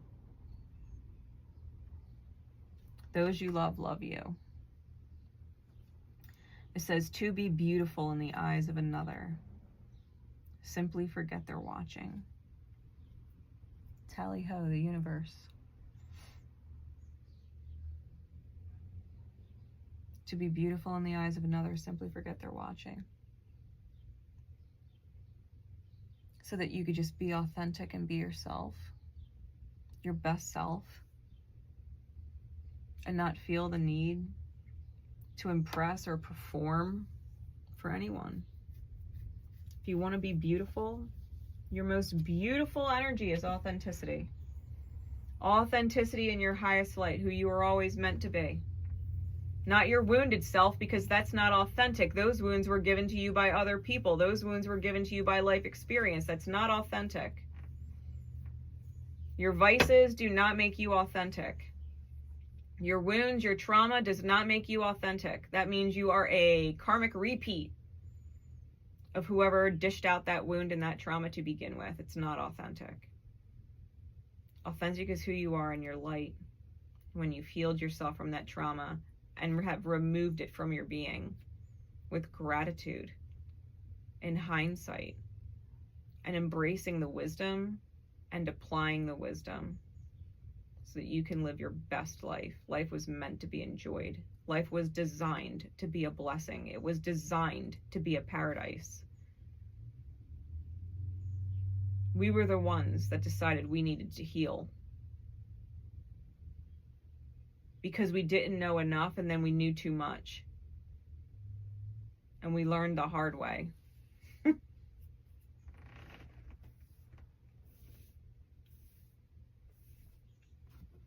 Magical Spirit Oracle.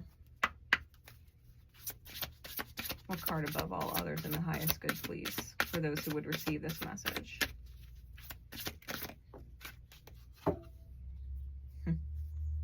Theme.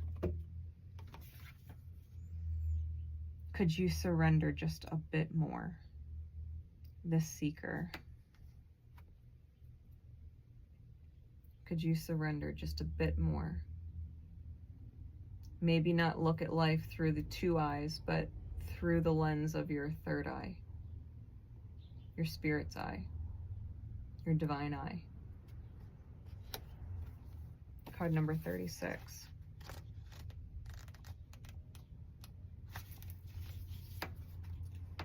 It says, the Seeker, all-seeing eye, spirit, release, and analytical. Those are the key words. The affirmation, I surrender to the divine. I surrender to the divine. I surrender to the divine. Say it as many times as you need to say it. Say it in front of a mirror if you're feeling brave. Look yourself in the eye and say, I surrender to the divine. The divine is not outside of you. It is within you. This is about surrendering to your divine self, your highest self, your authentic self. That's what this is. It says, the third eye does not look in order to see. Instead, it feels and knows. It is the most mystical of all spiritual symbols and is the seeker of our world. The part of us that brings us to higher understanding and connects us with the divine, if we allow it to. The seeker archetype is the cloaked being who can travel between realms, the one who uncovers universal magic and mysteries, the finder of Atlantis in the sea, the opener of ancient books, even when the world tells them not to. They travel to forbidden and uncharted lands when others are too fearful to do so. Ironically, our human nature and our own two eyes can often get in the way of our seeking. Part of learning to see with the third eye is actually to close your own, to get out of our way of boxed-in thinking, rationalizing, and overanalyzing. Reason and logic are not what carry us to the magical realms. It is surrendering to spirit and quieting our mind so that we can open up to the mysterious. The one who learns to see does it by using their third eye connection with spirit. Notice that the goddess in the artwork is crying. She cries tears of awe and wonder at what she is seeing, with her third eye wide open and looking toward the heavens.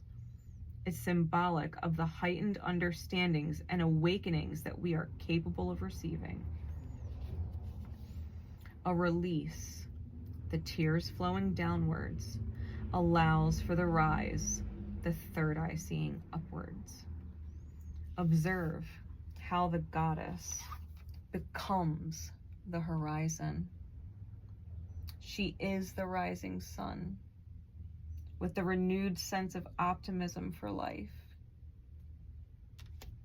Really, the sun is in her mouth, as though she will speak, express, and sing her powerful experience. That surrendering and releasing rather than controlling and consuming was how it was achieved.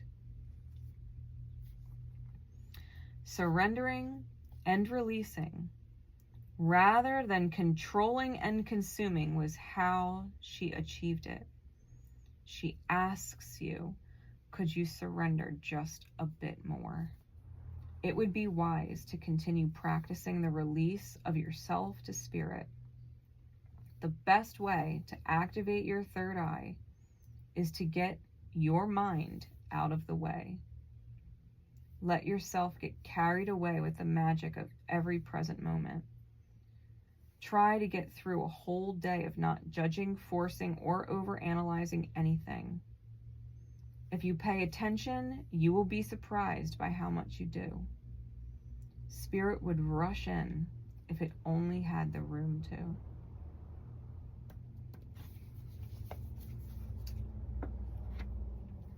Allow yourself to see life differently. Allow yourself to navigate the mirror of it all. I had this conversation with a soul sister of mine, and my son, for that matter, recent. Like, within the last 24 hours. The whole world exists because your eyes open. Your whole world exists. All the people in it, all the places, all the energy, all the thoughts, everything because your eyes open.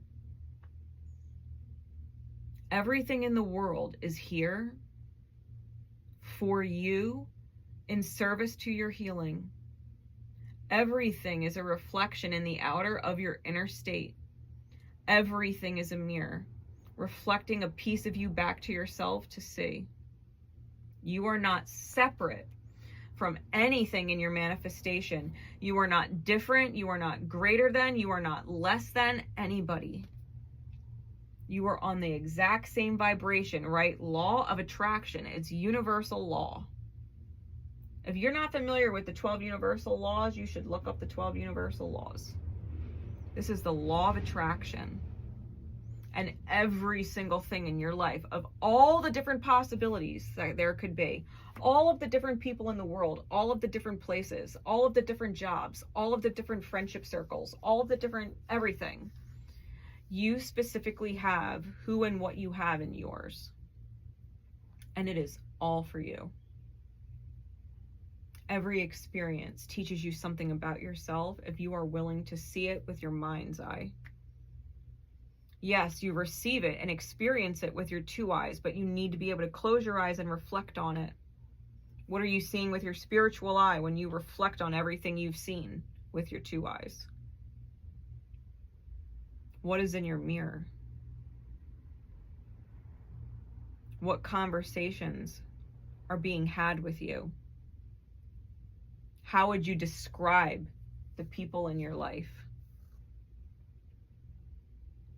Because they're all descriptors of you too, from the eyes of spirit. You sit there and talk about somebody like, oh my God, they're so fucking lazy, I can't stand them. Well, in the mirror, can you imagine spirit saying that to you, about you? That's what the mirror looks like. Spirit's like, oh my God, they're so lazy, spiritually. And I can't stand it. They're so spiritually lazy, I can't stand it. Talking about somebody, oh my God, they're so annoying. Yeah, well, in Spirit's eyes, the way you behave and carry on, being stubborn in your trauma, it's annoying. Watching you in pain is annoying. You admire somebody and say, oh my God, they're so brilliant. Because you are brilliant. That is a facet of you. A facet of you is brilliant, or it would not reflect in your outer experience. You're brilliant. They're so strong. I wish I was strong like them. Spirit's having that conversation with you too. You are strong. You are strong. Look at what you have moved through for lifetimes and not given up. You keep coming back here to figure it out. You haven't given up. You are so strong. You're strong. Don't think you're not. How would you describe the people in your life? And then realize that Spirit is having that divine conversation with you. That is how you use your third eye. To actually see what is going on with what your two eyes process. They're meant to be connected like that. Your two eyes serve your mind's eye, and your mind's eye serves your manifestation, serves your soul. Connects to your crown and helps manifest and ground it into the experience. It's a beautiful gift to learn how to navigate the mirror. I hope you come and check out. I started a new YouTube channel and a Substack by the same name called Navigating the Black Mirror, where we deep dive into dreams, the buried unconscious, subconscious, and the hidden healings of the 12th house. There is great freedom and liberation gained when you let go of what you fear letting go of the most, including fear itself. That's what we're doing over there. So if you know your traumas are affecting your happiness, that's the place to be. I hope I see you over there. Brand new channel, brand new Substack. I'd love to see you over there. I'm not going to be doing any real tarot over there. I'm going to keep that here on the Divine Voice box. But we are going to be doing a lot of podcast style stuff, a lot of written works, especially on the Substack. I'm doing a lot of writing. And it is all aimed at helping you navigate your trauma so that you can overcome it. And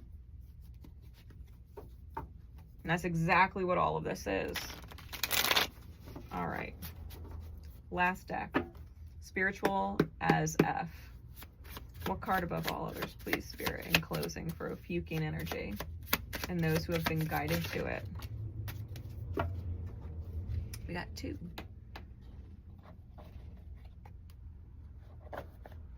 Okay. Self-care isn't selfish. Self-care isn't selfish. If you were really going to take care of yourself today, what would you do? So why aren't you doing that? No healthy person wants you to sacrifice yourself for them. We had divine conversations about healthy people and toxic people in multiple readings today. No healthy person wants you to sacrifice yourself for them. Really, anyone who wants that from you is selfish and a jerk. Don't assume that the people in your life are selfish jerks who can't handle you doing what you need to do for yourself. Don't assume that the people in your life are selfish jerks who can't handle you doing what you need to do for yourself. What do you have to choose for you? Don't sacrifice yourself for anyone. Don't sacrifice yourself. Give what you are willing to give, what you can freely give, what doesn't cost you anything to give. Give it freely and willingly. And if you can't give it freely and it costs you, and you can't give it willingly because you feel like you're forced to or obligated to, don't. If someone can't handle you doing what you need to do for yourself, don't assume they're selfish. They might seriously just be wounded. Right? Don't assume that the people in your life are selfish jerks who can't handle you doing what you need to do for yourself. Selfish jerks are the ones that would have you pour out for them and sacrifice yourself for them, who want you to. That's toxic. Just because someone can't understand why you are indulging in that self-care doesn't make them selfish. They don't understand it. They might not like it. But they wouldn't want you to sacrifice for them. They might not be able to handle it, you being busy. But they know it's required. So make sure you discern. Okay? Ooh, great card. When you are wrong, admit it. When you are right, be quiet.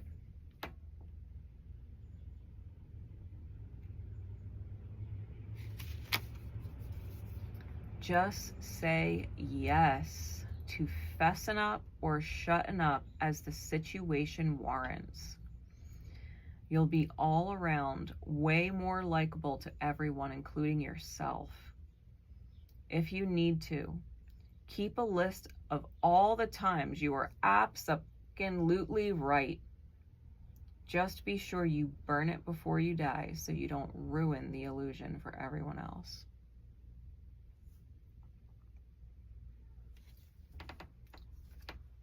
Sometimes it really isn't necessary to rub it in when we're right. It doesn't actually serve or benefit the future manifestation or what you really want to achieve or experience anyway. It might even do the opposite. But if you're wrong, if you are wrong, admit it. It doesn't matter how many years it's been. I've reached out to people. I reached out to a girl that I knew when I was in 8th grade. She was bullying my sister, and so I bullied her back. And at the time, I thought I was doing the right thing because, you know, she was bullying my sister after all. My sister was coming home crying. So I bullied her back. Like, oh, you're going to bully my sister? I'll bully you. How do you like it? There were times when I took it too far. There were times that even 13 years later, I still felt bad about it because it wasn't me. That wasn't who I wanted to be. That wasn't how I wanted to be remembered. I was wrong. My sister coulda, shoulda, woulda stood up for herself. I didn't have to take it too far on certain days. Words cut deep. They can cause trauma. I reached out to her on Facebook 13 years later and said, look, I'm not expecting a response, but I need you to know that I'm sorry for the way I treated you then. You didn't deserve it. Not from me. And I'm sorry. And I hope that it didn't mess you up. Because you really are a beautiful person. You're very beautiful. And I hope that it didn't damage your esteem.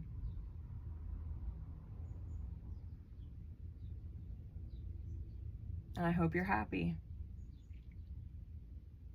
She actually ended up writing me back and thanking me. It's not like we were jumping to be friends, but I was wrong. It doesn't matter how long it's been. It doesn't matter. If you owe an apology,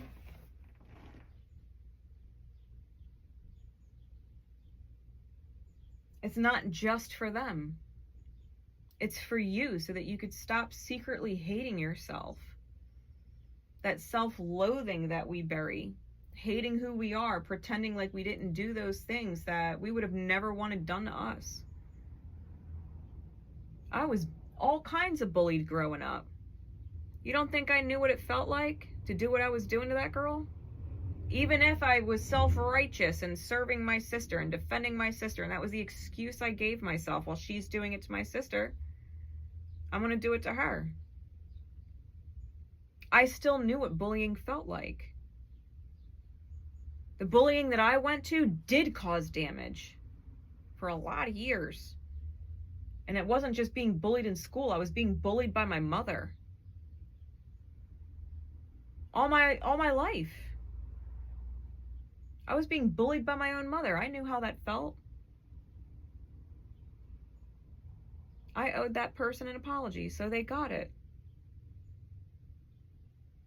Because I don't deserve to hate myself for being the very thing that I absolutely hated in those people, for treating me that way when I didn't deserve it. You know what I mean? If you owe an apology, do the best you can to right that wrong. The best way you can. Even if that person is not here existing on this earth anymore, there is still a way to right that wrong between you and you. So that you don't hate yourself. Do what you gotta do to make it right with your soul. Learn from experience. Grow from experience. Become a version of you that you love and accept being, because it feels good to be that version. It feels good to give back to those who love you. It feels good to know that love is everywhere and that spirit never gave up on you. You might have gave up on yourself quite a bit, but spirit never gave up on you. Not this life, not last, or the one before it. You can surrender just a little bit more. Seek just a little bit more. See just a little bit differently. And change your whole life. And change your whole life. I do hope this guidance helps as many times as you need to come back and rewatch it. No matter how many times you need the reminders. Not just through August, but in general. I have faith that if you tune in to yourself, you will serve you well,